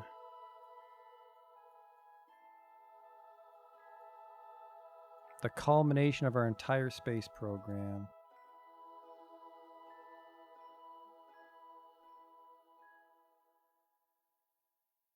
All right, we just got to get these guys home with 900, which should be fine, because we don't need to do the inclination change for 340, and it should be easier to come back than it was to leave.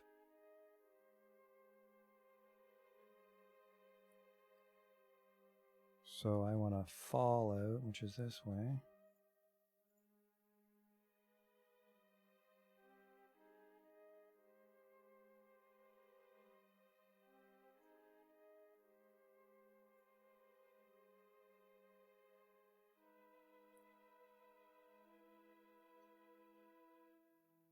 It'll put us on a 10 million. Okay.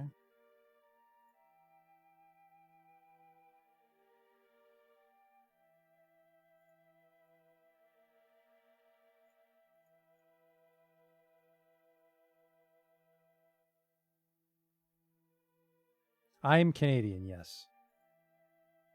I live in Canada.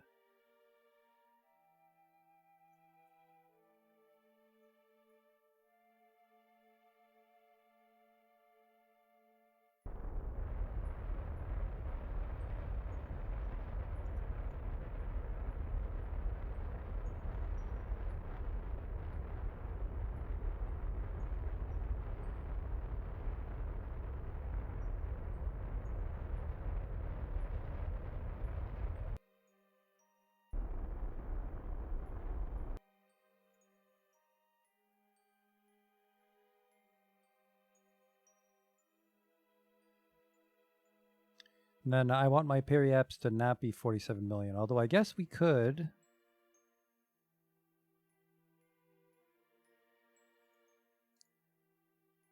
We can make it a very lazy aerobrake and aerobrake at like 60.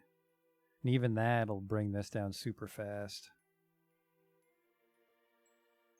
Because while 870 is a lot, once we're actually in a low orbit, I don't think it's a lot to bring down the orbit very much.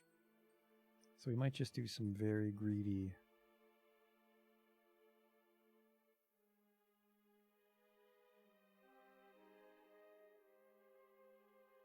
Time-consuming aerobrakes.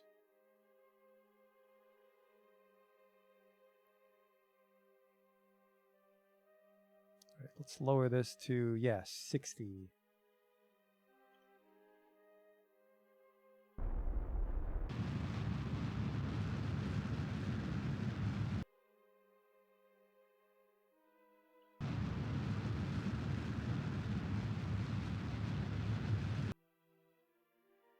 Oops, that's just going to make it worse.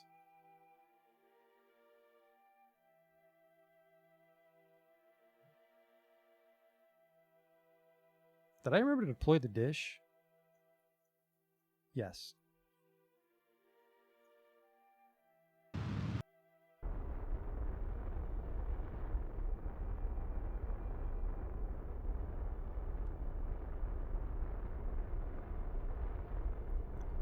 $100.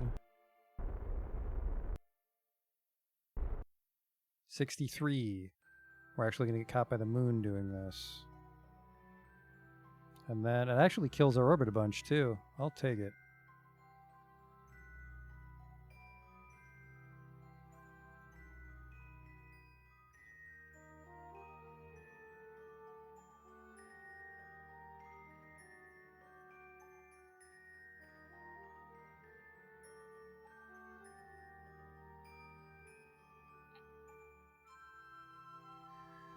But that moon slingshot also fucked up orbit, so we're going to crash into Kerbal, so let's erase it.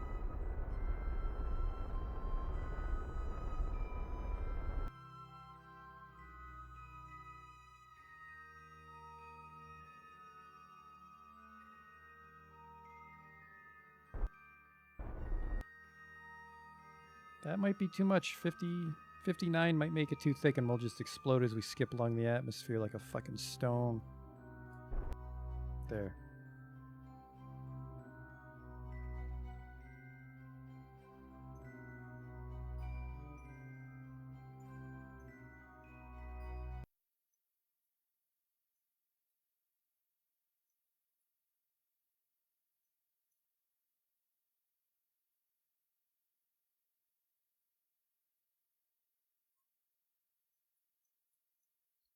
I have enough fuel we can probably help kill it.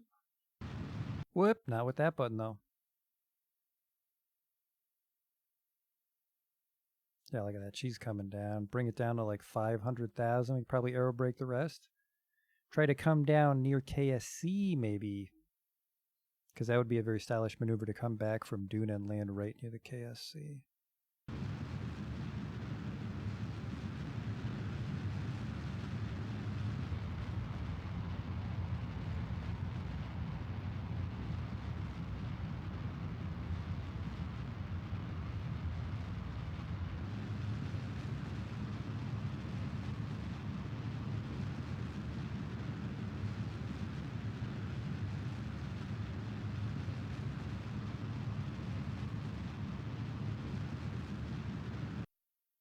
No, we're going to have to aerobrake this. This orbit's too big.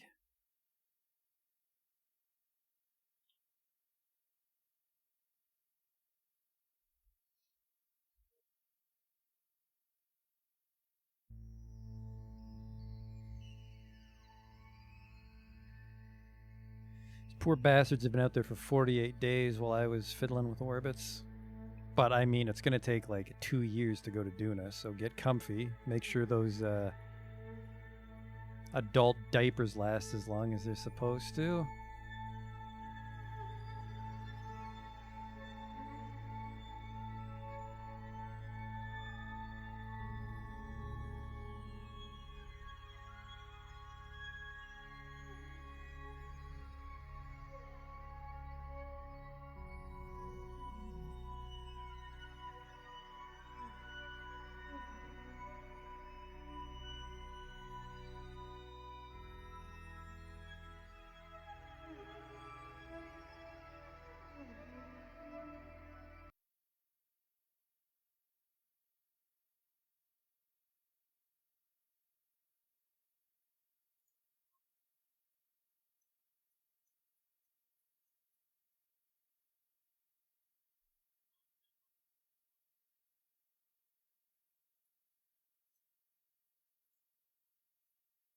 Track the fucking panels.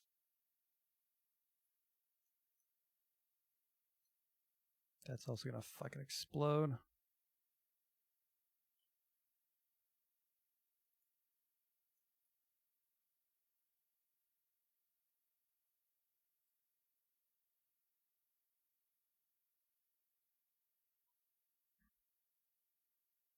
We're going way too fast here. We're gonna fucking lose everything, I think.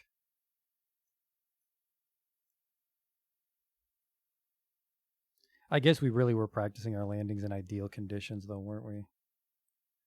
This is gonna be a gross re-entry deorbit.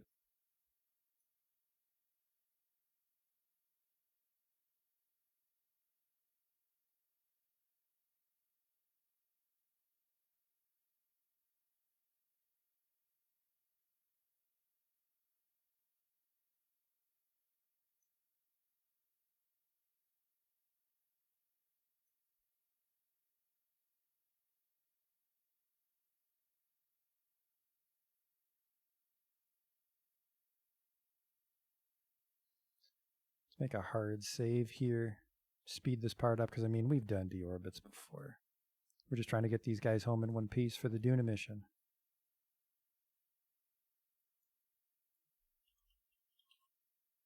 Deorbit.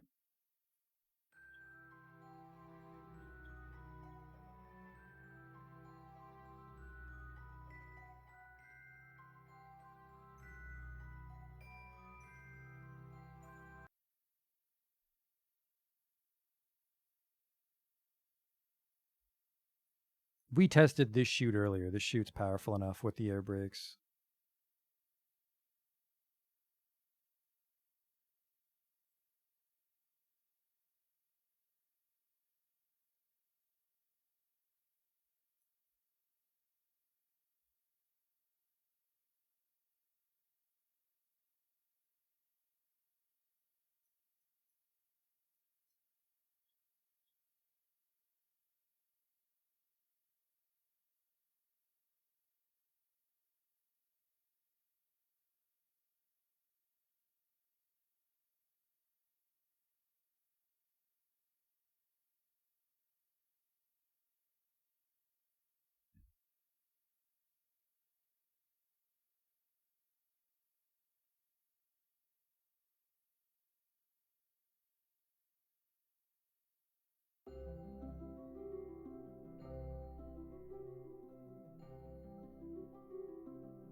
Oh yeah, it's gonna take a while.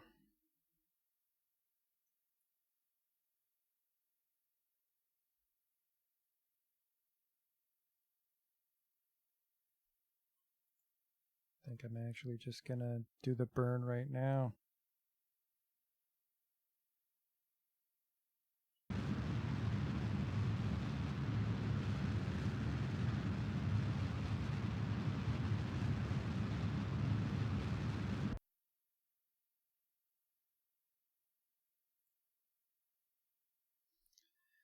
That's as low as she's gonna go.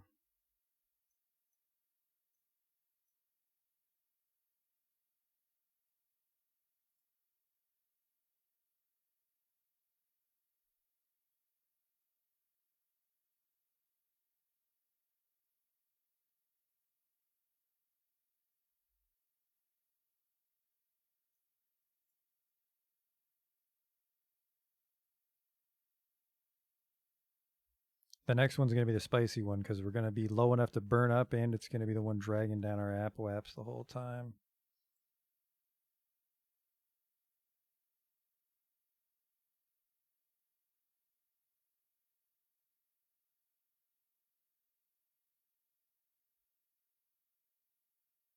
But we did rescue a new recruit, although he's not... I mean, he might have to take over if Jebediah dies on the way to Duna.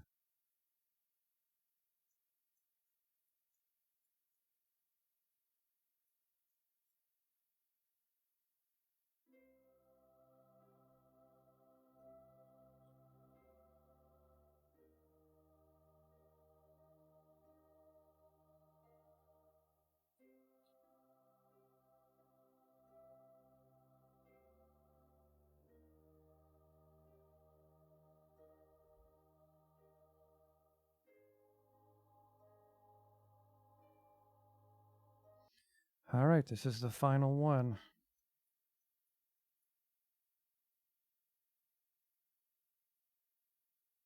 I should have turned the solar panels back on because the battery doesn't quite hold on the full descent. We learned last time. So hopefully... Actually, maybe it's the autopilot draining everything.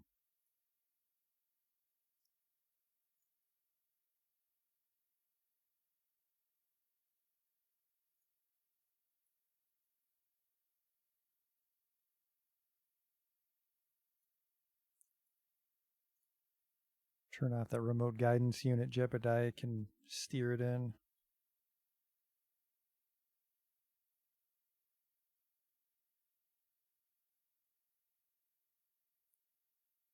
I hope this is going to be a pretty hot one. Well, actually, I think we'll survive no matter what. It's just a matter of how much shit burns off.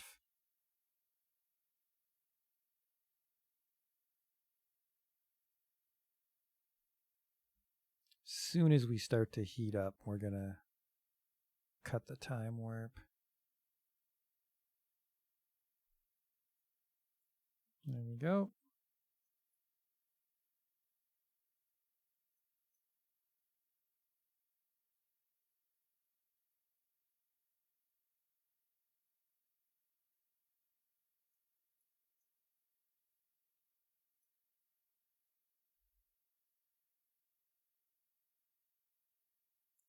Yeah, the cabin will survive, but we do have some frivolous shit on top that I did some tests to try and keep alive.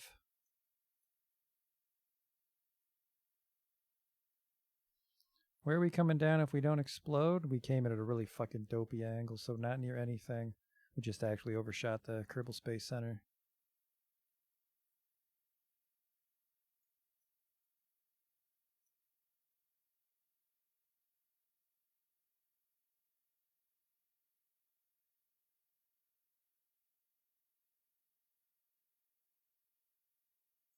I want to get these guys home, and then we'll do a quick breather, and then we'll do one final check for our Duna ship, and then launch it.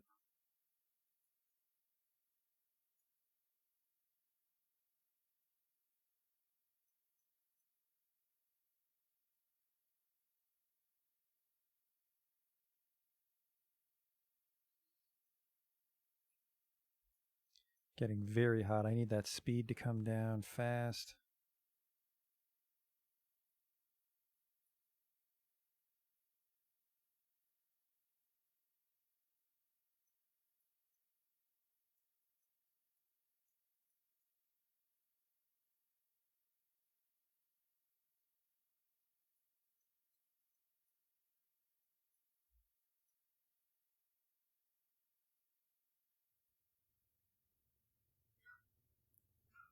Yeah, I think the SAS will hold without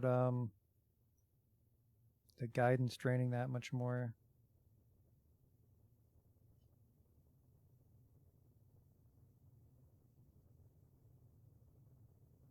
Thermometer's going to be the wild card. He might blow up this time.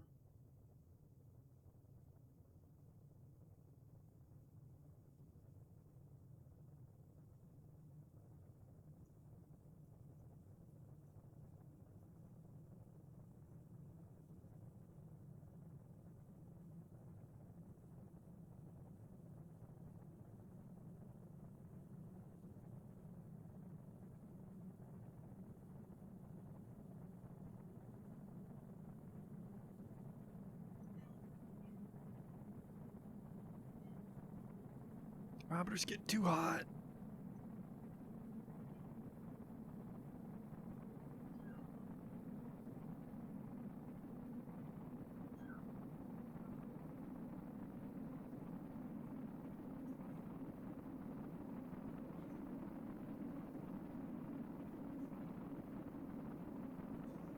Can I run an atmosphere analysis here? 18 science? Why not?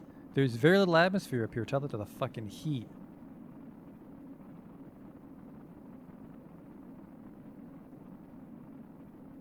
Now, despite the fact the ship is on fire, if you smell burnt toast, you're having a stroke.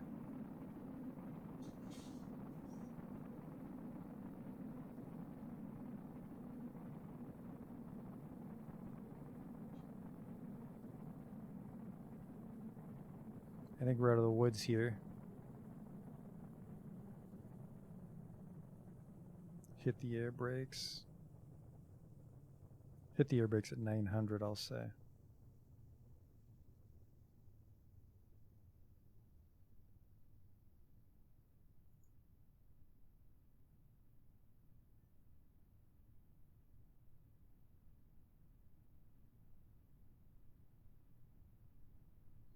And story of my fucking life, we're coming over the ocean, so we can't test the wheels again.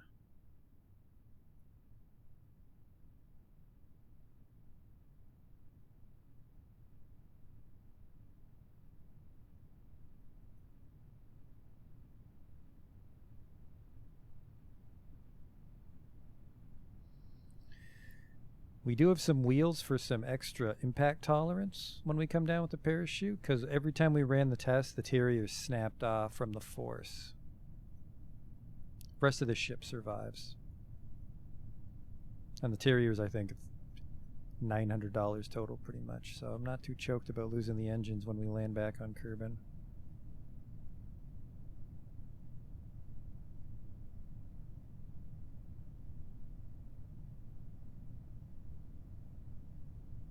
Love this air brake design, though. The lawn dart approach to re-entry.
Did you miss Duna? No, this is just the Minmus ship again.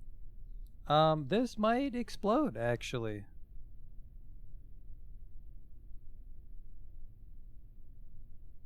Just the crew cabin needs to survive.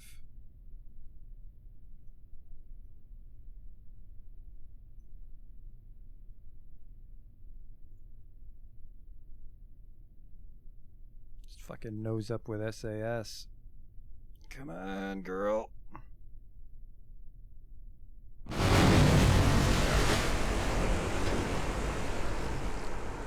Like I said, the engines and the rear air brakes snap off, but other than that, the ship survives, so not too bad. Recover vessel.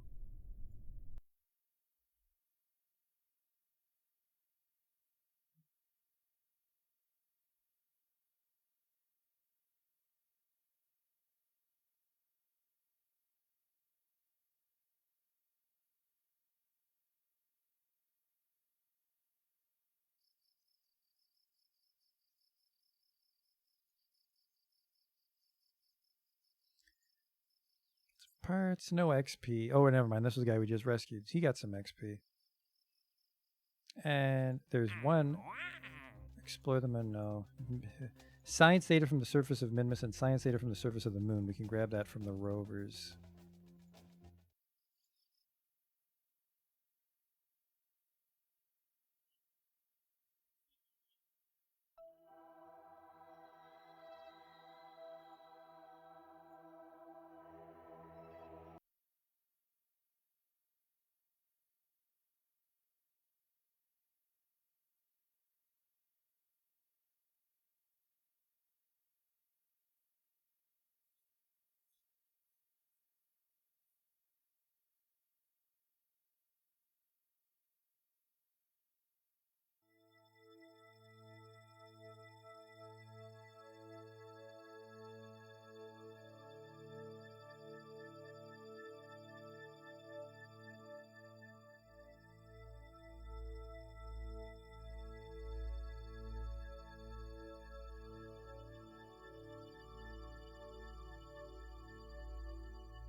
Something went wrong with the time warp there, and I was sent on an adventure, crippling the rover.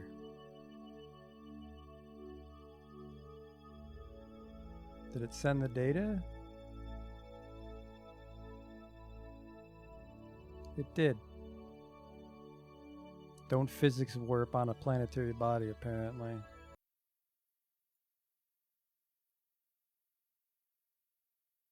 That's fine. I mean, we don't have a Minimus lander right now, so it's not like we can even go down to visit those rovers.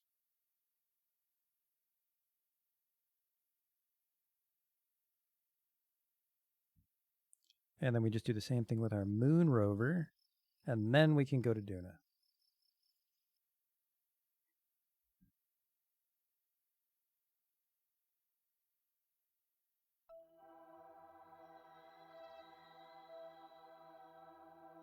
I thought it'd be on the moon.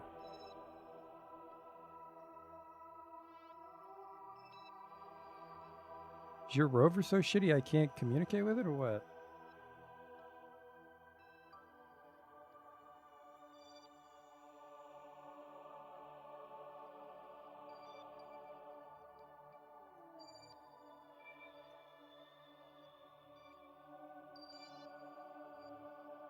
I don't think I decommissioned it.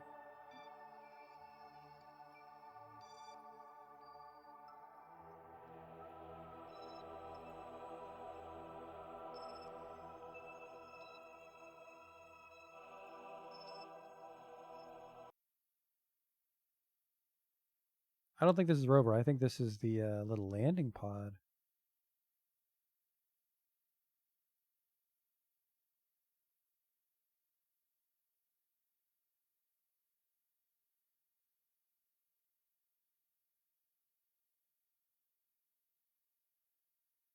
There you are. You do have a connection to the KSC. Tell me about the atmosphere.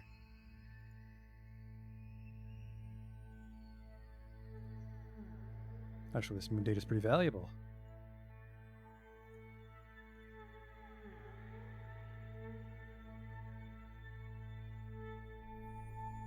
There are some pretty powerful engineering mods for like repairing things and reattaching things and shit.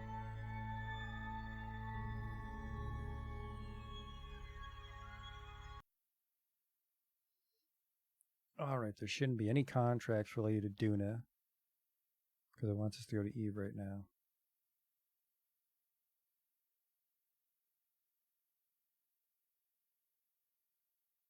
Kerbal, yeah, KAS, Kerbal Attachment System. That was a big one.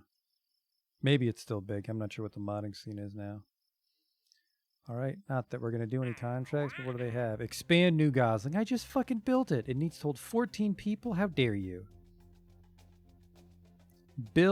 Test this separator on a suborbital trajectory over Gilly. That's Eve's moon, I guess. That's kind of close. A T-50 separator is fucking massive, though. I'm sorry, bring volcanic rock back with me? Is this from Eve? How dare you? How the fuck am I gonna land on Eve and come back out? Just like, oh, I saw you sent a satellite to another planet. Could you bring back a rock from there? No. No, I can't.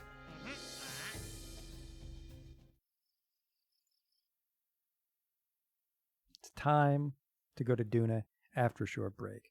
But Pepper's Folly should have all the fuel it needs.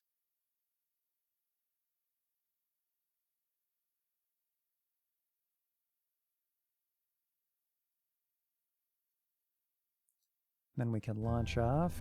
Make sure we get the right launch window, right? So we have that little browser for. All right, where's Pepper's Folly?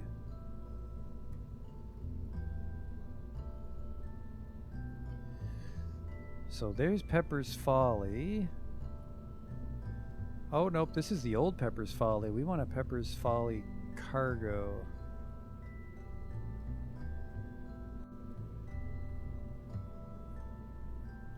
Do we? No, right. This science is on the right spot. There's no battery on the autopilot. That's the only thing.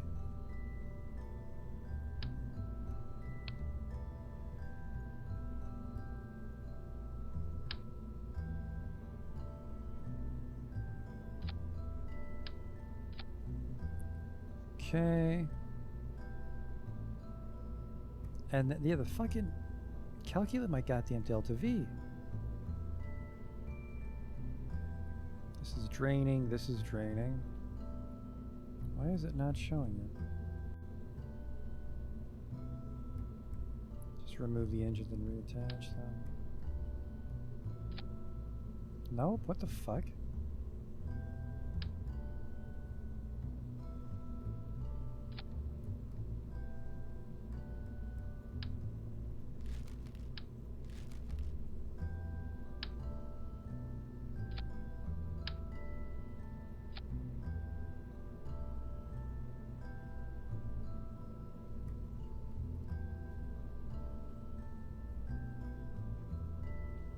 Kind of a big deal that I know how much delta V I have, game.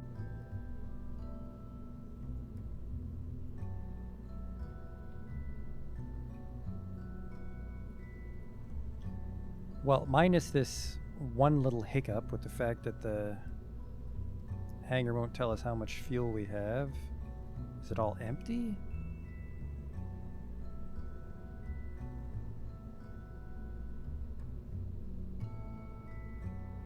Yes, it was.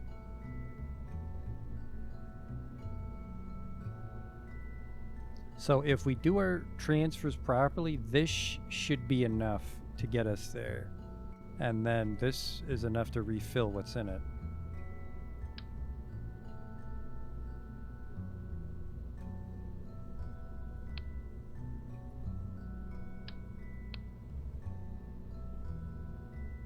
But I don't know why it's not accounting for the extra fuel in the hangar.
Okay.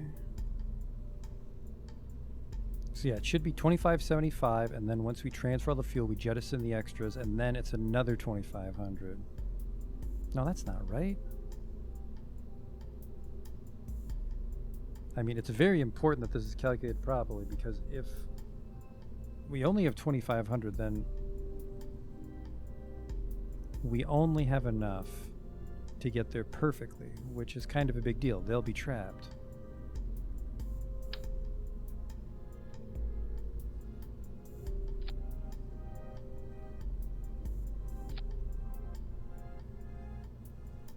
But I think I set it up right.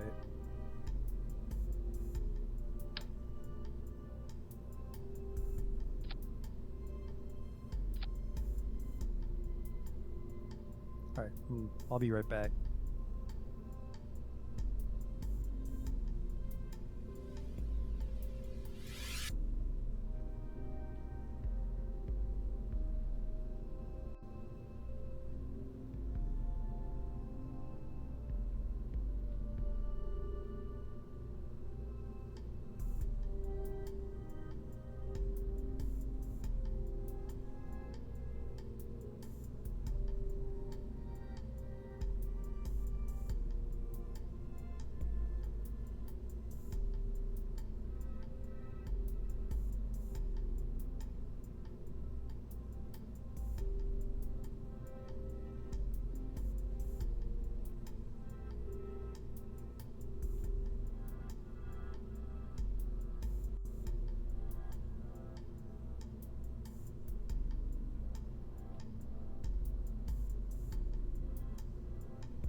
So I guess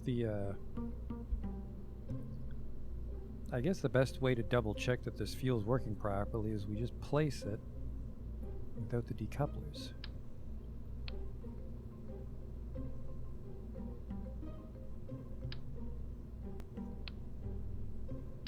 So we've moved these to the side. These are the ones we want.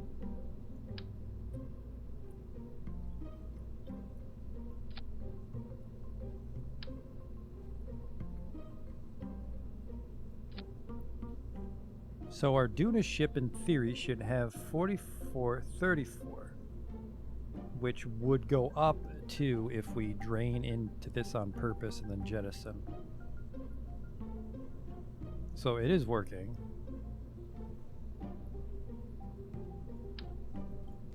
And if we transfer there and transfer back at the right time, 4400's a lot of wiggle room. Hi there.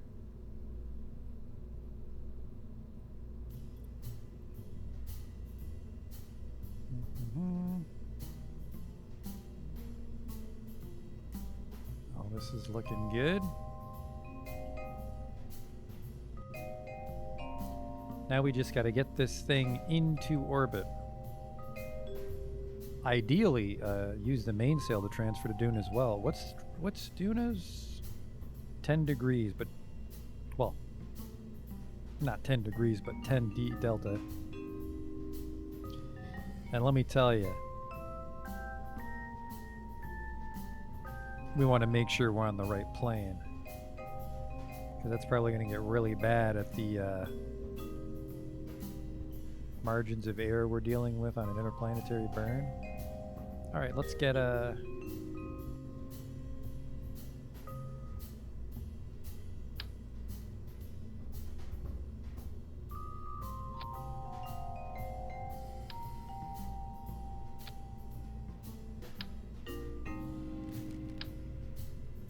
Oops. Okay, that's that.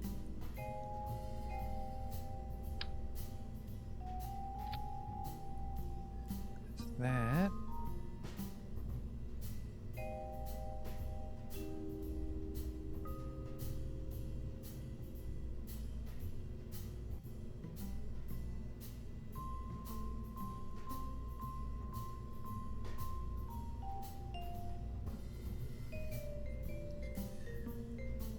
All right.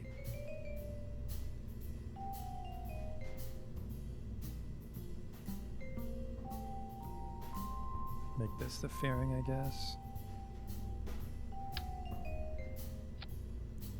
Do I have anything this big? I think I do. I think this is what we did with Pepper's Folly Cargo.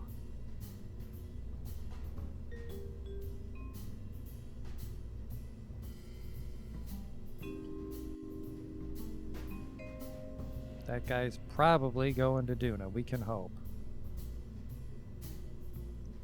Alright, and then it was this thing, right? Yep, okay. Give him his mainsail. Look at that, we have 2 million Kerbals now. Those are some very profitable missions we did.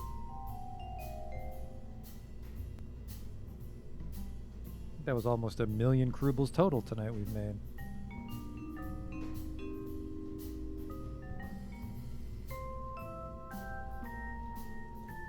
And then at sea level, this alone is almost enough, so we can do the little triple skipper boosters again.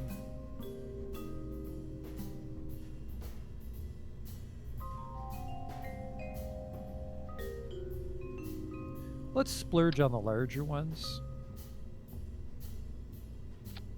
just so they definitely eject clear.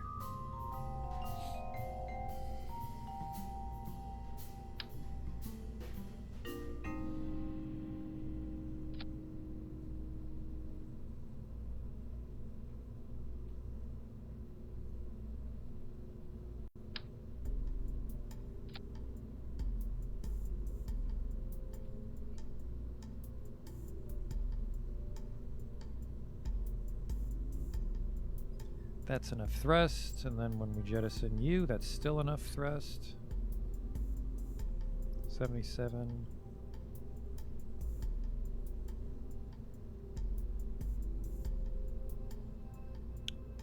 Not quite enough to circularize, though. I have a little extra fuel we can squeeze out of these. Do you have any fuel nose cones?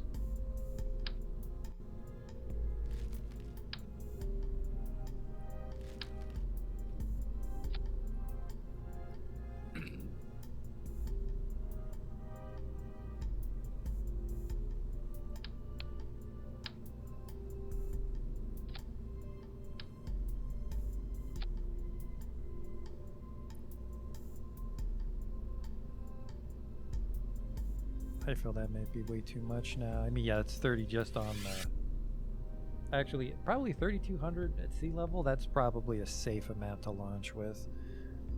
I really like to overkill so we don't waste here your fuel circularizing and stuff. And then we can kind of use some of the main cell fuel to also just...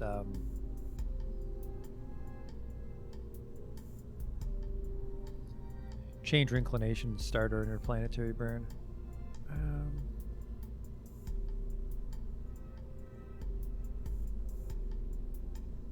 It's a shame you can't put fuel in the nose cone, but I'm guessing the nose cone is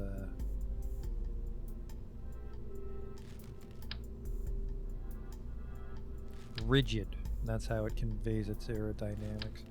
Now, I've fucking had these before. I don't know what you turn these into and make them a nose cone. Like this.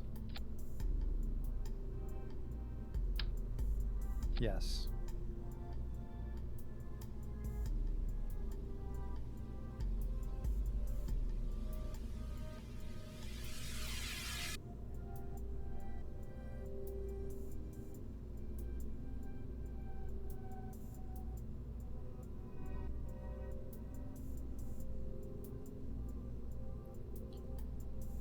Ooh. Normally you can't change the color on a nose cone. That's nice. And then we kill the shroud. Look at that. That is slick.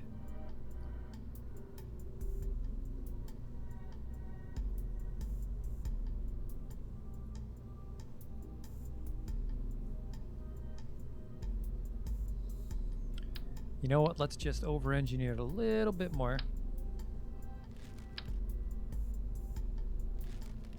Actually, no, I can't. That's too wide. We don't have any adapters that size. I lied. There's one.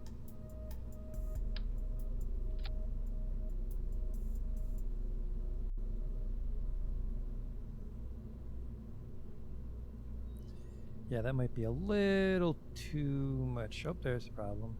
2769, and then so yeah. Looking good. $116,000. That's about as much as Pepper's Folly cost us last time. That's a good sign. Just the fuel transfer lines.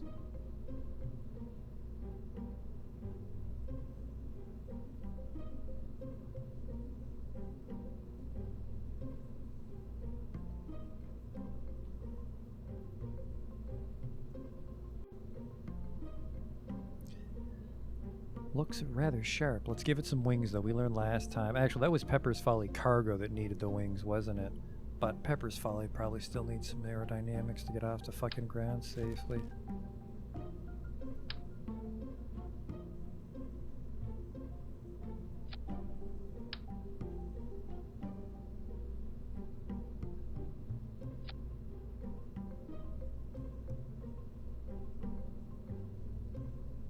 Hell, maybe some wings. Just want to break the bank on this thing. Where's the swept wings? There they are.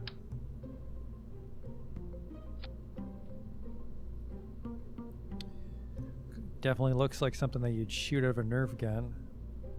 The fancy kind that like the rich friend would have. You'd have the shitty one that shot the darts that broke. Pepper's Folly, don't let me down, homie.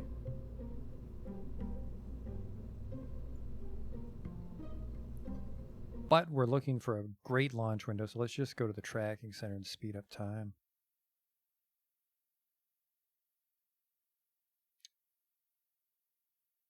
The game crashed.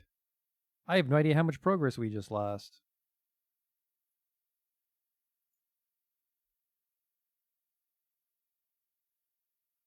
God, I hope not too much.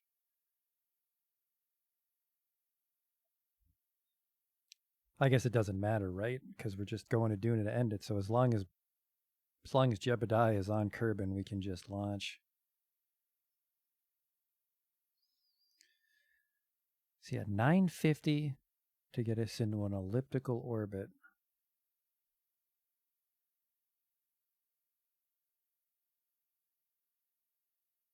But yeah, so it's just like going to the moon. We just make our orbit elliptical and intersect Duna. And that'll give us an intercept if we time it properly.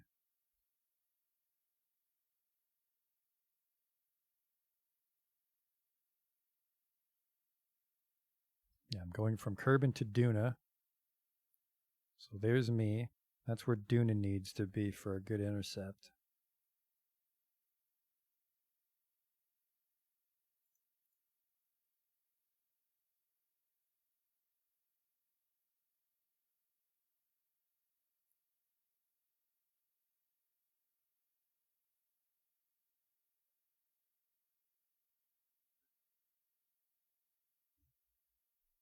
Like, look at this abomination. It's a Stay Putnik with an ion engine. Who would do that?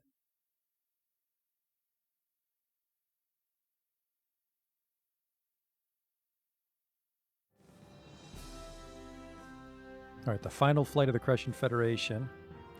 Let's get in there.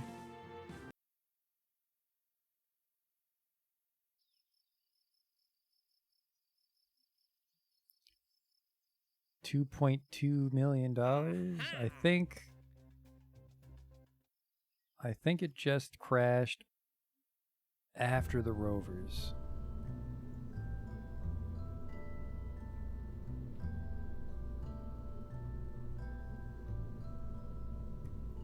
No, not Pepper's Folly Cargo. Did I not save it? Do I have to redo all that shit? Nope, it's got the wings. Alright, so remembered that. Jebediah and Bob are the ones going on this adventure.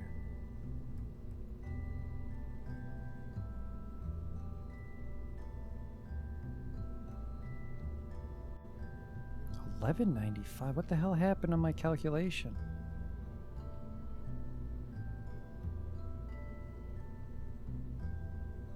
A little concerned about our delta V here. Sorry, our thrust to weight, that is. Might be a problem. Might not be, though. Let's double check our staging. Alright. We launch, and then we jettison these. And then when we're in space, we jettison the fairing.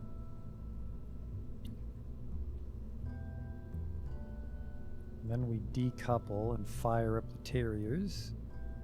And then as the tanks drain, we jettison them. And then when we come home, we fire the parachute. Okay, good.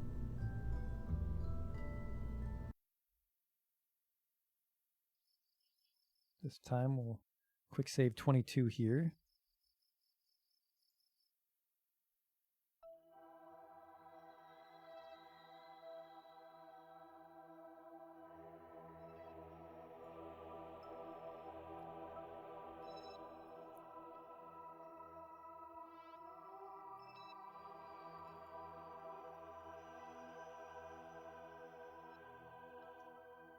So I'm here.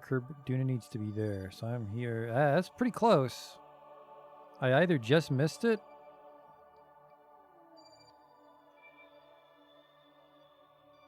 I'm not sure.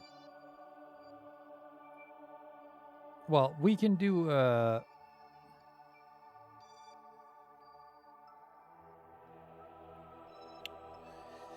Here's what we'll do.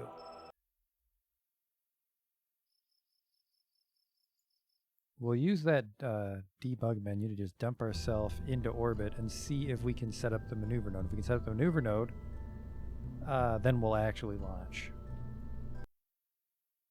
But this saves us a couple minutes of trying to do the ascent if this was not the right time. That needs some auto strut.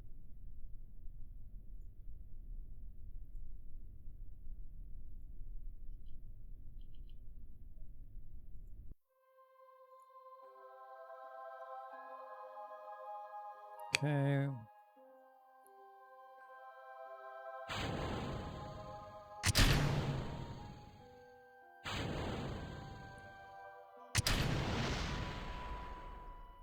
That always explodes, which I don't like. Okay. This all looks good in the hood.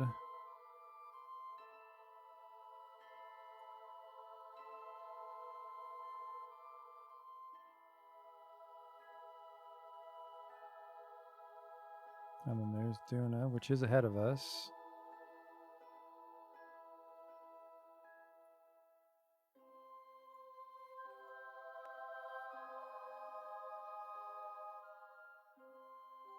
So we should be able to do a maneuver where we get sucked into Duna. Not for 1800. It shouldn't be more than 1,000.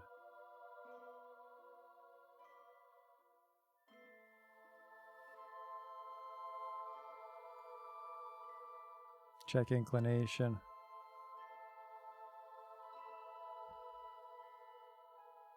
It's not even telling me the inclination. Maybe I can't set inclination when I'm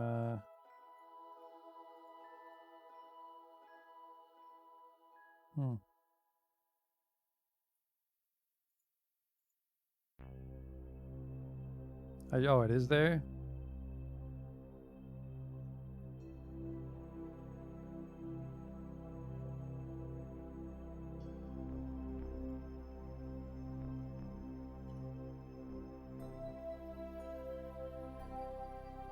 Oh, no, that's the note on the, this is for contract, which I think I want to reject just so it gets off the fucking map. Zaltronic Electronics.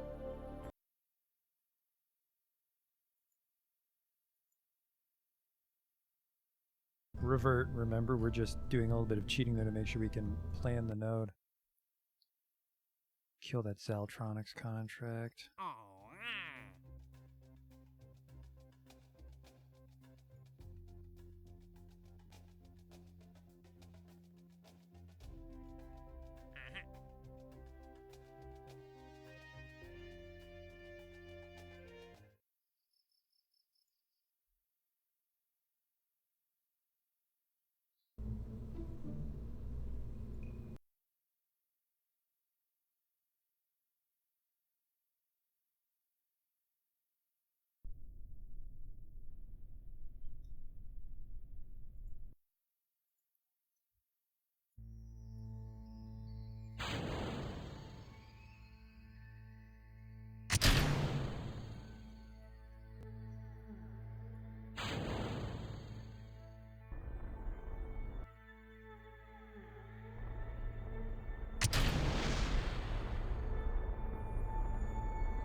Off you go, other ship that I left the engine running on. I'm sure he'll be fine.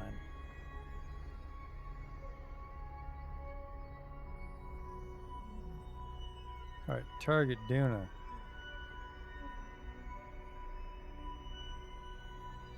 I don't see a node, which is a little concerning.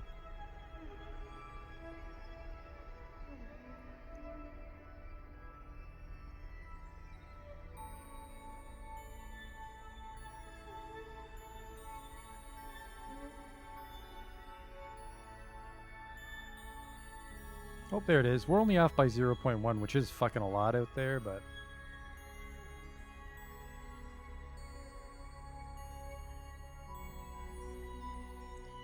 It's pretty close. I think this is a good time to launch. There's our Duna encounter. We're there for 4 hours.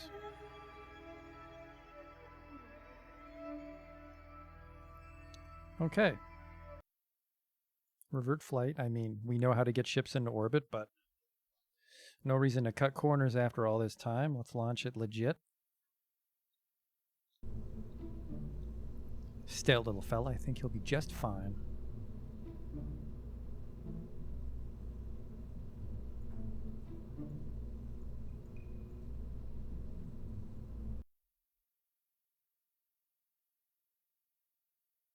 I didn't see how much that maneuver was, though. I think it was only like 1100 or oof, oof, let's strut that.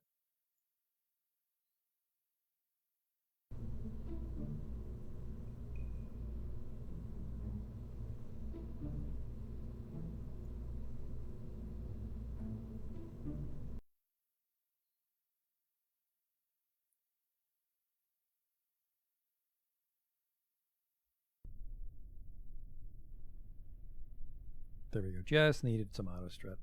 Jebediah and Bob Curb, and don't let me down, homies.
This looks like a very strong ascent stage. I like this.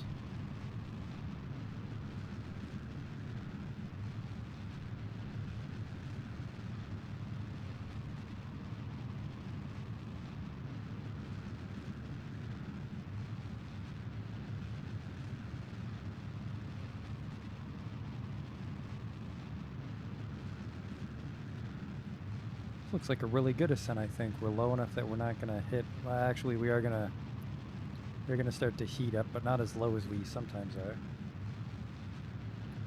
Should have a lot of fuel in this main cell to help us get to Duna, which frees up a lot of this Delta V. We probably do a flyby of Duna's moon if we're super comfortable when we get there.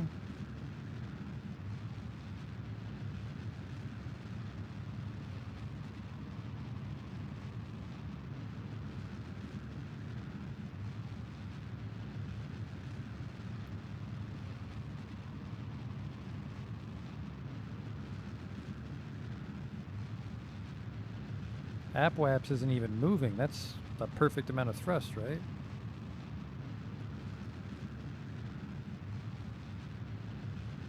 Wait, did we burn up? I don't remember if we burned up.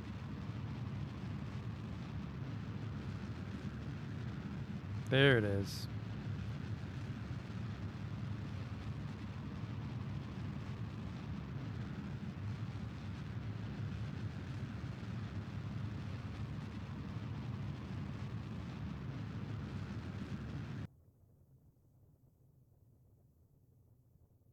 We actually almost completely circularized, just taken off. Jesus. Never seen that before.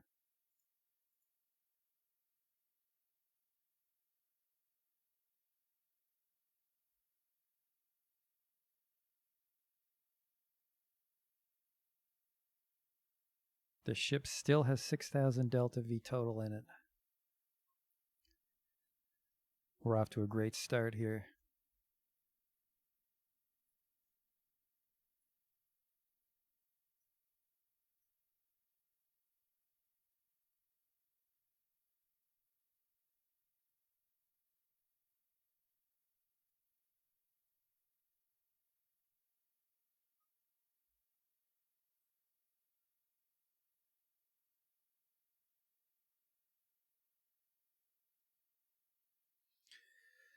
So yeah, we'll do like an 80 by 80 orbit, and then we'll get that transfer burn, which will be easy because we have a little autopilot on this thing, so we can burn very accurately. Then we'll probably double check our ascending descending node while we're drifting there. I think that's really the only chance we'll have to correct it. Because I know if we hit another body at a bad inclination is we'll get sucked into like a polar orbit, then it'll be a huge pain in the ass to get back to Kerbin.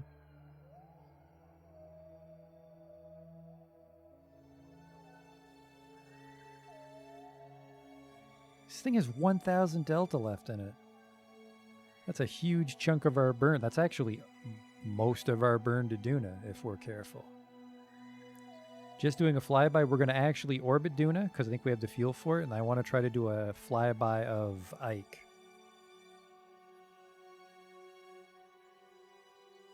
And then get home.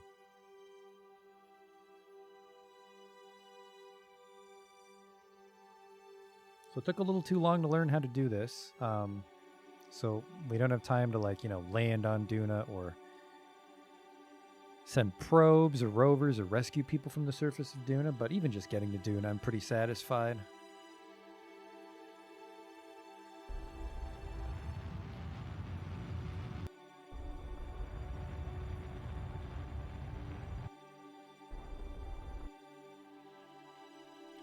That's crazy. Easiest orbit of my life.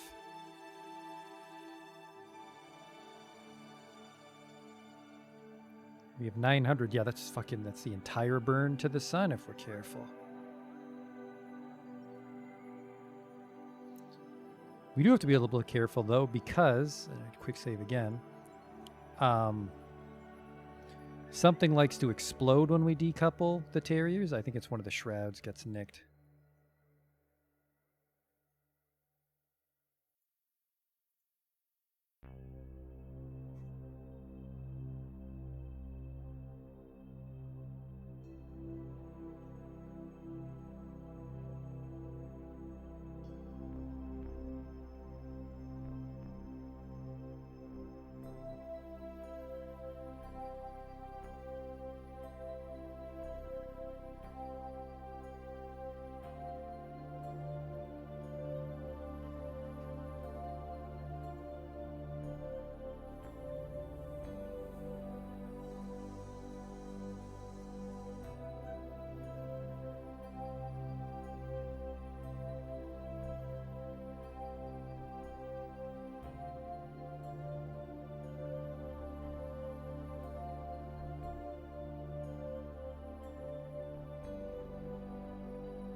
It's actually going to take a little longer if we go here. Oh, wait. Node's off by 0.2.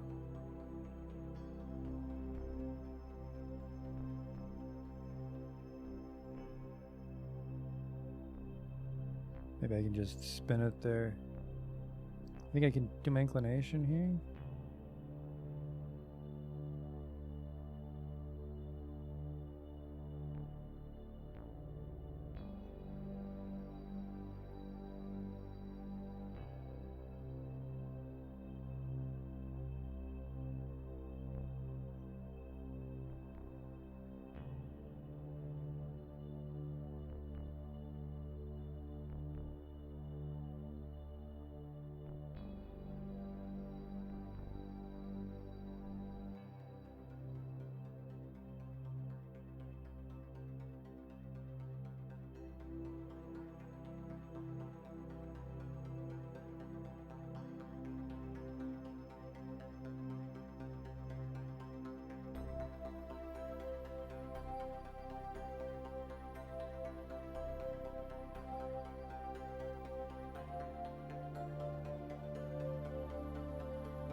There it is. We only have to burn for 1 minute, which is almost all the mainsails doing the work. What a wonderful transfer.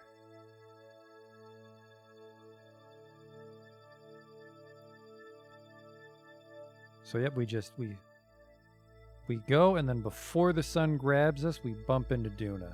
Amazing. Call this one Duna Intercept.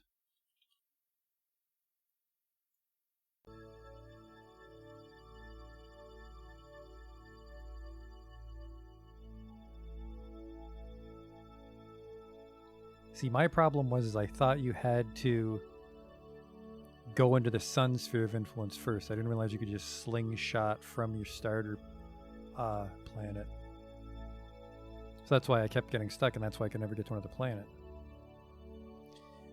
But like everything in Kerbal Space Program, I feel once you do it yourself once, you have a way better handle on it than if you just, you know, like read a wiki article and it tells you the exact inputs to press. You're not learning the mechanic that way.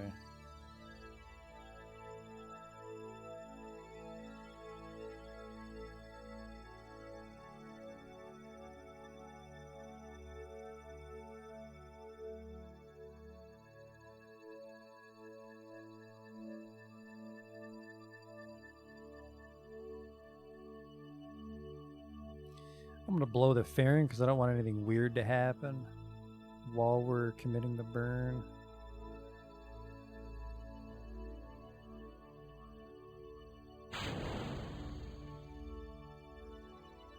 Because we do have to switch to the Terriers partway through.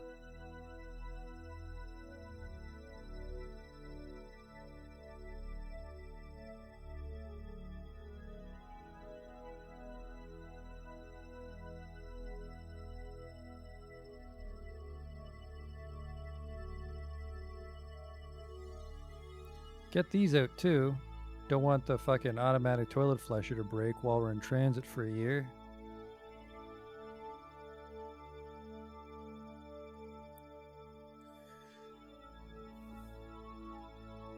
$6,100, so I burn it 50 seconds here.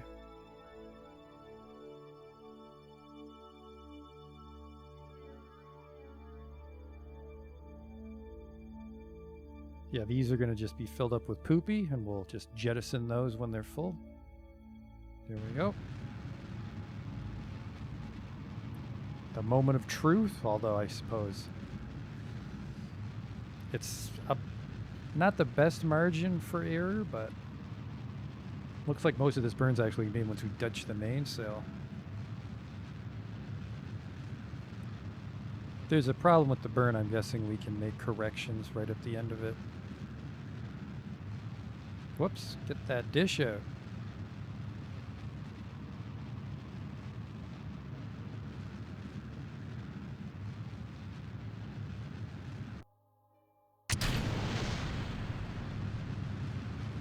That explosion always worries me. Did I lose an air brake? No.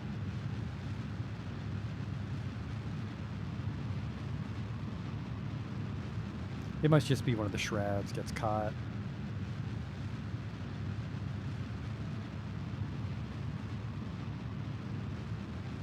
Like, look at this. We're already on our way to doing it. We've still got, like, well, not quite 5,000, but almost 5,000 fuel. You can probably ditch the radials if you get a good transfer window.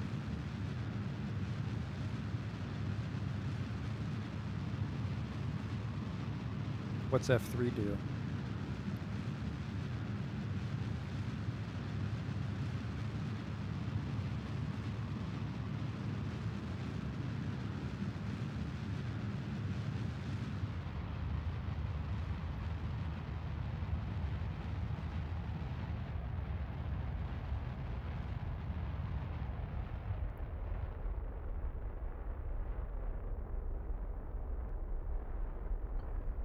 Oh, that is handy.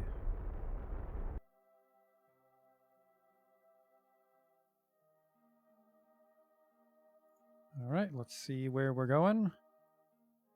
Not quite, so what do I burn here?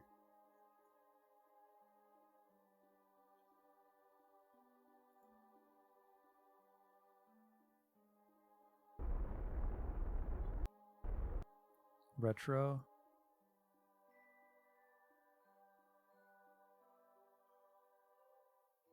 Yeah, I did a quick save there because I'm sure I'll fuck it up, so we'll just quick load and then do another node.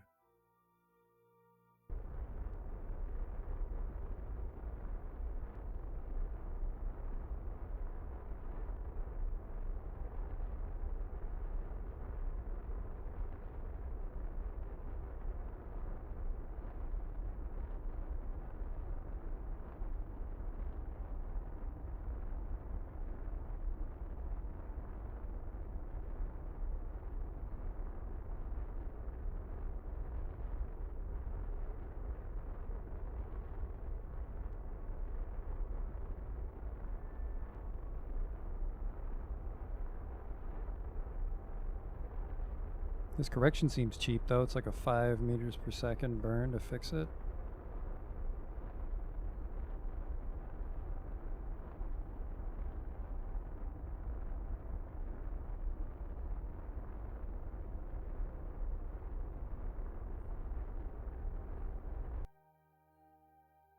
There you are. And then when we get there, our periapse is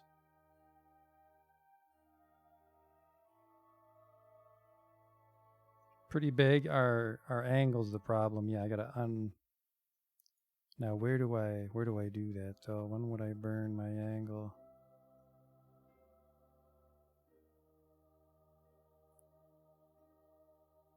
Do I burn it now or do I burn it when I'm on my way? Do a quick save and see what happens here.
This looks right. This looks like a proper angle.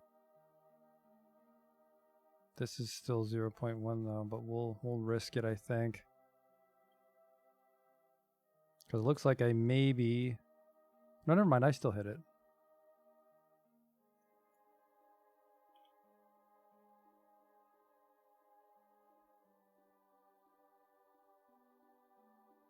$170 days to get to Duna seems really fast. Doesn't it normally take like a year to get there?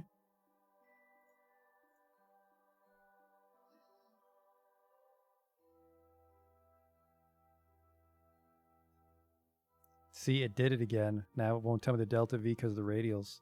It's probably because the radials are draining weird.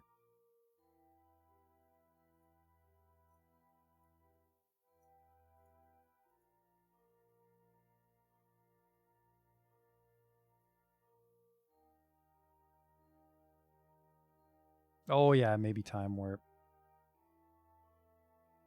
Maybe it gets angry at the transfer hoses with time warp.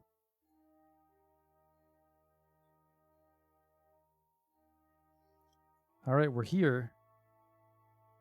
We're actually in a flyby, an escape trajectory of Duna right now.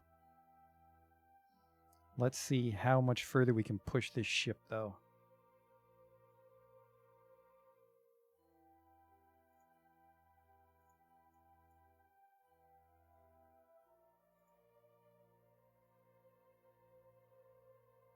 Nice strong connection with home because of that relay satellite we have. Let's kill this orbit. I want to make our orbit low enough that we can use the accelerometer or the atmospheric scanner. Where are you? Fluid spectrovalometer. Scoop up some of that Duna air and run a test.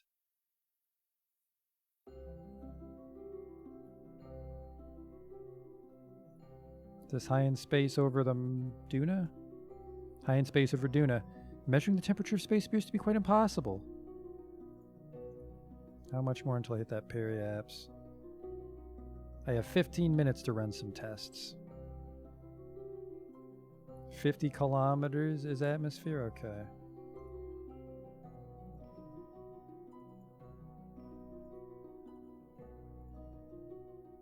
Can't do a seismic scan right now. We also can't do this one right now because we're in space. Get some goo, though. The goo takes on a red sheen. It looks very much like the planet below. Neat. Alright, Bob. All hatches are obstructed. Can't exit.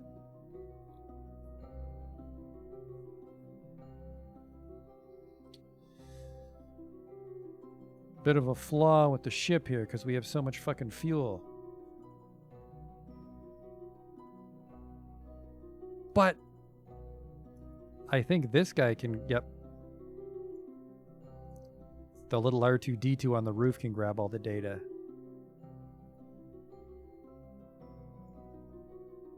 Crew report. High in space of Verduna. The planet's very red and appears to have deep brown furrows across the surface.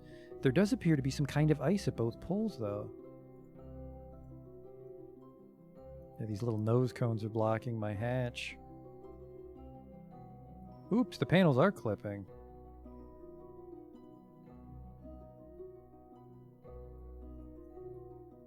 It's a little embarrassing. The ship works, though. Those dramatic space air brakes out. Yeah, these could probably be pushed way further back for accessibility. Never did any science tests. Just fine, though, when it's not the mystery goo. The little R2-D2 can run all the tests.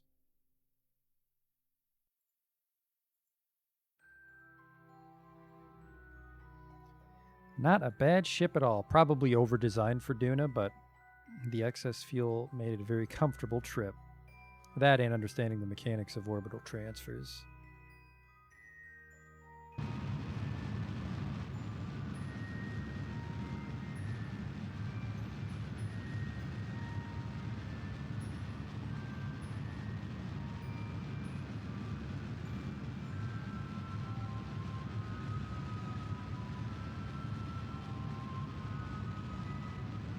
Yeah, I guess like the Minmus lander is an example of that. We had a way too much in the Minmus lander, and then we made that really small one tonight that was more than capable still.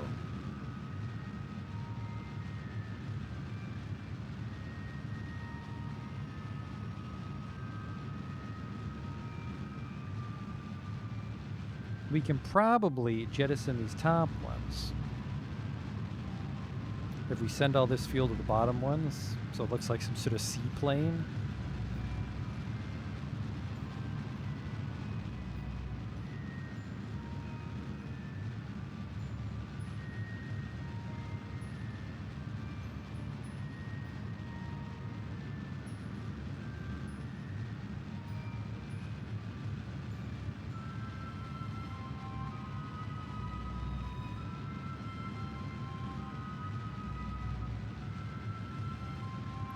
Definitely taking a lot of fuel to kill this orbit.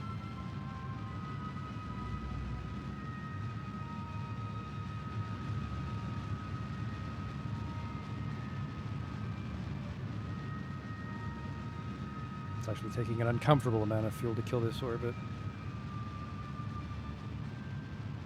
It should be only 250 and 360. Where's all my fucking fuel going?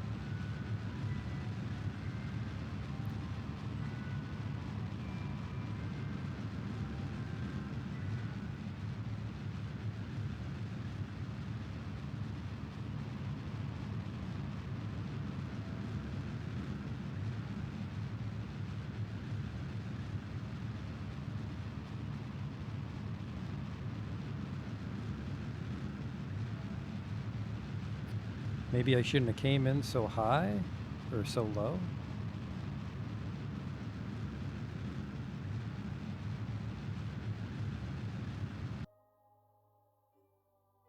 So there's an Ike flyby, but then that kicks me out of Dune. It's my separation? Oh, the separation on this one. I think it's better to burn radial in.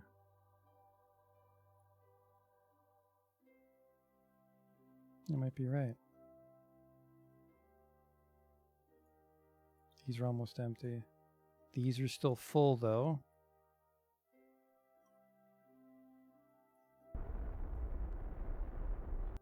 Ooh.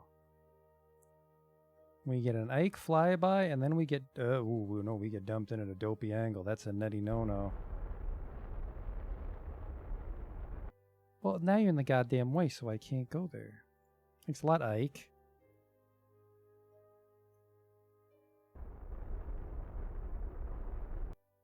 There. Oh, my angle changed.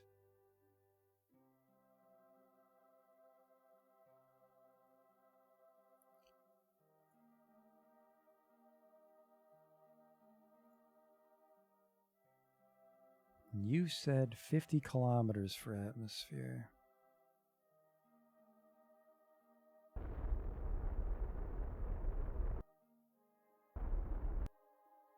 There.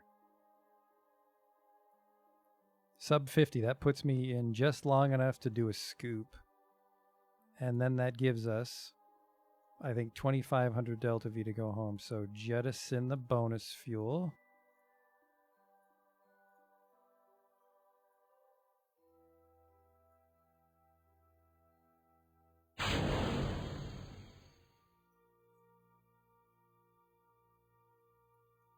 And we can do an EVA while we're out here.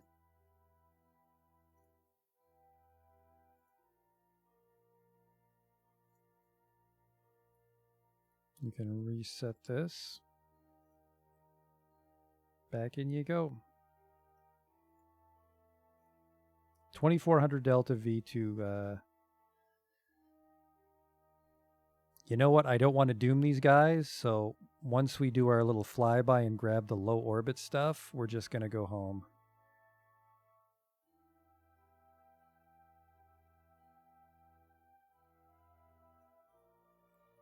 We can always, well, I mean, we're done the game. We're done streaming it, but the Crush in Space program can always come back for more after this first successful mission.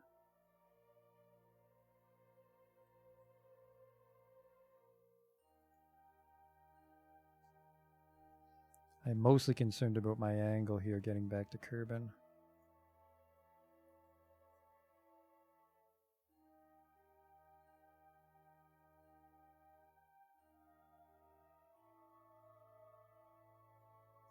By the way, right now it takes me 19 days to do this nonsense orbit of Duna.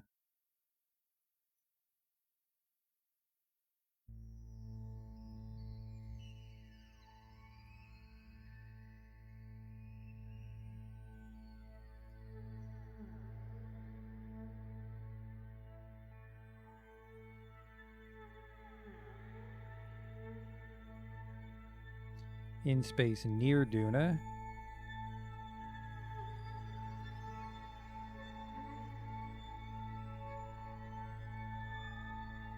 Goofy's right at home. Collect all that. Crew report. Good. EVA report above Duna. We're definitely above Duna. Oh shit, you were supposed to reset the goo container.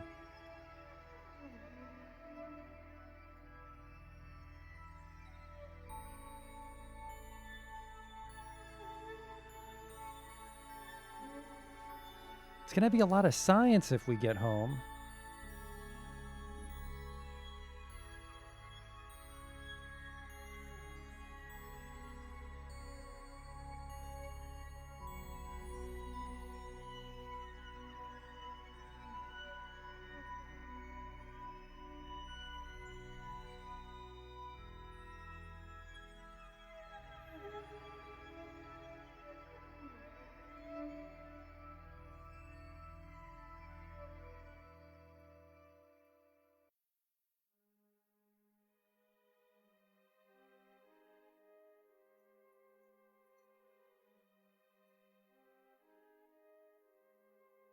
And then we just have to figure out how to get home.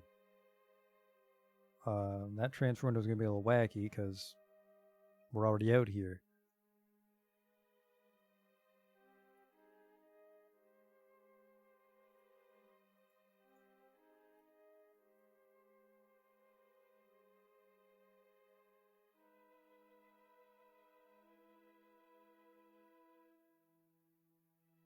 We just entered the atmosphere of another planet. You run an atmospheric analysis, recording various measurements like temperature, pressure, and atmospheric composition.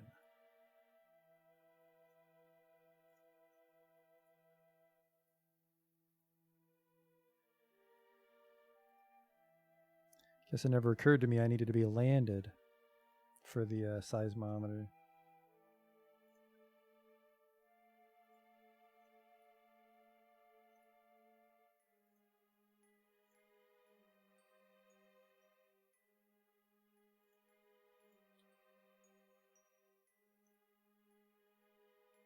Collect all that data.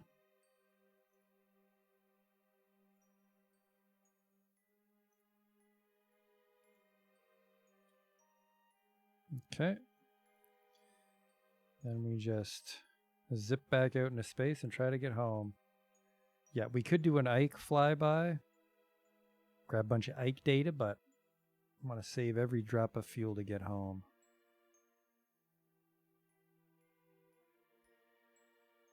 Where is home, by the way?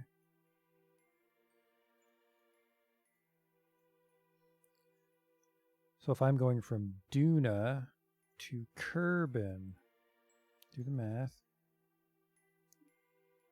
I want to be a little bit ahead. Why not just warp till Ike catches you? I mean, I could. But I don't want to miss my transfer.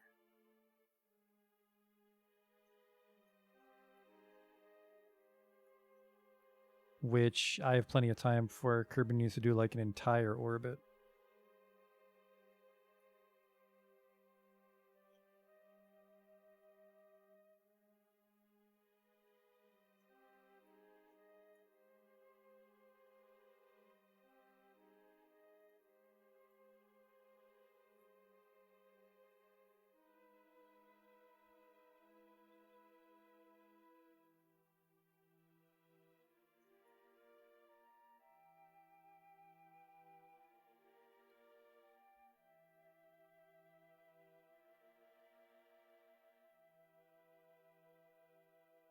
I mean, I do have 2400 to come home and deorbit, so we can burn just a little bit for an Ike flyby.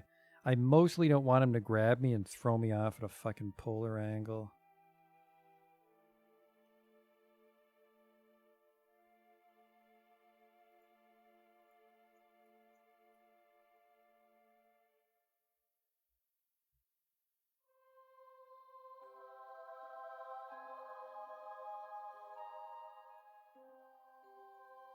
He's going the wrong way. That's probably why we get we go off on an adventure when he grabs me.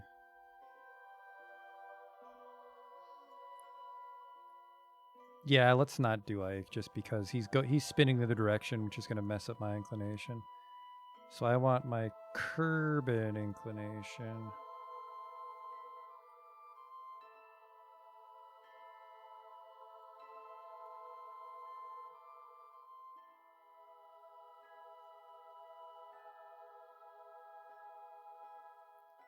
How can I tell though?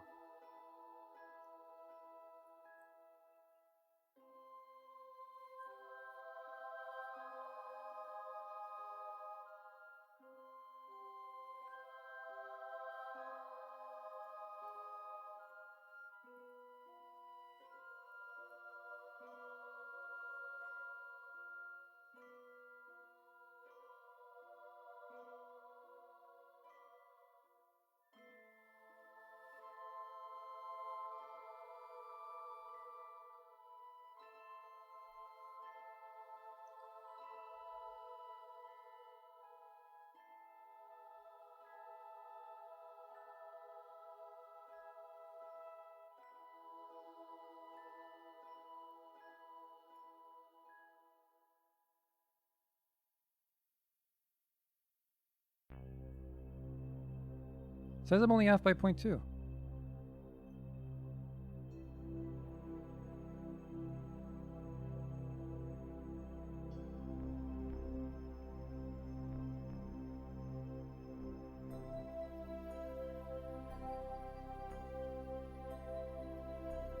Yeah, 0.2 is a lot at those distances, but it's better than being off by like 5 degrees.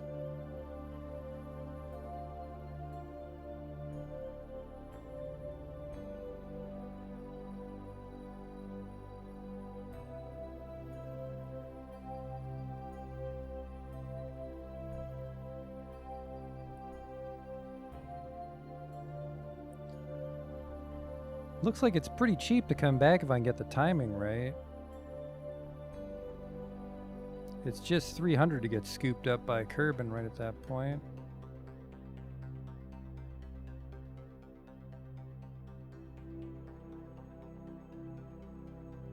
But there, it's all the way over there, which is what we don't want.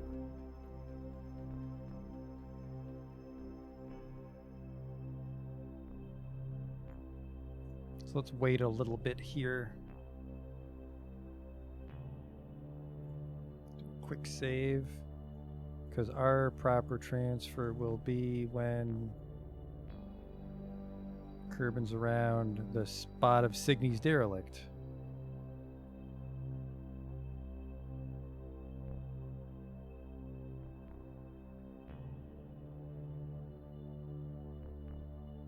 Why is my time warp fucking up? Because I'm in a dopey orbit, so I can't go at max speed.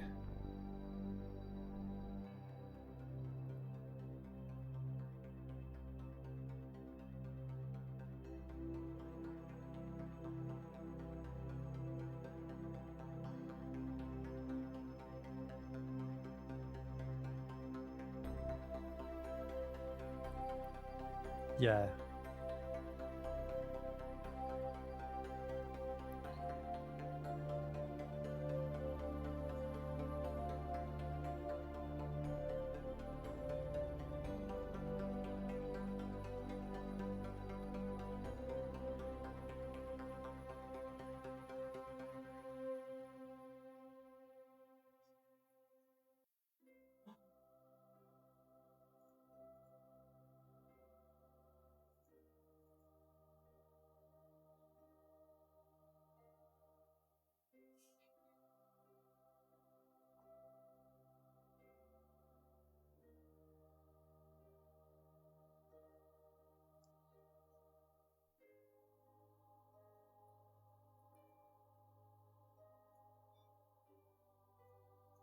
Yeah, I could just raise my periap so much that I'm not even near Ike, so nothing can go wrong.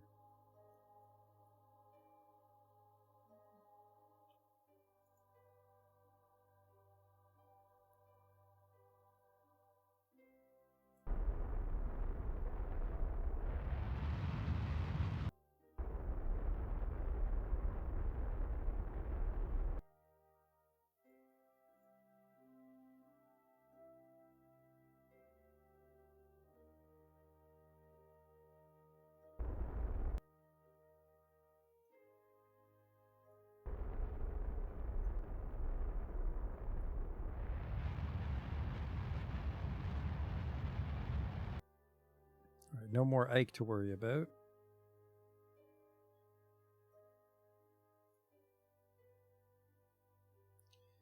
And now we just wait.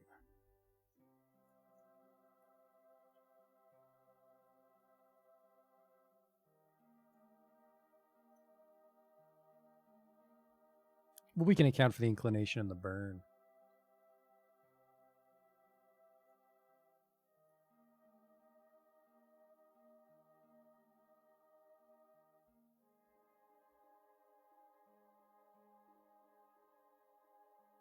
But we left that quick save back there if we need to change inclination first.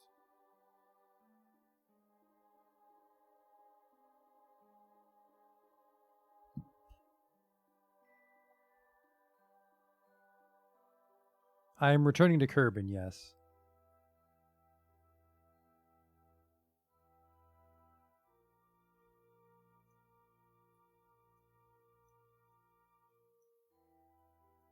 This must be like, this is the sweet spot.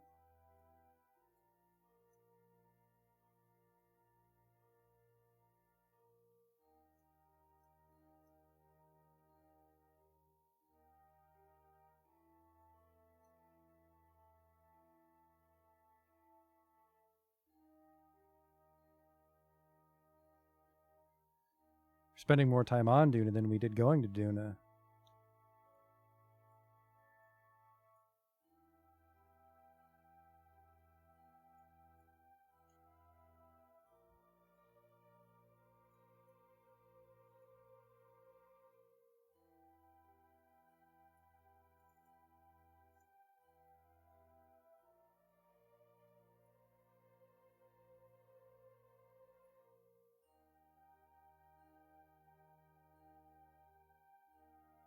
2 years and change? Jesus, yeah, it's going to be 2 years before we can begin the burn home.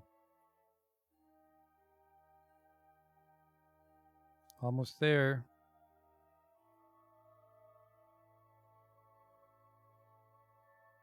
Say this looks close.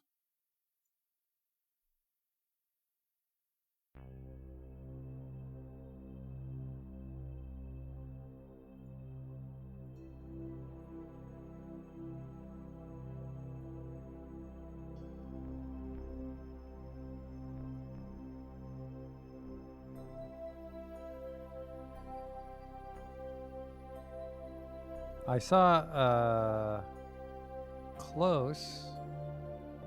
That's pretty close. And then our node is off by 1.2.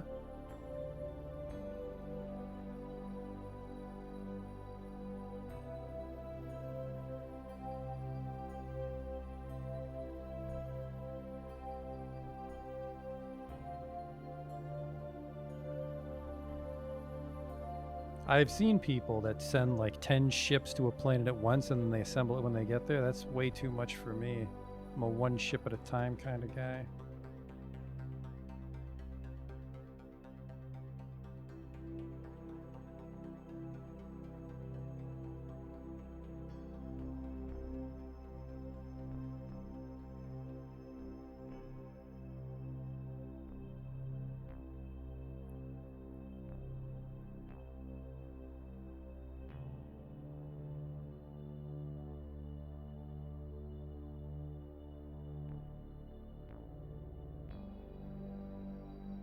I mean, it's not that close.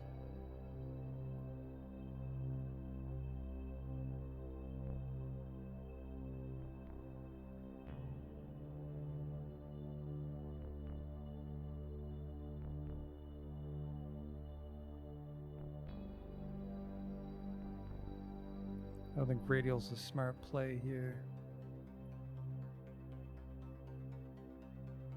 No.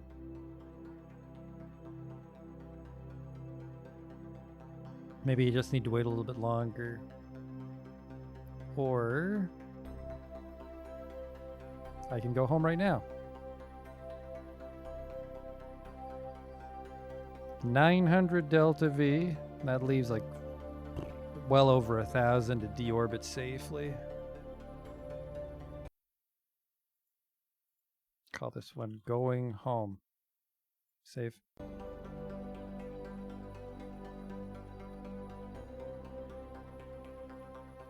It's gonna be a shitty node though. Can I unfuck that node and keep my intercept?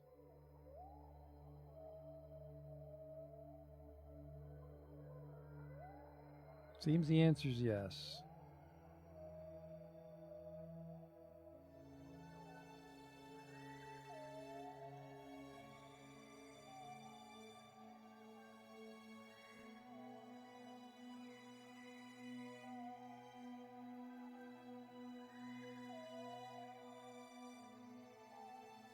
Oh, that's why. Trying to warp to the wrong side of it.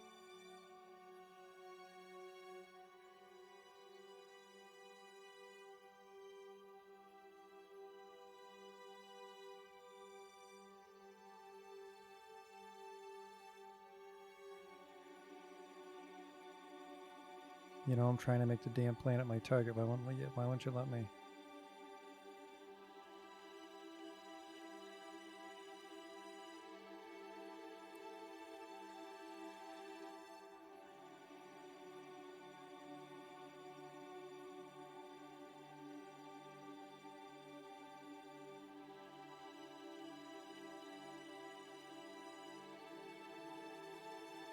There.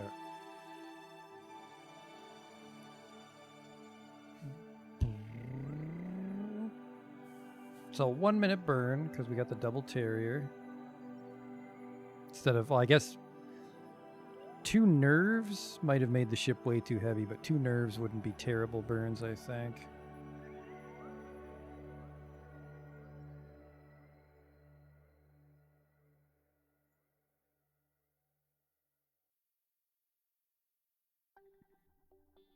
I'm on prograde. That should be fine, right? We're just pointing at the maneuver.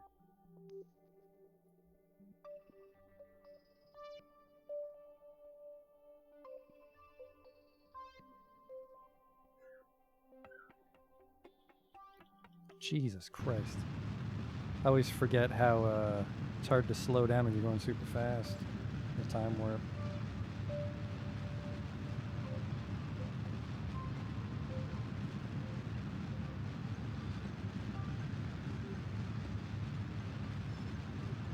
Let's see if we'll still get this intercept. I think we will, as long as we follow the maneuver perfectly.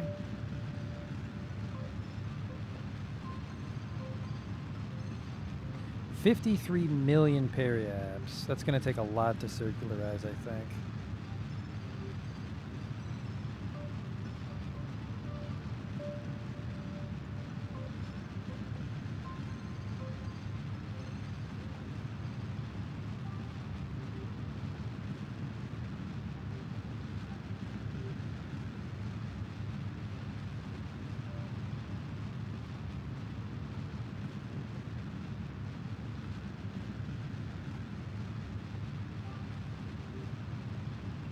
I'm actually a little worried, considering how much it took us to circularize around Duna. Didn't seem like we took that much more fuel than we actually consumed.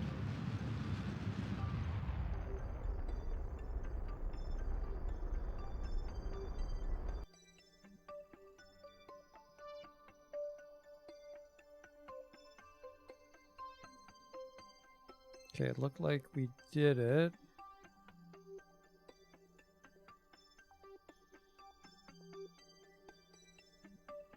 Warp to here.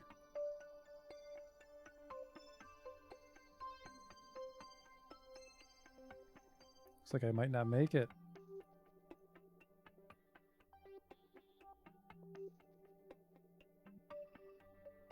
It says I make it, but then it also says that there's a target closest position right on top of it.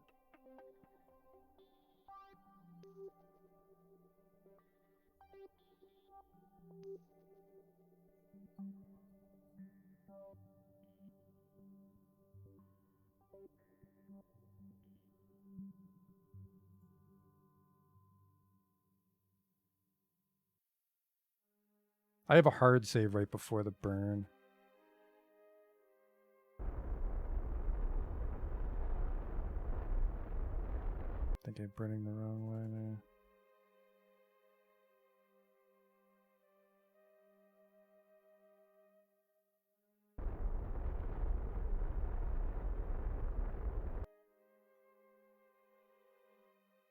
Can't really fiddle with my ascending node or it breaks the encounter. Then you think I should lower my my Kerbal periaps all the way out here?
Is a hell of a lot cheaper. But then, oh. Well, that's fine. Once we're actually in Kermit, it doesn't matter that that angle's all fucky.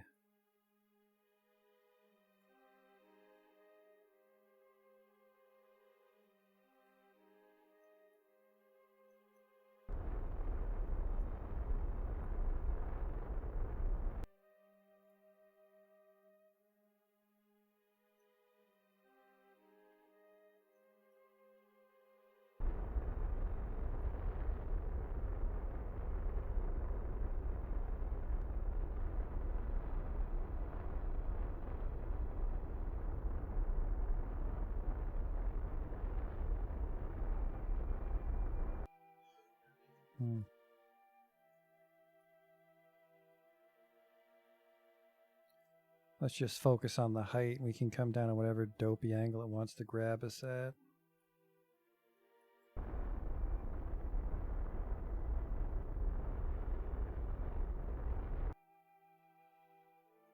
Why is this increasing it? Something's gone wrong.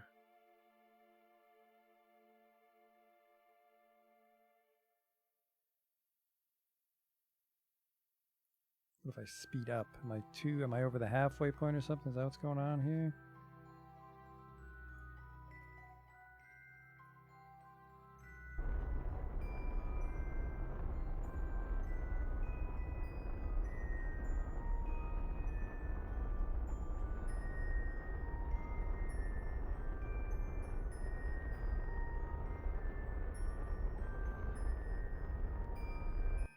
That's going up again.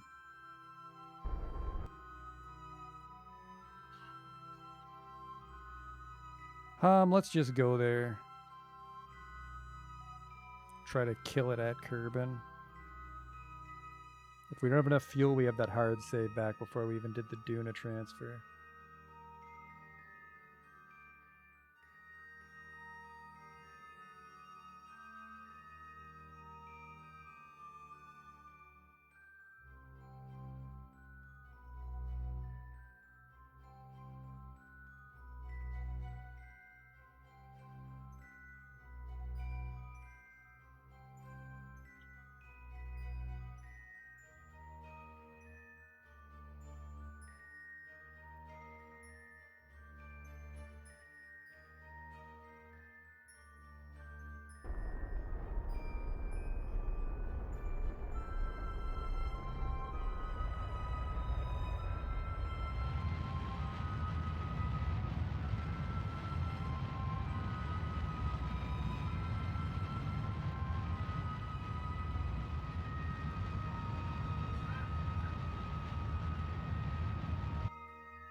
How much is this gonna take?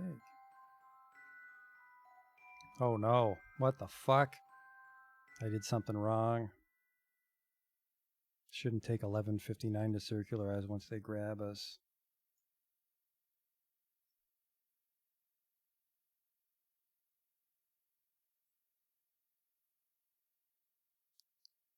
What am I doing? Going home.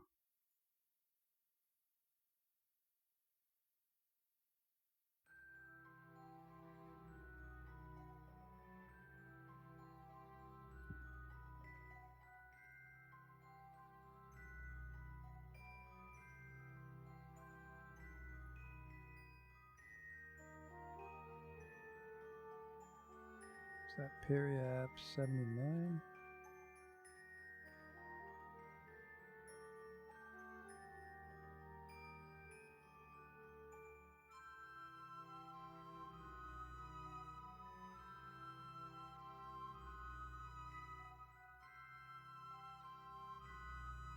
And then what did the one person said? They said go radial?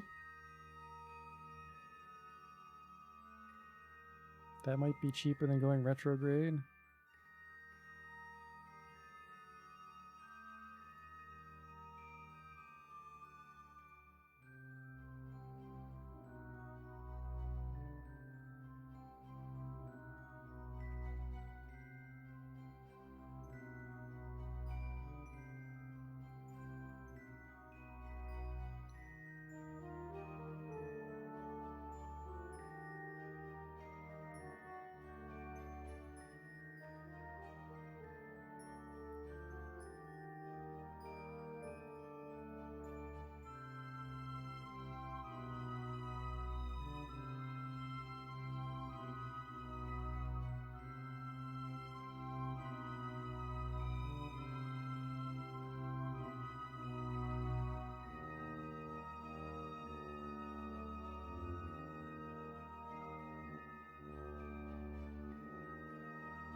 Maybe I just need to wait a little bit longer. Maybe Kerbal was too far away when I started the transfer. I could have let it orbit a little bit closer.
Still looks like I make it. Oh, there's my node right there.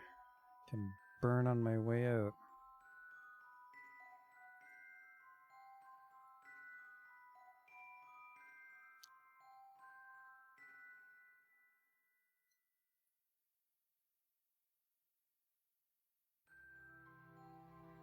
Descending node minus. So I'd want to go anti-normal? I don't know. It's easier to tell when it's a major axis change, and then I can visualize it, you know, like you're pushing down on the side that's higher up, but when it's so close, I can't tell.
Am I using any mods? No, this is stock game.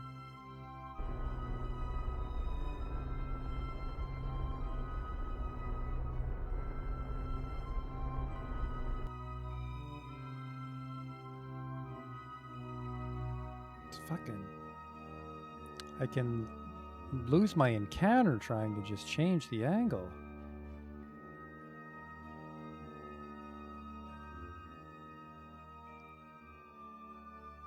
Just have to just wing it, I guess. Wing it again.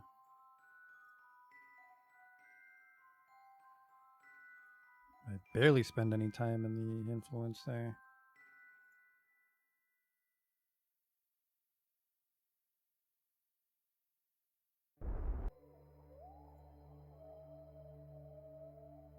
And to gain some speed.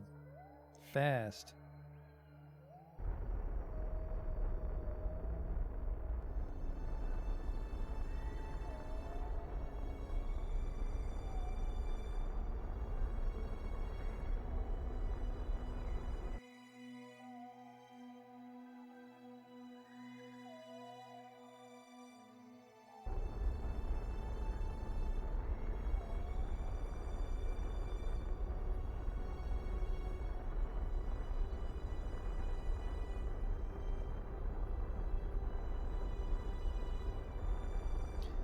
I'm pointing the right way, maybe I can fix my node. Nope, that's the wrong way again. What the fuck?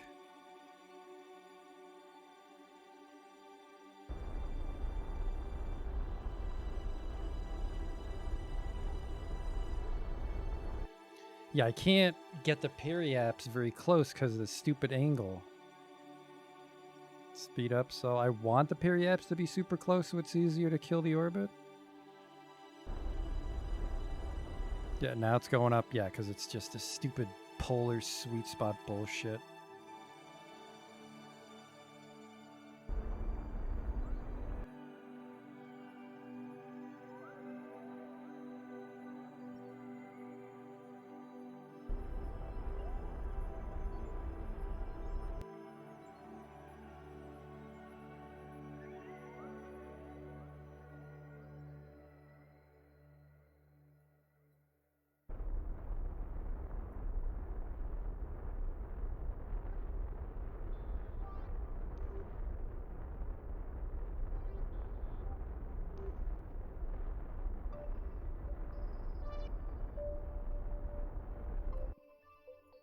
I guess and then if I speed up, that'll give us more room on our periapse, and we just keep cycling between radial and prograde, right? Till we get that node killed.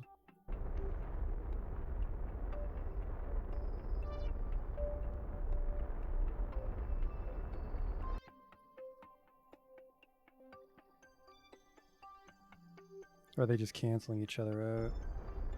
God damn it.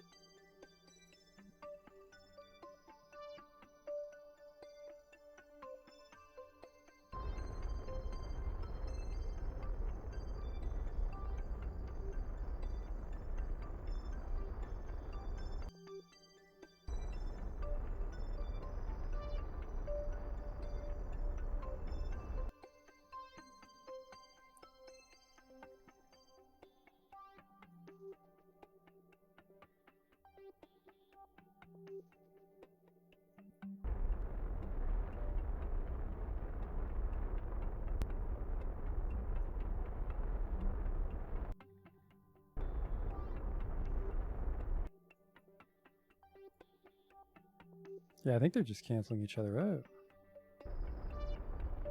God damn it.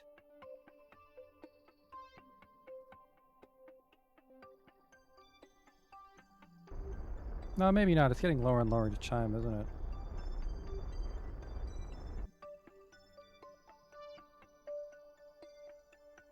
Maybe I need to switch from orbit to target radial.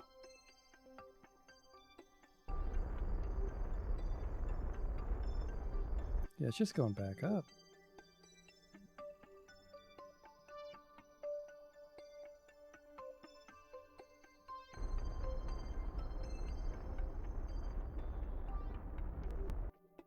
Let's try target.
I don't know why I keep going radial out. It's never the one I want.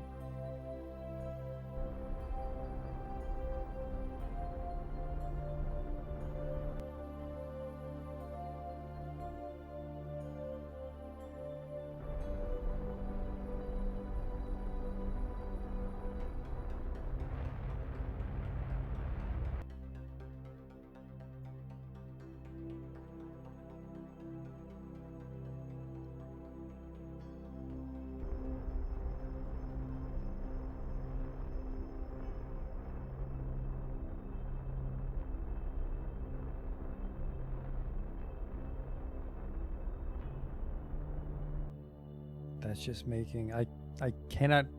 They seem to be at odds with each other. If I change my node, I can't hit it.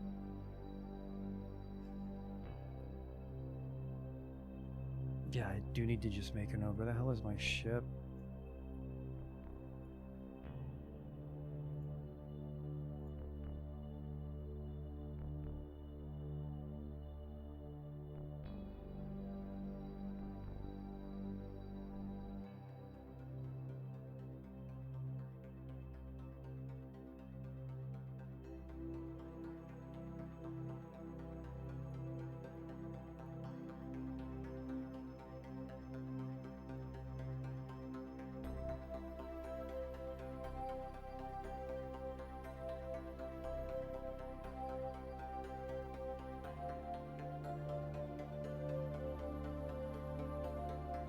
Kerbal Periaps 77.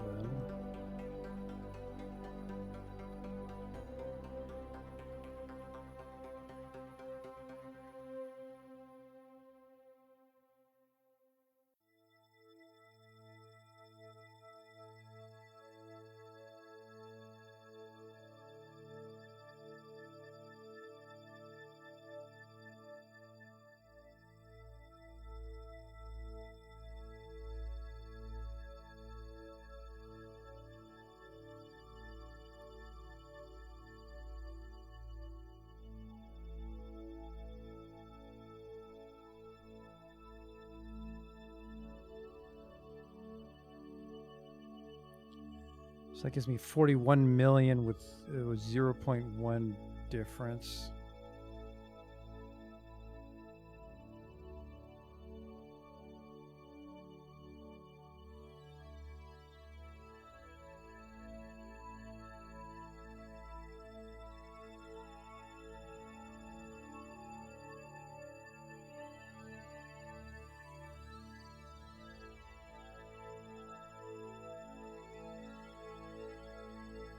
Can I get that thing down to 0?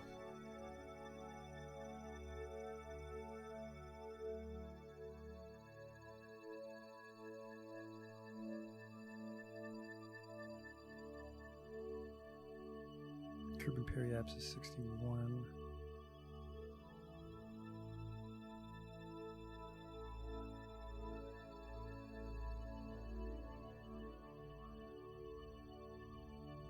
$55.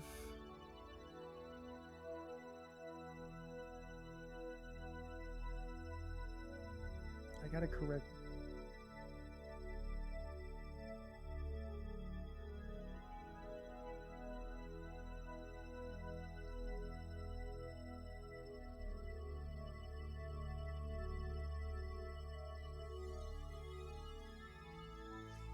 I suppose we could do multiple nodes. Couldn't we add another maneuver?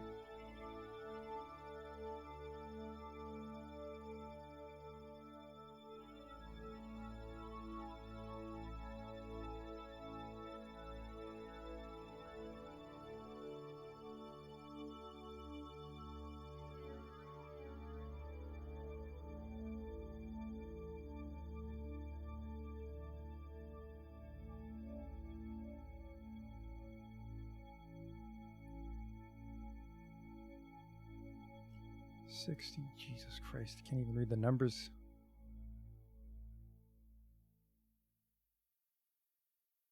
$61 million.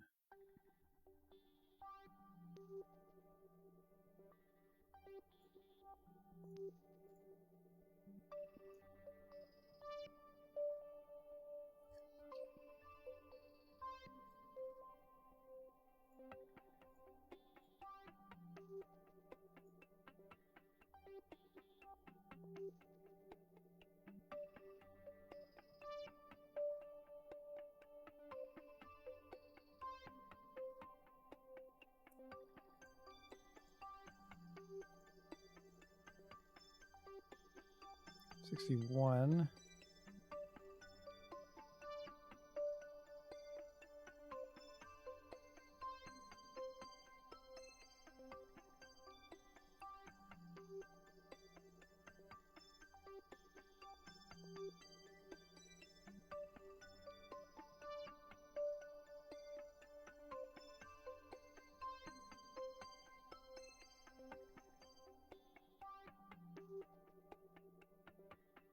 Jesus Christ.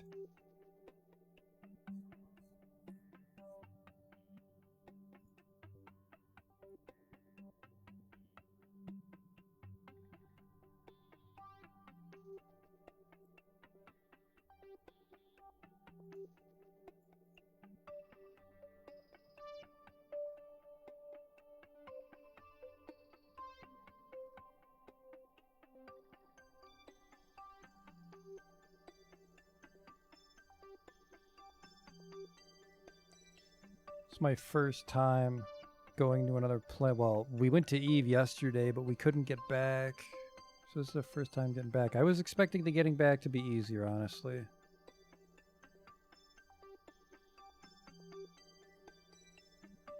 So like this maneuver doesn't move our ascending descending notes, so then I don't know how to tilt again.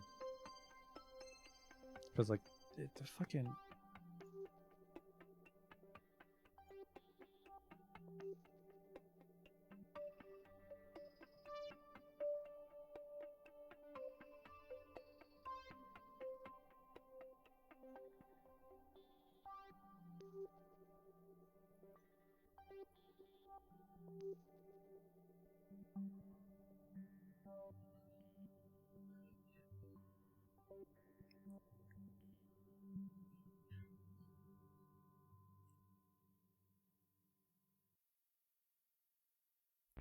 You don't even think this is a real burn? Oh, fuck it, Christ. Let's just not do it then.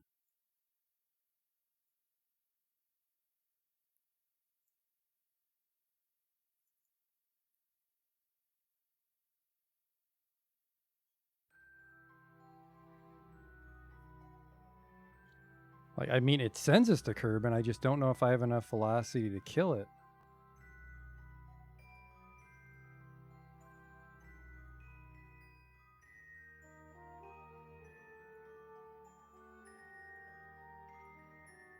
Like my ship, thank you.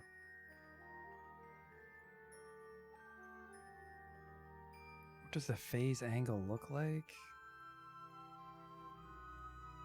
I mean, I'm here. I think actually, I guess Kerbal would want to be further up. Want to be like here, right?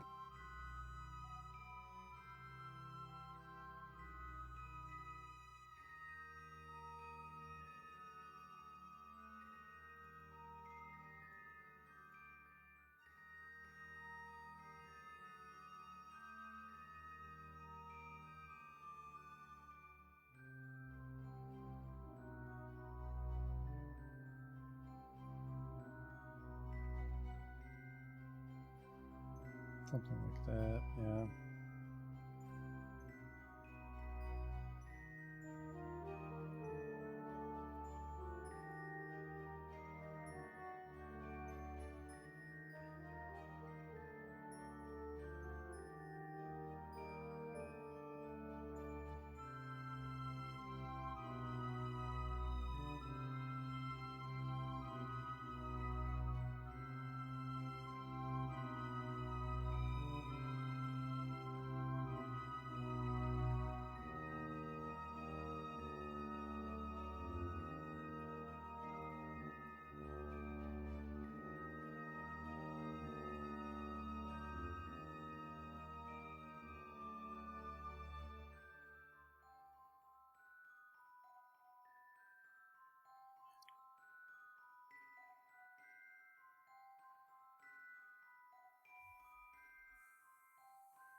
Okay.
There it is.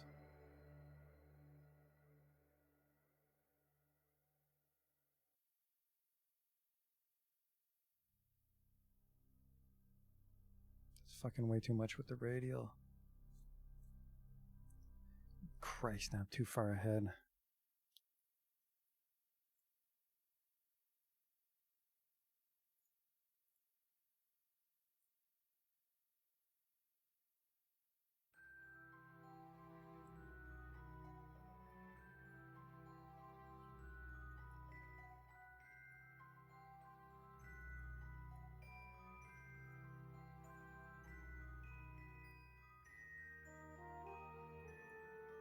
Start at 90 degrees.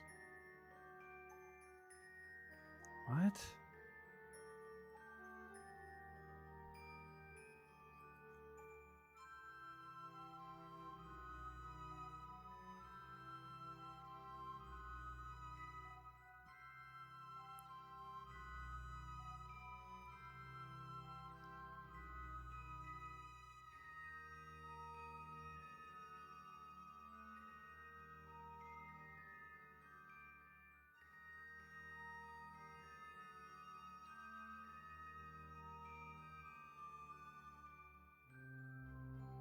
So this is 90, so this is just past 90. The problem is I'm just trying to look at it. It's like I can't keep it centered on the damn tuna.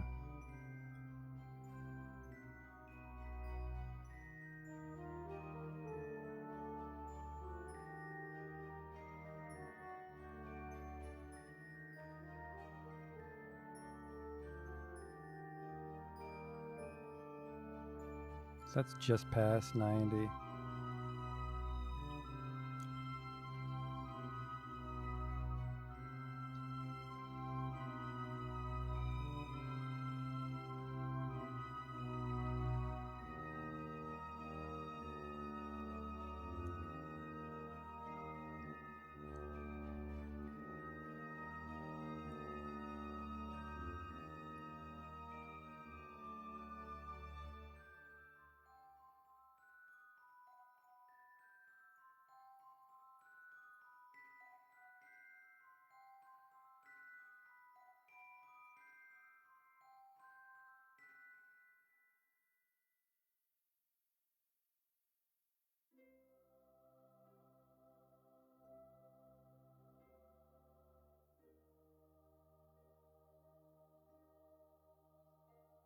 Nope, that's too fast.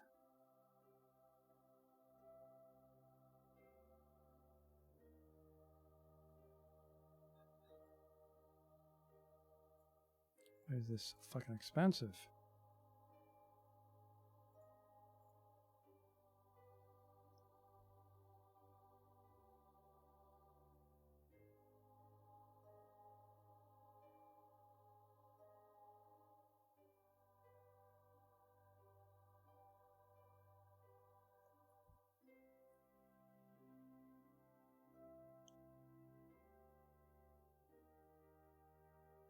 Get out on the other side.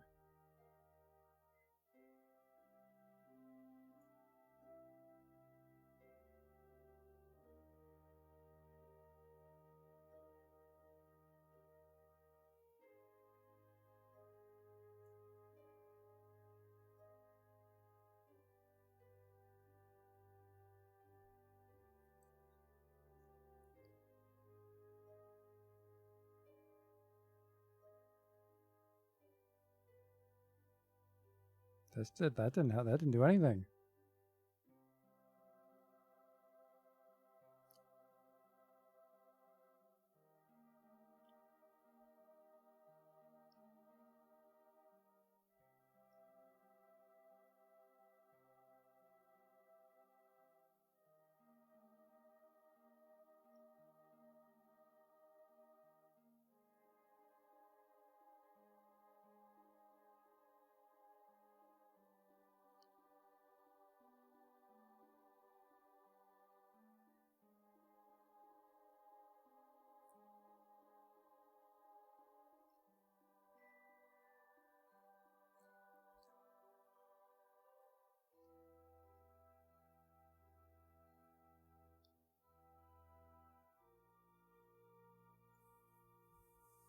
Yeah, but then it's expensive to change my orbit compared to Kerbal.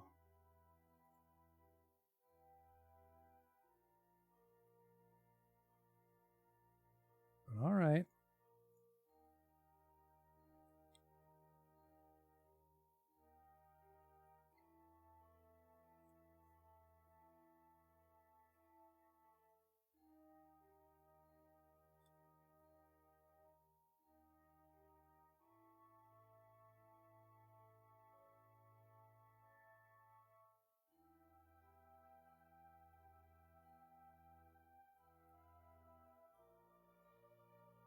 We're just going to stop here if this maneuver doesn't work.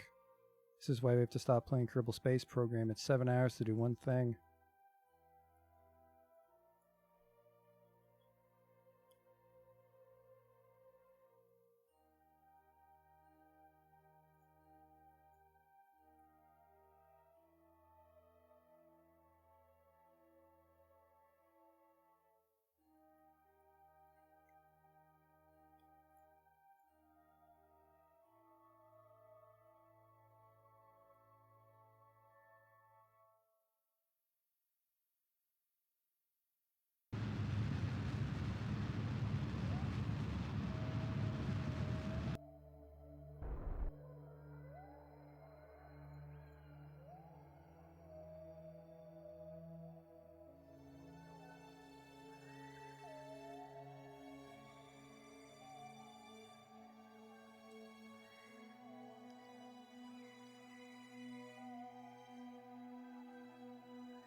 Okay, there's one.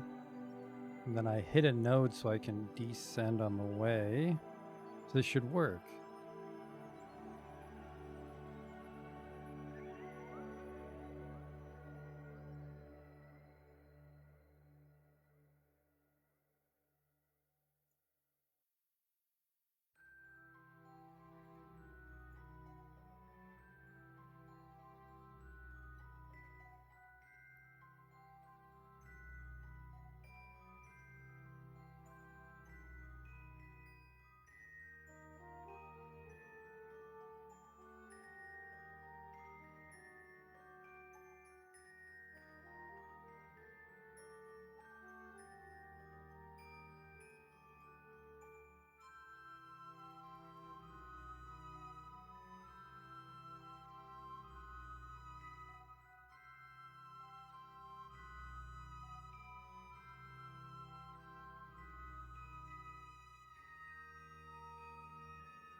Okay, we will get there with this. And we're going to quick save, and because there's the ascending descending node. So I want to fucking actually be 0 degrees when we come in. And then I just want to see what happens if we try to kill 77 million. We might be going too fast.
Alright, we're at 0, 0 finally. And we get grabbed.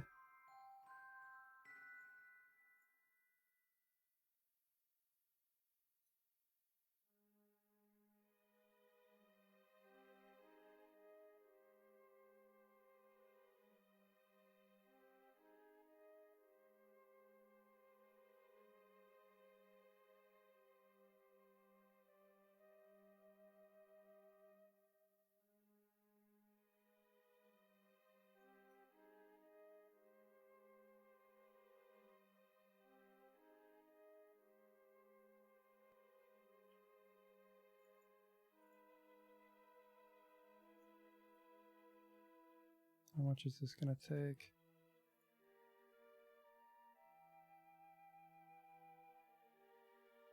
I can't close it. What the fuck?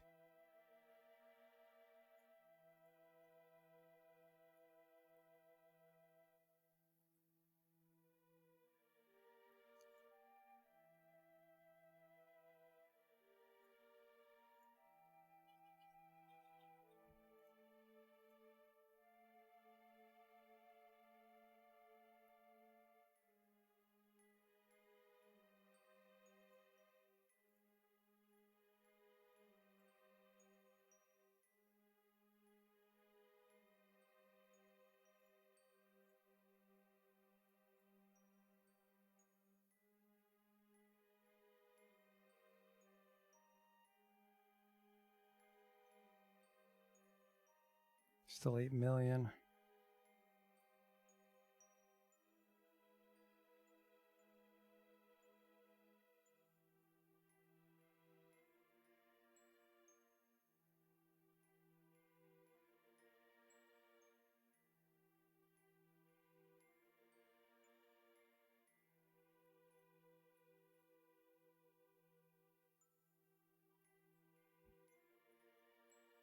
So yeah, and then I'm inside the moon, so I should be able to kill it with the 600 I have left.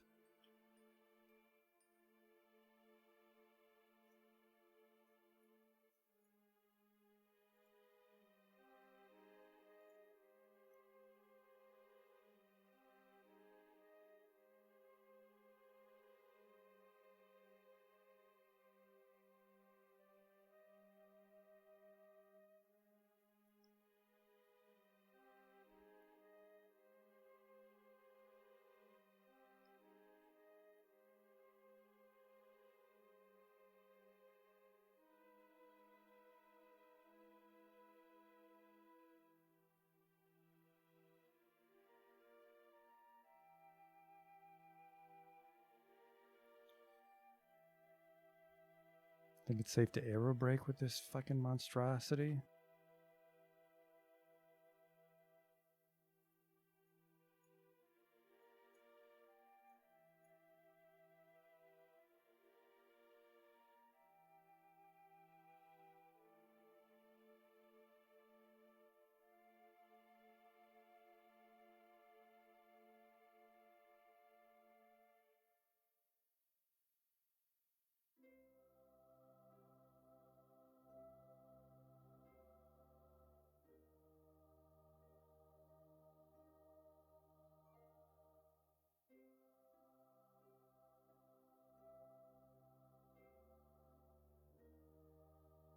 Did you gravity assist off the mud in any way? At this point, I'll just be glad to get home in general.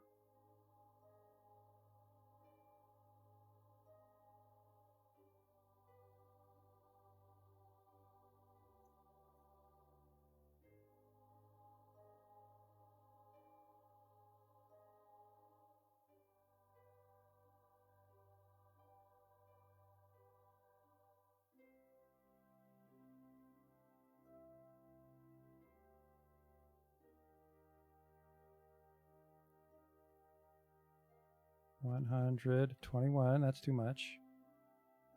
53, probably too much. 68. 57, might die terribly, but we can try.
$54 is a little too risky.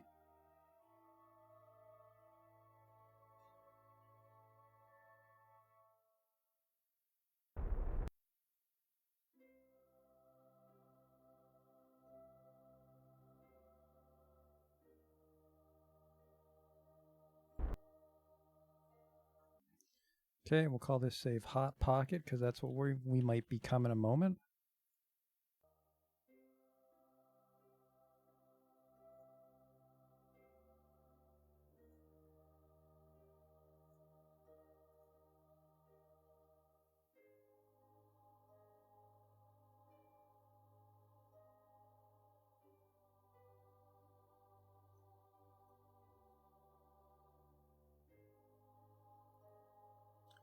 Oh boy.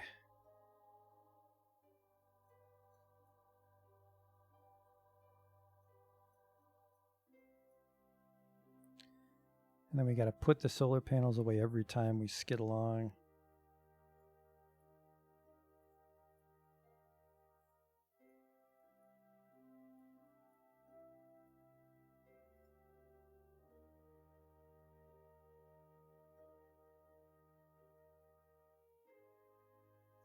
I don't want to go far enough to actually take heat damage because I might fucking explode my orbital speed.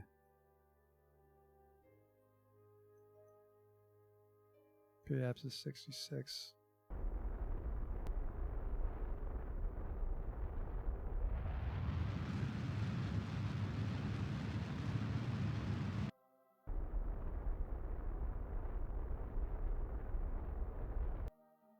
We'll do 59.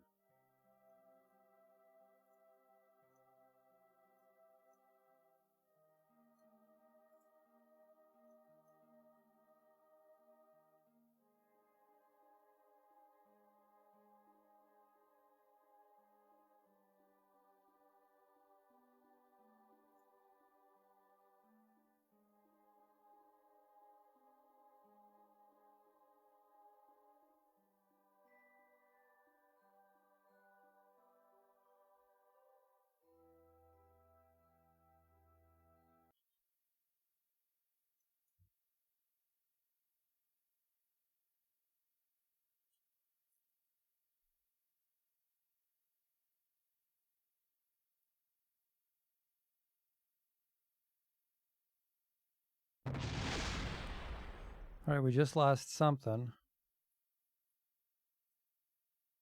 F3. Thermometer exploded. Yeah, this is way too fast.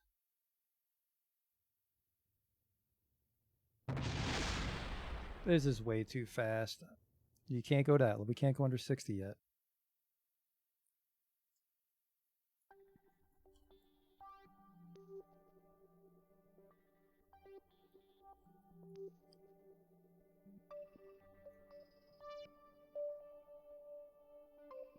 Oh, never mind. I want Hot Pocket.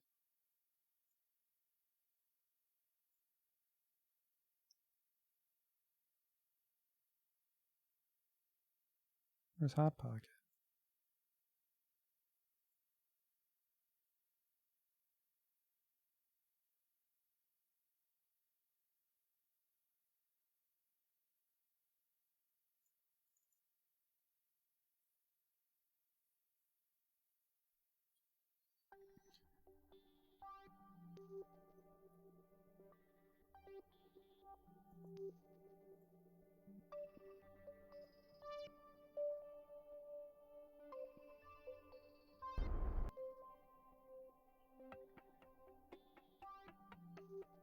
I just want it to be over, Wags.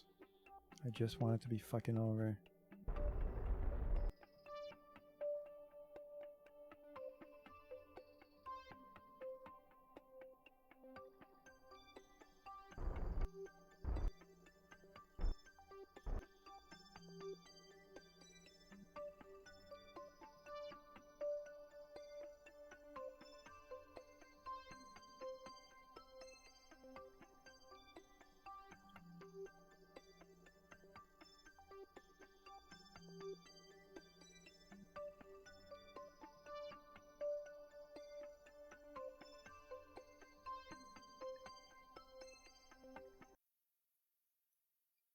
We're on our way back from Duna right now.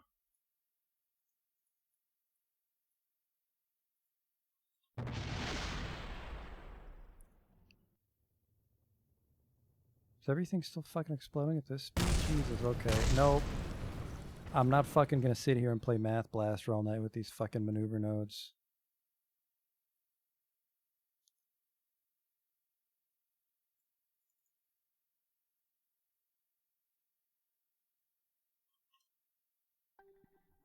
Done.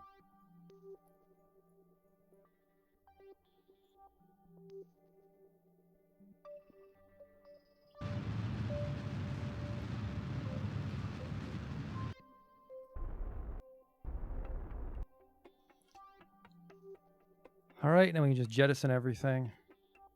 Take these things home, be done with this game. It's taking too long to do anything now.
I wonder if the thermometer will survive. It should survive. It survived in the tests we did.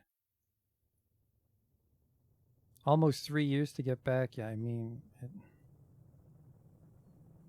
this ship has enough fuel to go to Duna and back. We just couldn't figure out the maneuver node to get out through the transfer window from Kerbal, and that's just busy work. It's like, this has been a 7-hour stream, and while we accomplished a lot, I'd say probably 2 hours was just dead air busy work, fiddling with fucking maneuver nodes. So I was able to accomplish my goal of going to Duna, so we can move on from Kerbal Space Program with a clear conscience. It's a perfectly fine game. It's just a colossal time sink at this point.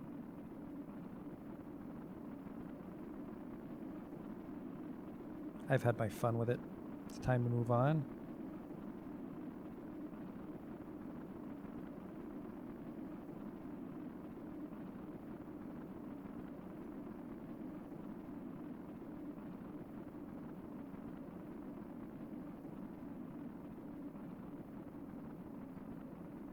Christ, this one here, 7 hours. One of my longest streams to date of any game. But, like I said, half of it was nothing. We're actually just wrapping up. As soon as I land this ship, we're wrapping up the stream and the series here, yeah.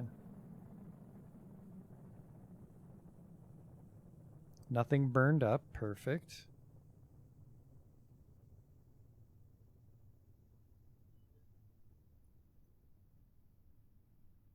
I think maybe we should have just like even skipped along at just like 69 kilometers, just any sort of atmosphere to slow us down slowly over the months and months.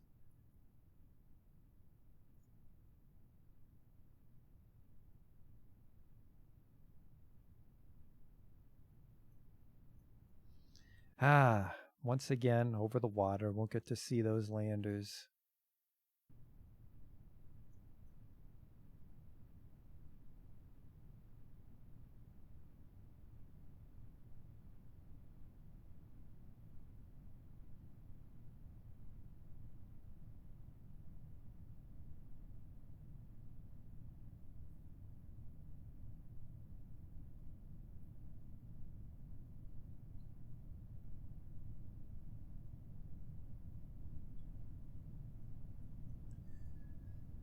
I don't think you guys shower. Is there a shower on this thing? Just don't breathe in.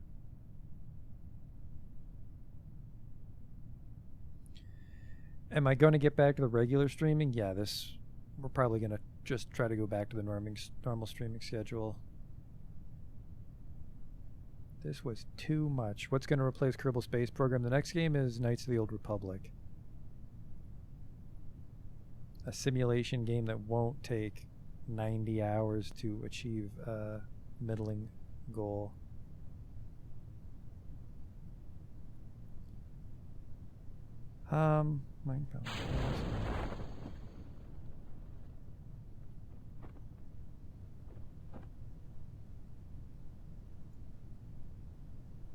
Yeah, the first one.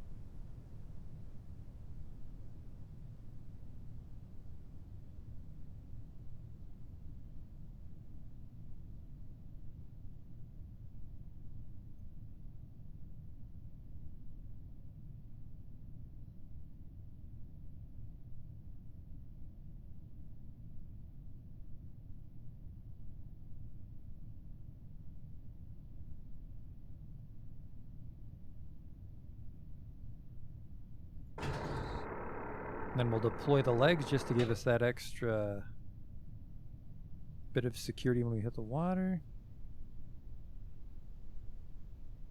Yeah, this thing drifts weird. I think it's the momentum from the air brakes.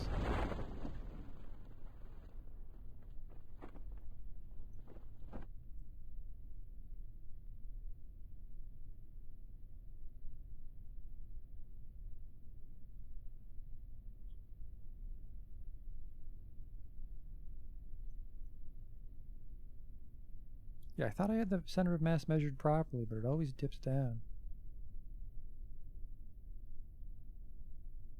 Here we go.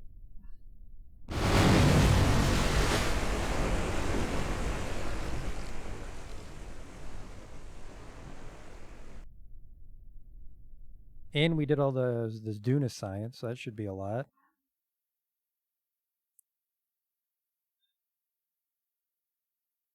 That took way fucking longer than I wanted it to. My God. But we did it.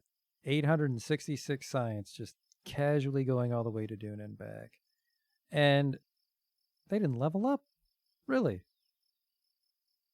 Huh. Oh.